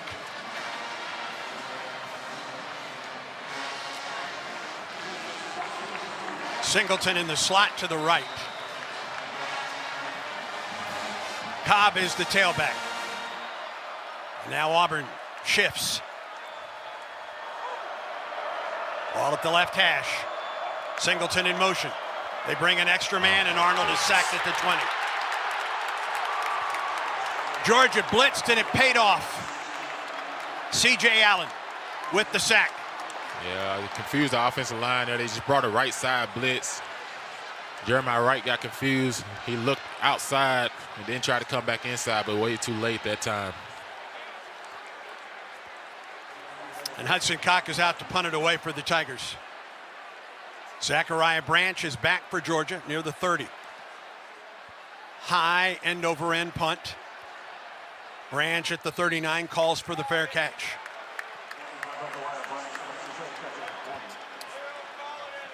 "38-yard punt. Georgia will have it, as it turns out, at the 40-yard line. Brad Law with a check to the Yellowwood scoreboard. All right, Andy, thank you. In Baton Rouge, South Carolina tied 11th-ranked LSU at 10 early in the third quarter, but the Bayou Bengals respond with a touchdown on their next drive, so Tigers lead the Gamecocks 17-10. 5 minutes to go in the third quarter there. Winding down in College Station, 5th-ranked Texas A&M, a 2-touchdown lead over Florida, 31-17. Andy, back to you. Georgia starts from its 40. Frazier, the tailback. Stockton to play action. He looks and he throws. It is caught at the Auburn 45-yard line. Oscar Delp with the catch. I'm not sure how he caught that ball. He reaching behind him. Those are the football at the 46, as it turns out. Right back to the line of scrimmage. First down for the Dogs in Auburn territory. Stockton flushed out of the pocket. Gonna run. Stockton out of bounds at the Auburn 38-yard line. Chased from behind by Chris Murray. Gunnar Stockton, the quarterback, you know he likes to move up in the pocket. Nothing's open downfield. Look to use his legs. See if Auburn can create a negative play and force a 3rd and long situation. Hasn't been one of those for a while, has there? Yeah, we need a turnover. We need some type of negative play. We got to create one. Game tied at 10, just under 5 minutes to go in the third quarter. Georgia in Auburn territory at the Tiger 39. From the right hash. Bell goes in motion. Handoff, and there's a tackle for loss on the play. Frazier taken down by Elijah Melendez. Back to the 42-yard line. Yeah, Elijah Melendez, a talented freshman from Kissimmee, Florida, getting that tackle for a loss, creating a 3rd and 7 coming up for Georgia offense. Does Durkin bring a blitz and try to knock them even further out of field goal range? Georgia is 0 of 5 on 3rd down tonight.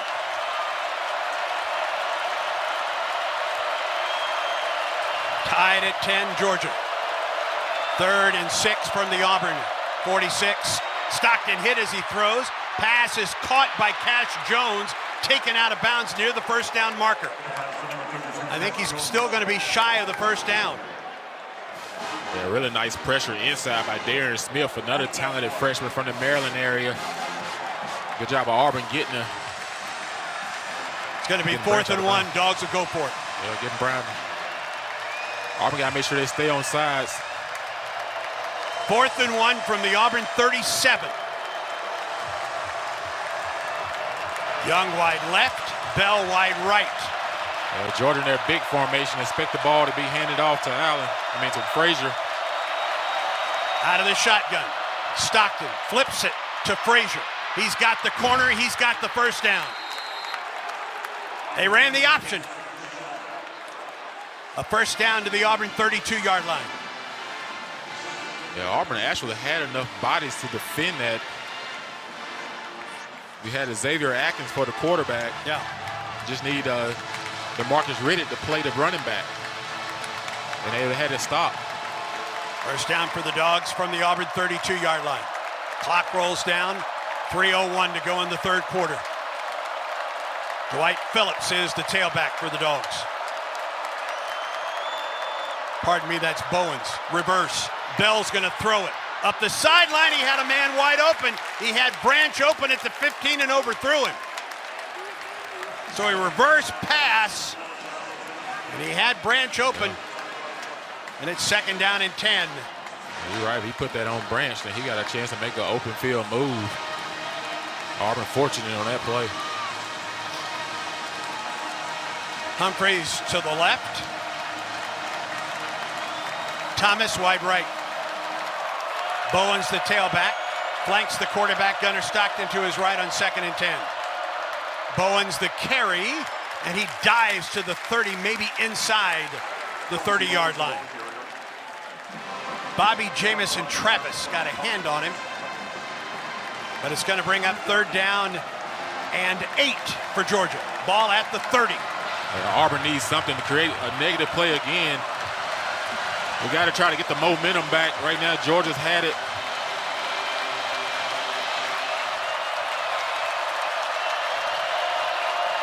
Humphreys and Branch wide right. Colby Young wide right. Now Branch in motion. Near side. Stockton looks back to the other side. Oh, what a play! Xavier Atkins. Xavier Atkins takes down Oscar Delpit. It's a loss on the play. Man, what a play, because if he doesn't make that play, there's 2 blockers or maybe 3 blockers in front for a -5 loss, and that puts the field goal, makes it a little bit longer. The longest of the season, the longest of his career, is 55 yards for Peyton Woodring. This will be a 57-yarder. It would be a career high for the junior out of Lafayette, Louisiana. Snap down, the kick is on the way. And the kick is good. And for the first time tonight, Georgia has the lead. 1:22 to go in the third quarter. And the Bulldogs have scored 13 unanswered points. And Georgia leads Auburn by a score of 13-10. And all of that momentum that Auburn had near the end of the first half has dissipated, friends. Yeah, it seemed like ever since the controversial call on the goal line, we haven't been able to just regroup and get that momentum back. We just need a couple big plays to just get that momentum back. See if Auburn can go down and get a touchdown, flip this game back to their favor. 9 plays, 25 yards, 4 minutes and 20 seconds. 53-yard field goal officially from Peyton Woodring. And the Dogs lead Auburn by a score of 13-10 with 1:22 to go in the third quarter.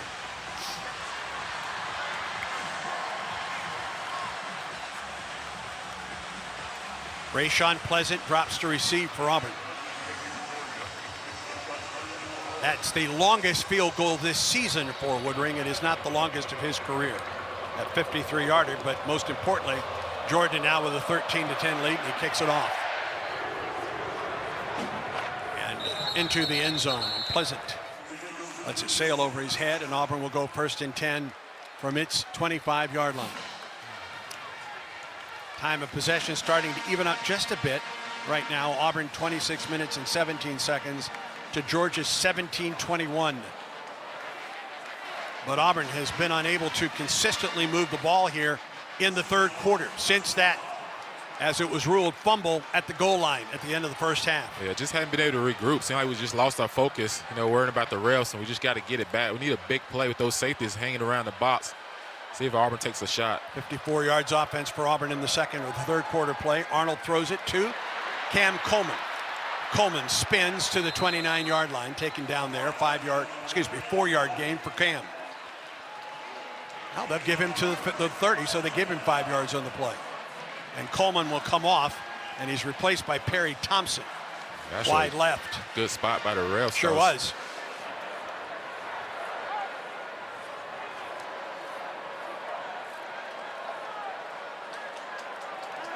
Abe Harris Jr. checks into the lineup for Georgia, replacing Joseph Jonah Ajayi. 2nd and 5 for Auburn. Handoff, Cobb. Spun down at the line of scrimmage. He's able to get a yard. And it will bring up 3rd down and 4 for Auburn. The Tigers are 8 of 13 on 3rd down tonight.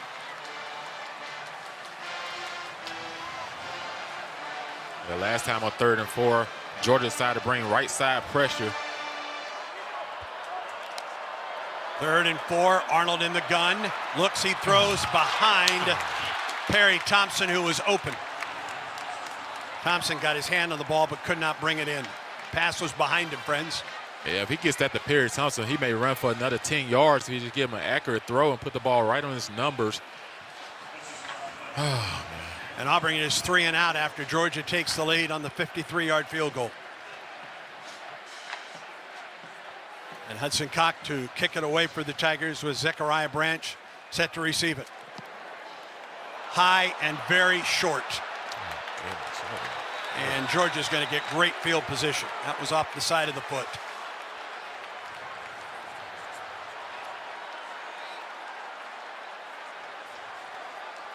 With 4 seconds to go in the third quarter of play. And Georgia will have 1st and 10 at the Auburn 45-yard line.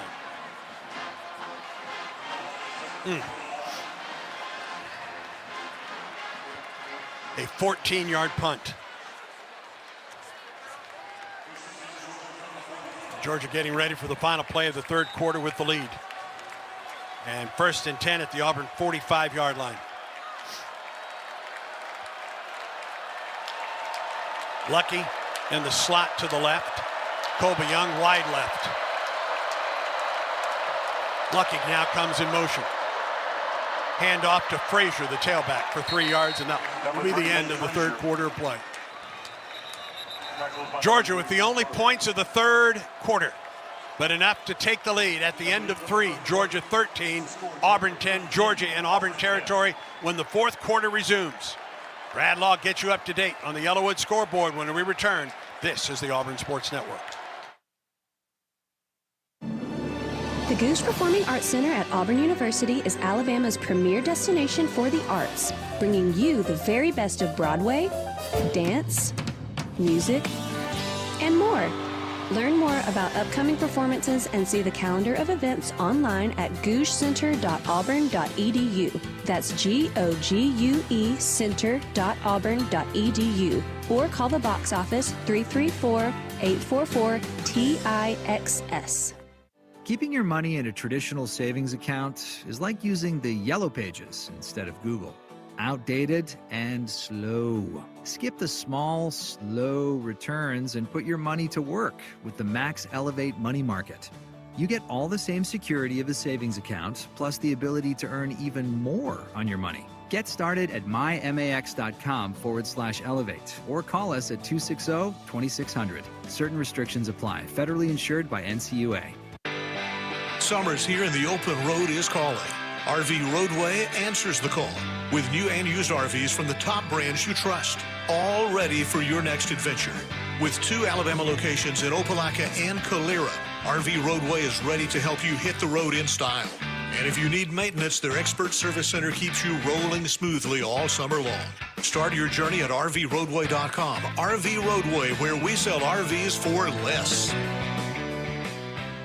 This is Ray Hornsby at Affordable Comfort Cooling Systems and Plumbing. We believe our work is more than just AC and plumbing repairs. It is about serving people with integrity and care. As a Christian-owned company, we take Colossians 3:23 to heart. Whatever you do, work at it with all your heart, as working for the Lord, not for men. That's why at ACCS and Plumbing, we do the job right the first time and always stand behind our work. Honest service, faith-driven values. Give us a call today or visit accsauburn.com to learn more. That's accsauburn.com. Alabama license number 12084.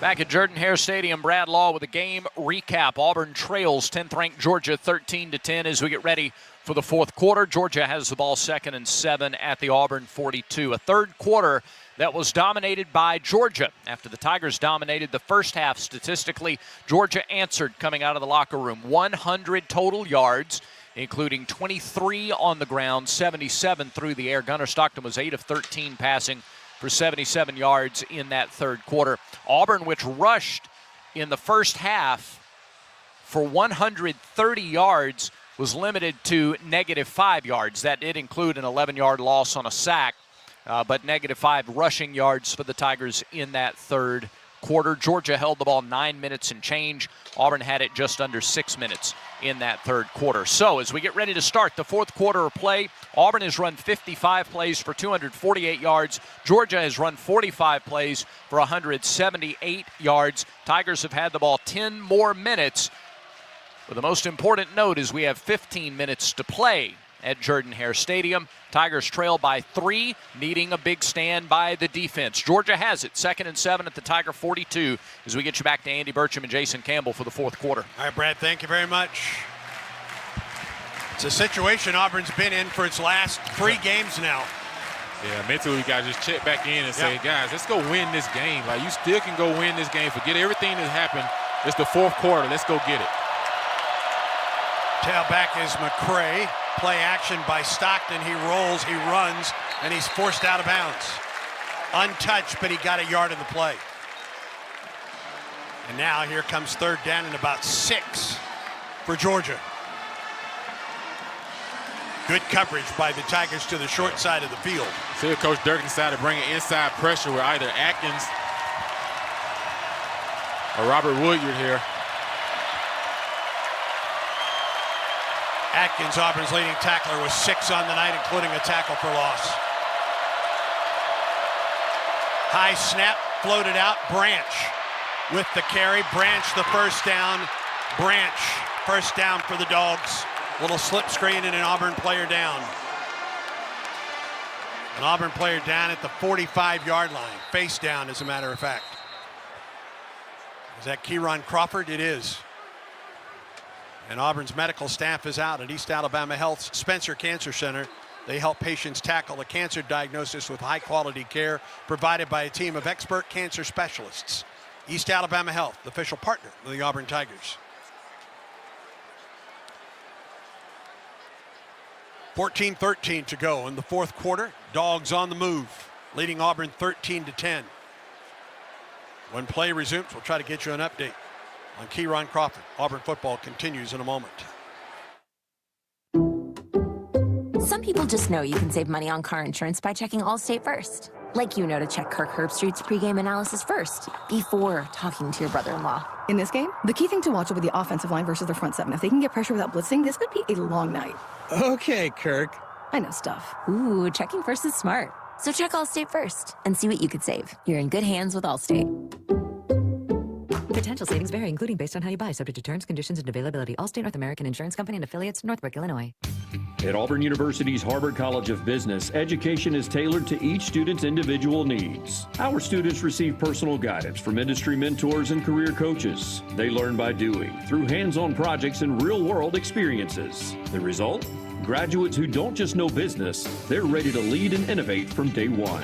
That's what makes them distinctly Harbord. Harbord College of Business, inspiring business. Discover more at harbord.auburn.edu. At East Alabama Health, our team of employees and physicians is ranked among the best season after season. In the past year alone, Becker's has named us one of the top 150 places to work in healthcare. Newsweek has called us the best in-state hospital. And for the second year in a row, Newsweek also named us as one of America's best maternity hospitals. But you know what makes us most proud at East Alabama Health? Is being an official partner of the Auburn Tigers. Join our winning team today at eastalabamahealth.org.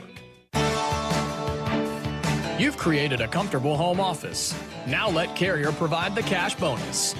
For a limited time, you can claim up to $1,550 in cool cash rebates on a qualified Carrier home comfort system.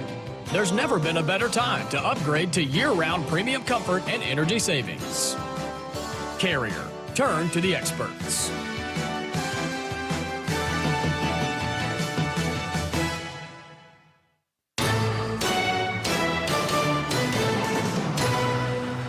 .13 to go in the fourth. Georgia on the move and leading Auburn 13-10. First down for the Dogs at the Auburn 29. By the way, Kieran Crawford was able to get off and actually ran off the field under his own power.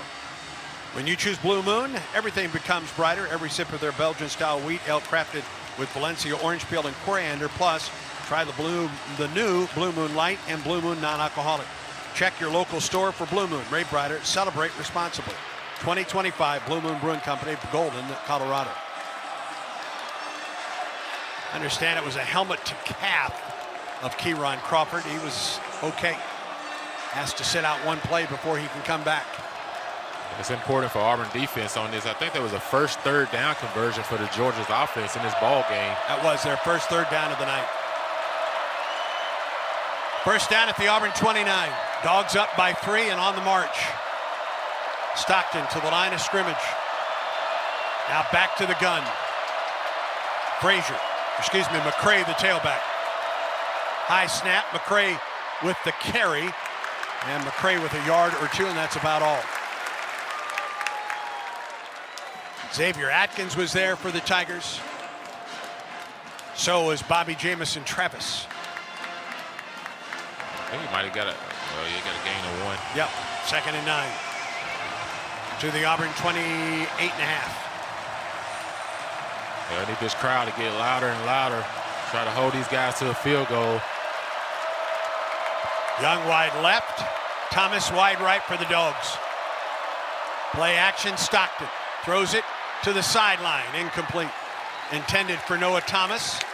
He was battling Rayshawn Pleasant. Yeah, Rayshawn Pleasant done a really nice job of filling in for K.N. Lee. They've taken a couple of ghost shots at him since he's came in the game. He's done a really good job of defending and getting that head around. Dogs look for their second third down conversion of this drive and just the second of the night. This is 3rd and 9. Young wide left, trips to the wide side of the field, wide right. Bowens the tailback. Play clock at 3. Down to 2. Watch the screen. Georgia has to call a timeout. And Kirby, I think, is saying, I didn't call timeout. No, it's too late, though. He's already initiated timeout. You can't get the timeout back. He's already called a timeout.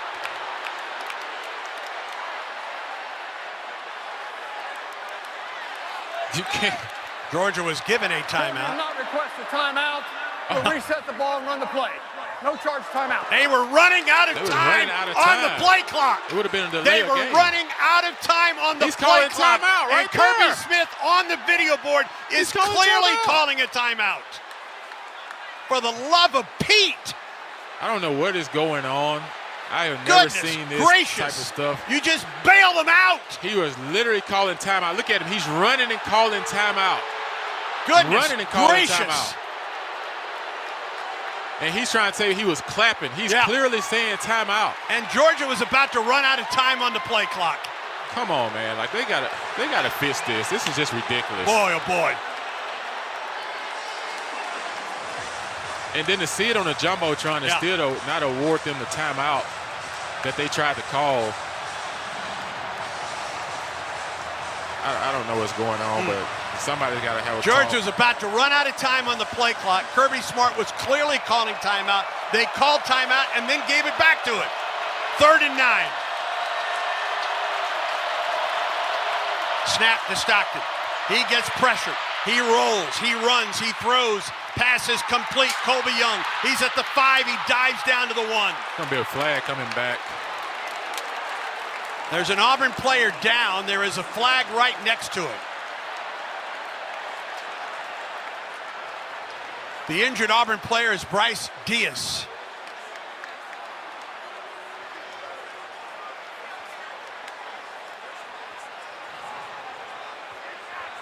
And he's having trouble getting off the field, friends.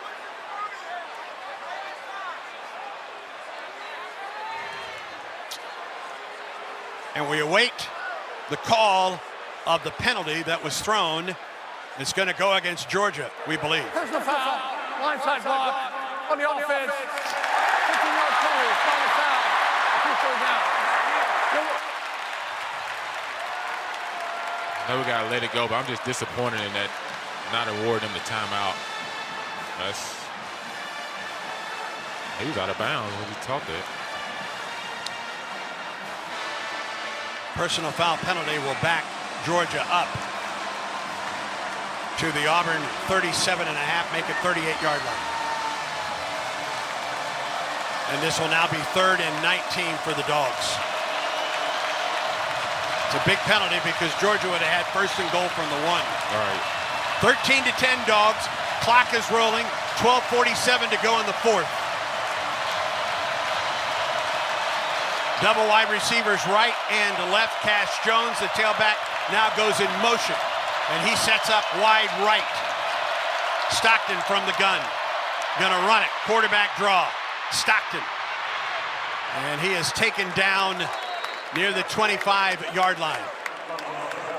Yeah, that was a play. But that puts them into field goal range. Yeah, that was a play call. They knew Auburn's going to kind of play coverage. They decided to run quarterback draw just to get them right in the field goal range. Well, the penalty takes them out of touchdown range and puts them into field goal range, as it turns out. And with 12:06 and counting, Woodring tries to make it a 6-point Georgia lead. This will be a 45-yard field goal. Ball in the middle of the field, out of the hold of Gunnar Stockton.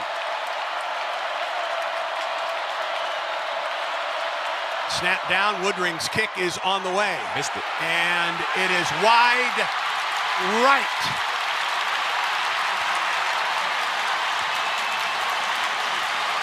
.11:44 remaining.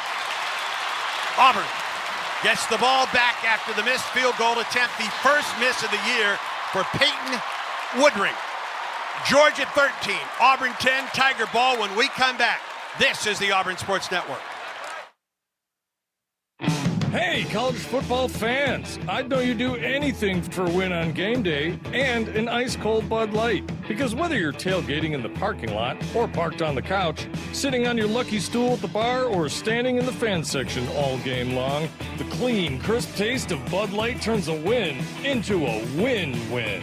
And there's nothing easier to enjoy than that. Bud Light. Easy to drink, easy to enjoy. Enjoy responsibly. Anheuser-Busch Bud Light Beer, St. Louis, Missouri. Here's a clip from a recent Talking Tigers podcast with Andy Burcham. Auburn football chaplain Mike Blanc. I look at my role of continuing what Chet started there 26 years ago, continuing to build upon a powerful, beautiful legacy that he had there. His legacy not only lives on through me, but it lives on through all the countless players, coaches, and people that he impacted. I tell people all the time, coming after Chet, I feel like Joshua in the Bible coming after Moses. Moses was this big biblical figure, but somebody remind me, but God used Joshua in mighty ways. New episodes of the Talking Tigers podcast are released Mondays wherever you listen to podcasts. Subscribe to the Talking Tigers podcast exclusively from the Auburn Sports Network. Hey, Auburn fans, if you're a nursing mother, wounded veteran, special needs family, or caring for an elderly loved one, Snazzy is here to support you. This season, snag free parking passes for select families at Jordan-Hare Stadium. Plus, Snazzy gives away a VIP package every home game. Nominate someone in these groups at snazzy.org. Everything Snazzy does is thanks to Carrier, the inventors of modern air conditioning. Head to snazzy.org now to learn more and apply. Snazzy, accessibility for all.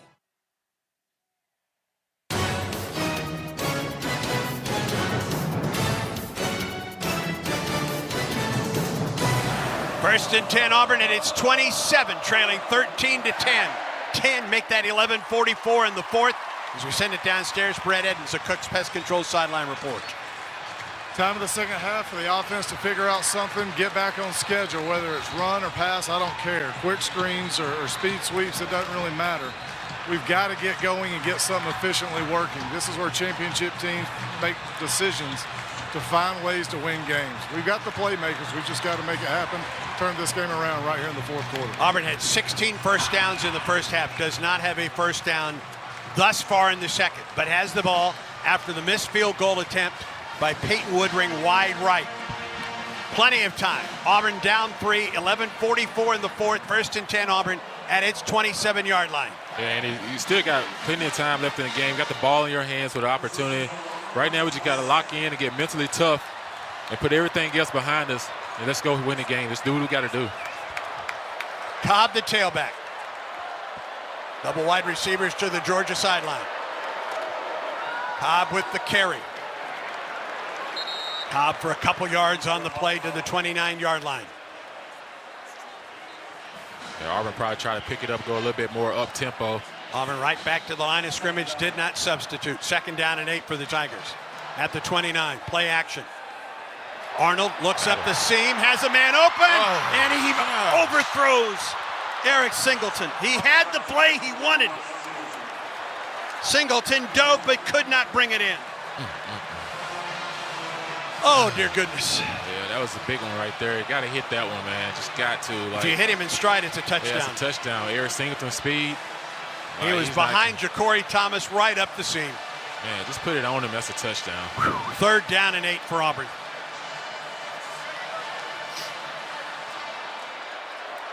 Clock stop with 11:20 to go in the fourth. Tigers trail by 3.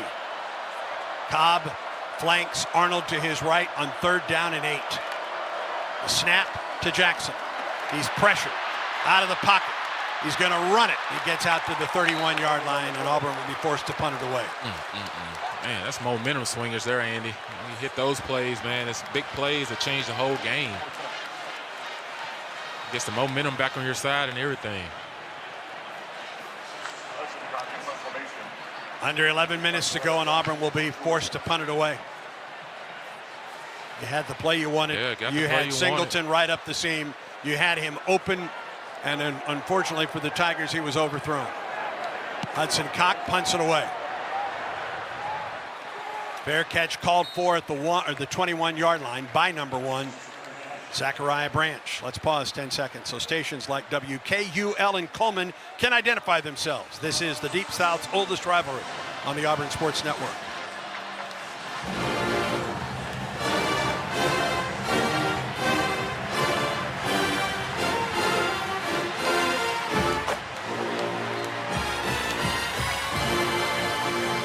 .48-yard punt by Hudson Cock, and Georgia now first and 10 at its 22. 10:38 to go in the fourth. Dogs lead 13-10. They've scored 13 unanswered points. The only scoring of the second half, a 53-yard field goal by Woodring. From the left hash, Frazier, the tailback. Branch goes in motion. Play action, Stockton. Up the seam, and it was deflected by Auburn. Great job by Atkins. Yeah, Xavier Atkins. They were trying to get it up the seam to Oscar Delp, who was open, but Atkins was able to bat it down. A really nice play there because, like you said, Andy, Delp was open, but Atkins did a really nice job of leaping up. Stops the clock with 10:34 to go in the fourth. 2nd and 10 for the Dogs. Trips to the wide right. Now Branch comes in motion and then back to the Georgia sideline.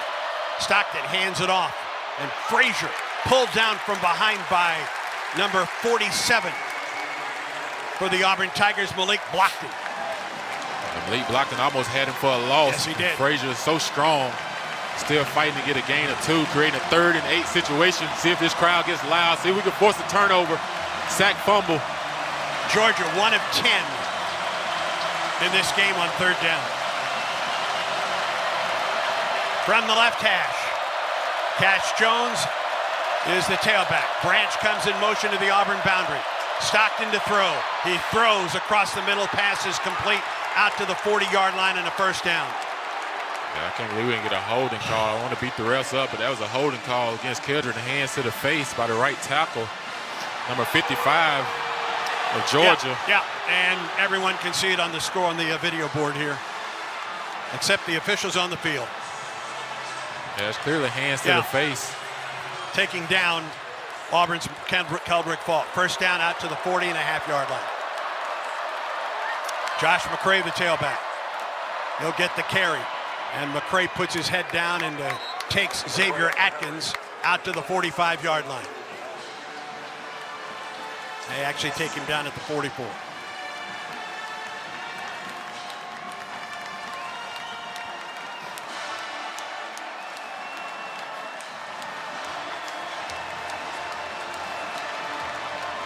Gain of 3 on the play, 2nd and 7.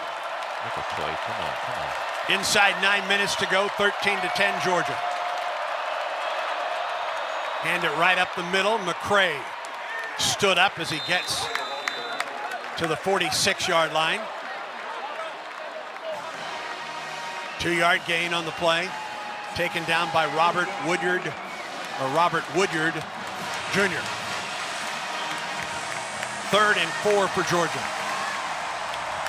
Clock rolls down, 8:24 and counting. 3rd and 4 for Georgia at the Dog 47. Tigers haven't been able to get to Stockton here of late. Can they on this 3rd down play? Auburn rushes 3. Stockton throws. Passes complete into Auburn territory to Zachariah Branch. A 1st down to the Auburn 47. Yeah, we're getting a little bit too much cushion to the boundary. Rayon Schrader giving too much credit to Branch when it's 3rd and 4. You got to play a little bit closer up to the line of scrimmage and not giving those gimmies. 1st down into Georgia or into Auburn territory for the Dogs. 7:40 and counting. 1st down at the Auburn 47. Under center this time, Gunnar Stockton. With Frazier, the lone back. Handed off to Frazier up the middle. Yeah, that's coming back. Flag. And this is going to be a hold, we believe, as Malik Blockton was basically pulled backwards. Stops the clock with 7:21 to go. Holding offense number 56. 10-yard penalty for previous spot. Repeat 1st down. Got the left guard, Micah Morris, senior out of Kingsland, Georgia. Georgia with its 5th different offensive line starting lineup tonight. It's been a banged up group up front for Georgia. Different lineups every game this season so far. Clock starts again, 7:13 and counting. Tigers trail by 3. 1st and 20 at the Georgia 43. Stockton sets and throws, pass complete at midfield, inside Auburn territory, and Branch with the catch to the Auburn 48. Auburn having trouble right now with Zachariah Branch. Yeah, where you got to see that one playing the linebacker position. Know you got safety help over top. Just don't give up inside leverage on those easy slants. That's just a pitch and catch with a gain of 10. You got to make it a little bit harder on the guys. Play inside a little bit on them. Actually, 2nd down and 11 at the Auburn 48. Clock rolls down, 6:32 and counting. 13-10 Dogs. Stockton to the sideline for Branch to the 40 and inside the Auburn 35-yard line. I think he may have stepped out of bounds. But that's a first down for the, right at the first down marker. If it's 3rd down, it's 3rd and 1. They kind of hurt us in the second half with these quick screens. Getting the ball out of Gunnar Stockton's hand.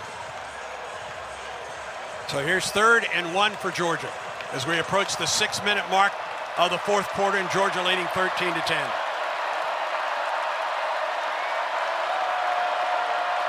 Lucky in motion. Hand up, tail back, and he loses yardage. McCray taken down by Crawford. Yeah, great job by Kieran Crawford. Beat inside pressure. The number 57, Monroe Freeland, the tackle for a loss. Now, what does Georgia decide to do here? 4th and 2. Yep. What do you say? Hold your water. Yeah, hold your water of your defense, but find the tight end as well in the flat. The tight end is lucky. Outside the left tackle. 4th and 2. Stockton rolls. He throws. The pass is complete to London Humphrey, a first down to the Auburn 31. Go-to play for most offenses. They try to know you're getting pressure on the 4th down. They're going to roll that sprint pass. Right there, London Humphrey just found the soft zone on a sprint right pass and just sat in there, and Gunnar Stockton found it. This will be the 11th play of this drive. It's only gone for 38 yards, but they have taken a ton of time off the clock. Inside 4:45 to go. Dogs at the Auburn 32. Frazier, the tailback. Play clock at 5. Snap to Stockton. Hands off to Frazier. Leans to the 30, and he's stuck there, taken back there. Keldrick Falk with the stop for Auburn. 1-yard gain. Clock rolls down, 4:14 to go. Yeah, they're just using up a ton of time. Yeah, I believe they got the ball. If Auburn is able to stop or just give up a field goal, how much time will the Tigers have? Yeah, they've had the ball. They're just draining the clock the entire time. This is a 6-minute drive that's only gone for 48 yards. 2nd and 1. They flip it out to Branch up the sideline. Branch at the 25 and out of bounds at the 24. Yeah, every time they do that double stat look, they're throwing the screen. I wish we would move our guys up a little bit. You have a corner on front, but bump the linebacker out or bring up the safety some so they can't just throw that quick screen out there with a lead blocker. Croc is rolling down. You got to get a stop at some point. Some point soon for Auburn. Yeah, at some point you're going to have to sell out here and try to create something, a negative play. 3:25 and counting. This is 3rd and 1 for Georgia. Auburn trying to get guys on and off the field. Stockton under center. Frazier the tailback. Stockton got the first down, but Georgia called a timeout. Let's see if they keep it. Apparently they will. Stops the clock with 3:10 to go in the 4th quarter. Stay tuned for the Regions Bank postgame show. Jeff Shearer talks with players, assistants, and head coach Hugh Freeze in the Auburn locker room. Plus, scores, highlights, and analysis. Put an extra War Eagle in your wallet with the Auburn University Regions Visa debit card or prepaid Regions Now card. Order at regions.com/Go Tigers. Regions, official bank of the Auburn Tigers. 3rd and 1 for the Dogs at the Auburn 23 when we come back. 3:10 in the 4th. Georgia on top of Auburn 13-10. Auburn football continues in a moment. The Whataburger Buffalo Ranch Chicken Strip Sandwich is back, and it's still bigger and better than any chicken sandwich out there. More chicken strips, more Monterey Jack cheese smothered in buffalo and ranch, all on a 5-inch bun. There's so much crispy, cheesy, saucy goodness, you may find yourself speechless when someone asks what's your favorite part. Not because you can't find the words, just because it's hard to talk when your mouth's full with this much deliciousness. The Buffalo Ranch Chicken Strip Sandwich is back for a limited time. What a burger. Are you ready for your winning moment? Find it at Wind Creek Casino, where the action never stops. Hottest games, loosest spins, more ways to win. We've got the highest payouts and the most epic rewards. At Wind Creek, there's a win waiting for you around every corner. Wind Creek Casino. Find your winning moment. Gambling problem? Call 1-800-GAMBLER. If you are a fighter, Modelo is your reward. So listen close. You put up with a lot, but you always hold it down for your people. You are strong, you are fearless, you are the baddest on the block. You are an elbow grease factory, a force of nature. You are not to be reckoned with. You are a ride or die, a powerhouse of productivity. You are a fighter, and Modelo is your reward. You've earned every last drop of this rich golden lager, so raise it up high. Modelo, the mark of a fighter. Drink responsibly. Beer imported by Crown Imports, Chicago, Illinois. I'm Andy Burcham, and you're listening to the Ford F-150 Truck Highlight Show. War Eagle. The smart and powerful Ford F-150 turned in another championship-caliber performance. Thanks to available Pro Power onboard and outstanding payload numbers, fans will be talking about this tailgate for years to come. For great offers on the official truck of the Auburn Tigers, see your local Ford dealer today. See owner's manual for important operating instructions. The 130th edition of the Deep South's oldest rivalry is presented by LLH Healthcare. Live life healthy. 3:10 to go in the fourth. Georgia 13, Auburn 10. Dogs have it 3rd and 1 at the Auburn 23. Auburn has 2 timeouts remaining when it gets the ball back. Will it still be a 1-score game at that point? Stockton under center, Frazier the tailback. Roll by Stockton, he throws it to Frazier for a first down at the 18-yard line. They run 2 passes where he sprint out on the last 4th down, and on this one it's a rollout pass. And both for a first down. Time of possession. Still 8 minutes in favor of Auburn, but in the second half, it has clearly been in favor of Georgia, and you wonder if that's starting to take a toll on the Auburn defense. Yeah, the most important thing now is for Auburn to try to get a good stop on first down, and then your Coach Freeze, you might start using your timeouts because you only have 2, but you had a 2-minute timeout to help you. Clock is rolling, 2:30 to go. Stockton under center. Turns and he hands the ball to Frazier. Frazier to the 15-yard line where he's stacked up there.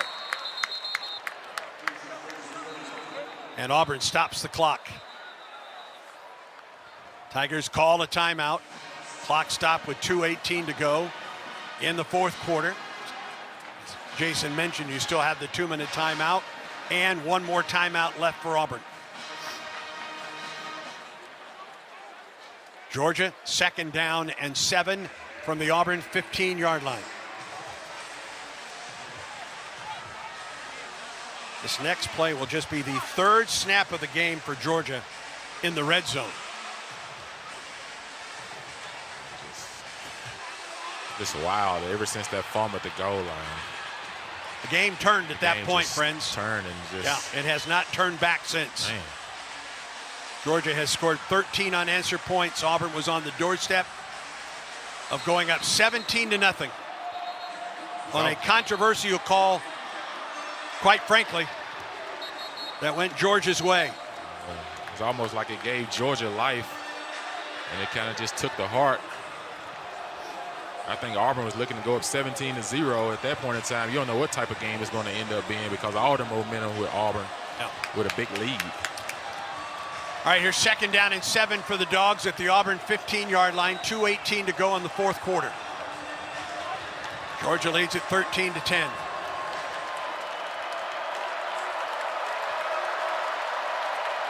Stockton walks under center. Frazier is the tailback. Heavy set for the Dogs. Handoff to Frazier. Cuts up field. Frazier down to the 10.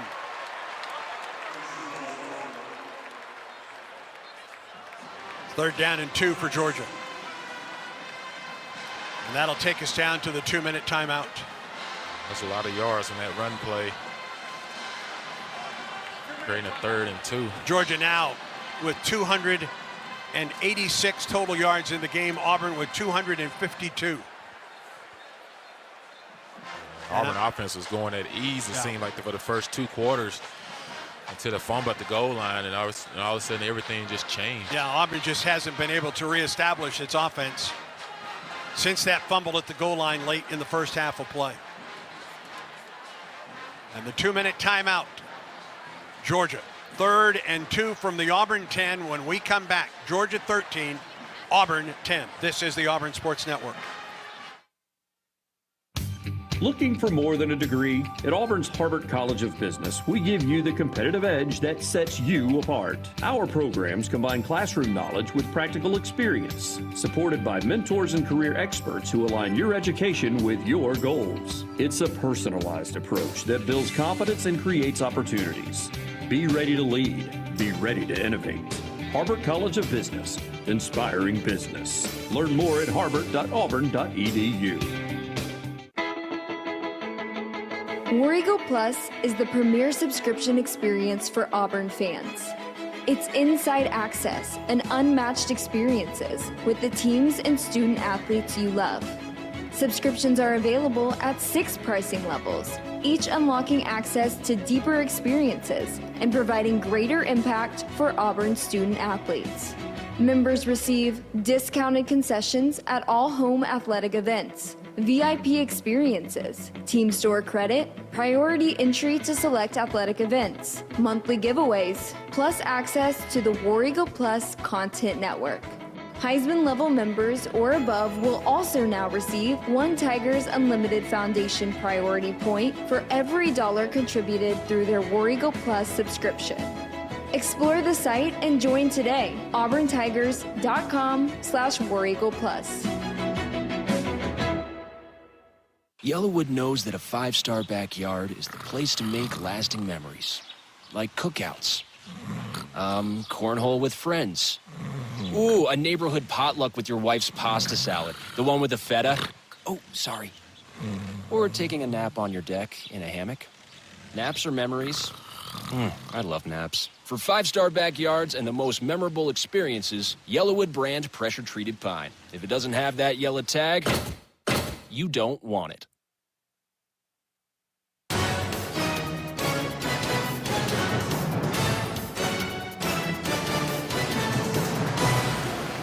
We welcome you back to Jordan-Hare Stadium. 2 minutes to go in the Auburn-Georgia matchup. Tigers trail 13-10. A Georgia drive that started at the 10:38 mark of the 4th quarter. It has gone 8 minutes and 38 seconds. And now Georgia has 3rd and 2 from the Auburn 10. Auburn just got to make sure everyone plays their keys on this. If there's a sprint out pass or a rollout pass, play your man. Don't try to overly do something. Try to create a negative play here to put a field goal up and give you an opportunity to go down the field and maybe win it with a touchdown. You still have a shot if you can keep Georgia to a field goal. Right here, if you call timeout, if you cap them for a loss, you get the timeout, so you still got a good amount of time to go down the field and try to get a touchdown. Gunnar Stockton under center. McCray, the tailback now. On 3rd down and 2, they had a man moving. Stockton rolls, he's going to run it. Stockton to the 5, Stockton dives to the end zone. And he is in for the touchdown. Should have been a false start on the right Georgia side not of the have line. a man moving on the play.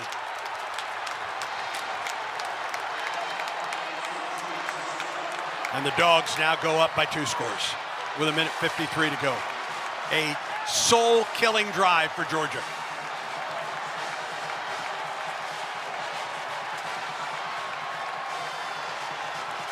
A 10-yard touchdown run by Gunnar Stockton from under center.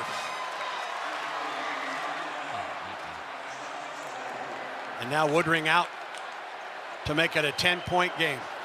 This will be 20 unanswered points by the Dogs. It started after Auburn fumbled at the goal line. 78-yard drive in 16 plays, 8 minutes and 45 seconds. It could not have gone any better for Georgia. on that drive. That could not have gone any more to script. Yeah, just like it's two different teams, Yeah. right? You know, Auburn come out, they throw the punch first, and all of a sudden, right before halftime, everything's going. You're about to go up 17-0. Then all of a sudden, have a fumble at the goal line, and all of a sudden, we just mentally hadn't been strong enough to just check back in, and just put it behind you and say, hey, let's go and restart. We just seem like we just been sinking in it ever since that play instead of just, hey, you know, it happened. Let's move on. We hadn't been able to do that since. A minute 53 to go. Georgia leads Auburn 20-10. The Dogs are a minute 53 away from their 9th consecutive victory over Auburn. Yeah, I'm talking about you go up 17-0 on this team and you're hitting them in the mouth really good. Like, it changes everything. And we've been beat up by the refs early on this season so far, but we've got to be able to mentally be tough enough to put it behind us. Woodring to kick it off. Pleasant deep for Auburn.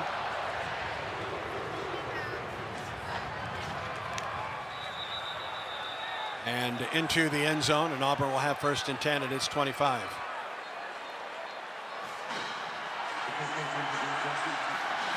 And the Georgia fans start to celebrate.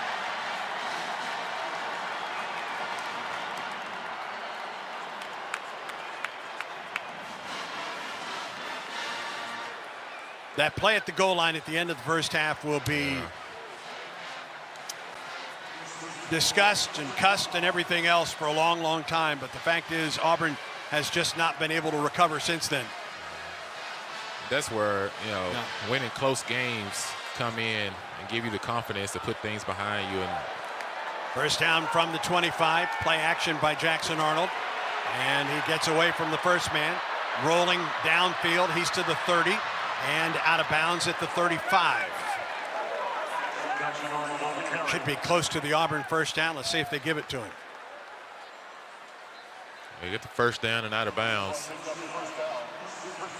First down at the 35 on the 10-yard run by Jackson Arnold. Dogs lead at 20-10, a minute 43 to go. Auburn's got to score twice and quickly. From the right hash mark at the 35. Snap to Arnold. Looks up the seam, he throws. The pass is almost intercepted. Dalen Everett had it but could not pull it in. Yeah, trying to throw a skinny post to Perry Thompson. Yeah. Everett undercut it. Now you're just going to get a lot of two-shell man under. You know, they're not worried about the quarterback running because that utilizes a lot of the clock, so they're just going to play two safeties deep, and they're going to play man under, so you're not going to have an opportunity to try to hit those outside routes. You may have to try to work the middle of the field for one of your inside receivers. 2nd and 10 from the Auburn 35. A minute 39 to go. Arnold from the gun throws it, and some miscommunication between Jackson and the intended receiver, who had cut upfield on the play. Cam Coleman. That's a miscommunication between Cam and Jackson on that play. Jackson threw to the sideline. Coleman had cut upfield on the play. 3rd down and 10.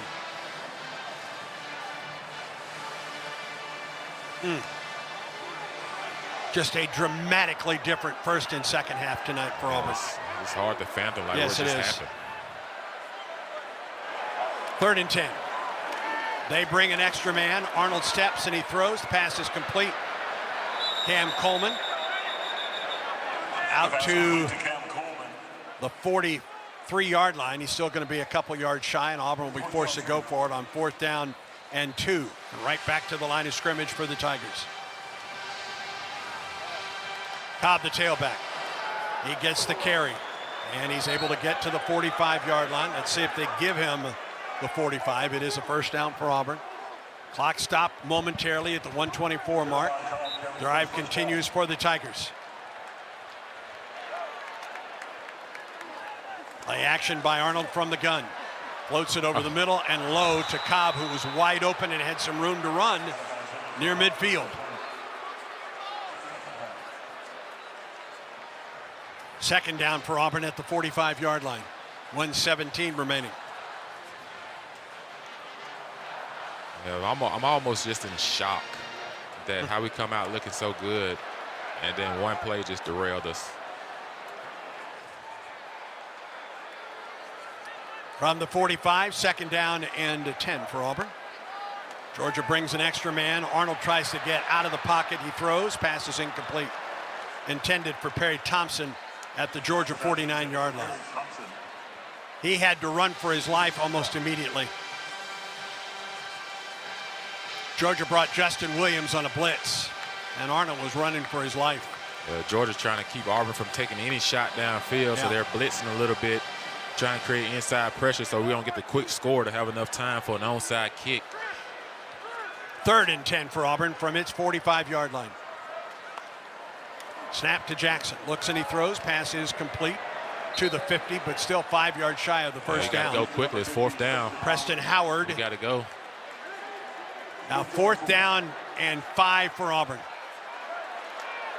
Snap to Arnold. He's going to run it. He gets sacked, and that'll do it. That was a chance to take the shot to Cam Coleman on the go route. You got one-on-one. On the 4th down, you got to take the shot on the go route. And Auburn will turn it over on downs at the 50. With 53 seconds to go in the 4th quarter.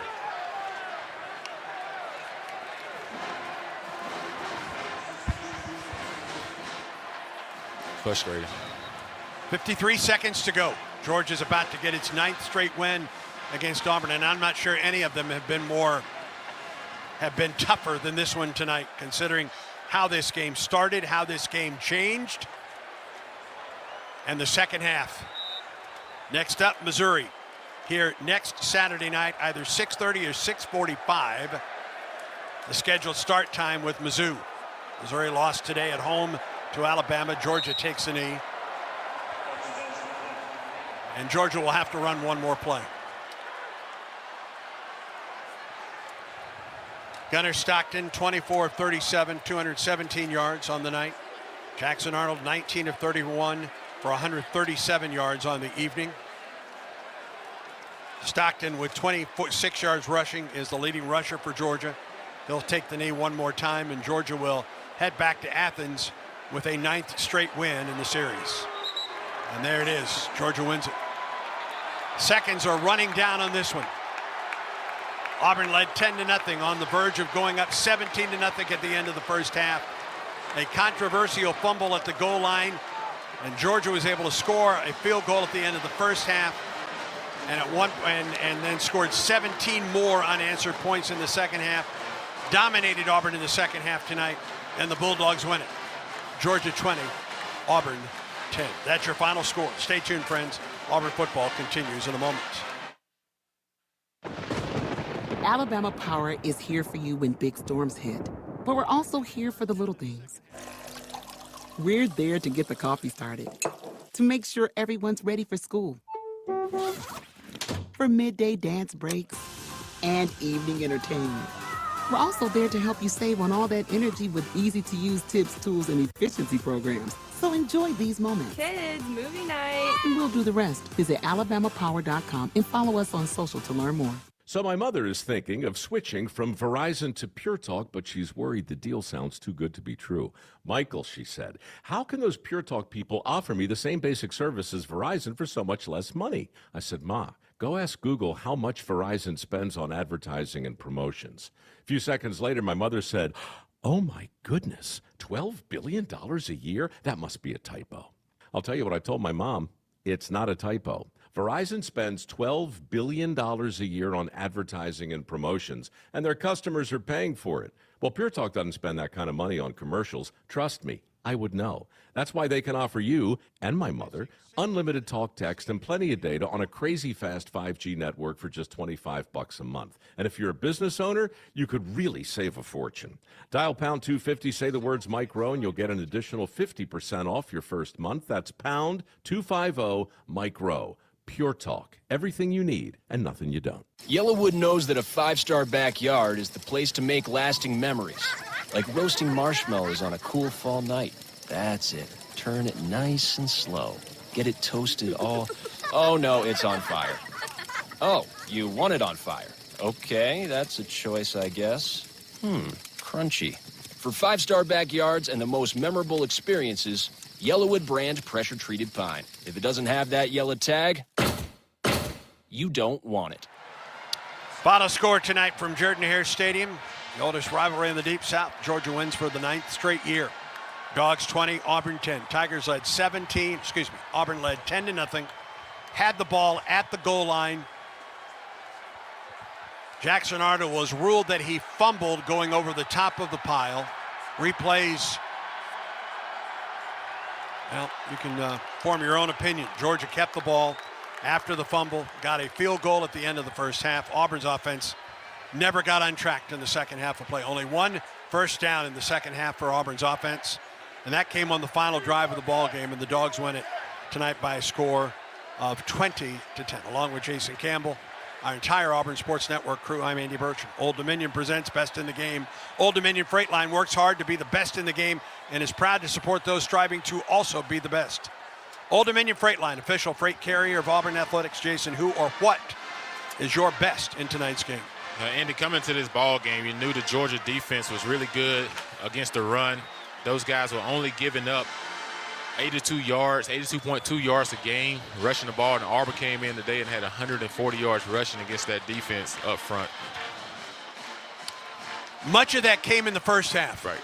From an offensive standpoint, this game couldn't have been any different between the first and the second half tonight. Auburn just never recovered from fumbling the ball at the 1 inch line at the end of the first half of play. The hard thing is, you get a couple calls go against you in Oklahoma. You get a couple calls go against you at A&M. But more so the Oklahoma game and this game, and it's almost like we start playing against the refs rather than just refocusing and putting our focus back on Georgia. And we start looking for every call. We start looking for every mistake. And you lose focus when you do that. And mentally, we're just not strong enough to overcome a play like that. And that's where you have to overcome it in these games. Football games, always, there's going to be things that happen that you can't control, but you got to be mentally strong enough to lock back in and not lose it completely and not regain your strength. So this is something they got to learn from. This is something they got to grow up from. But, this has been a tough season so far, having to deal with calls that's going against us. But we can't let it just derail you to the point that you can't get your mojo back. Next up for the Tigers, Missouri in town next Saturday night.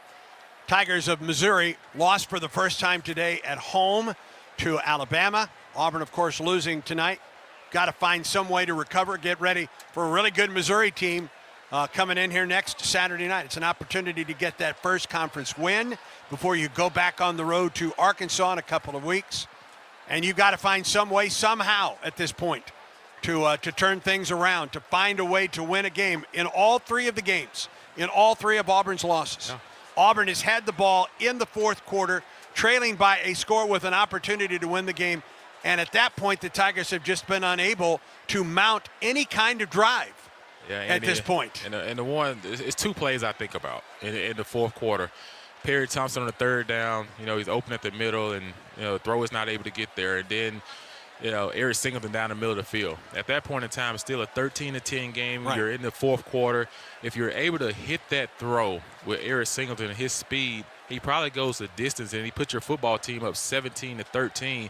Now all the pressure is back on Georgia's offense with our defense, with the crowd noise. It changes everything. But you got to hit those plays that are there, especially the ones you dial up that's wide open against really good defenses. You got to make sure you hit them. And when you miss them, it just feels like it takes the air out of you.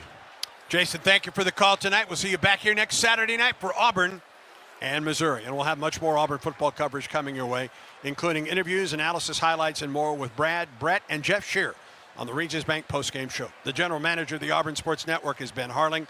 Auburn football has been produced by Britt Bowen. Our chief engineer is Patrick Tisdale. Quinn Burkeen has been our studio producer. For spotter and statistician Gene Dulaney, and for my broadcast partner Jason Campbell, I'm Andy Burcham. The final score again, Georgia 20, Auburn 10. So long, and War Eagle from Jordan-Hare Stadium.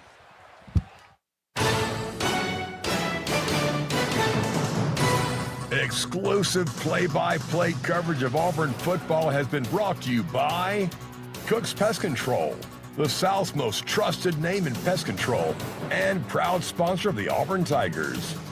East Alabama Health, By Chick-fil-A. Eat more chicken and War Eagle with Chick-fil-A. The Raymond J. Harbert College of Business. Your competitive edge starts here. Visit harbert.auburn.edu. By Bud Light, proud sponsor of Auburn Athletics. Easy to drink, easy to enjoy. Alabama Power.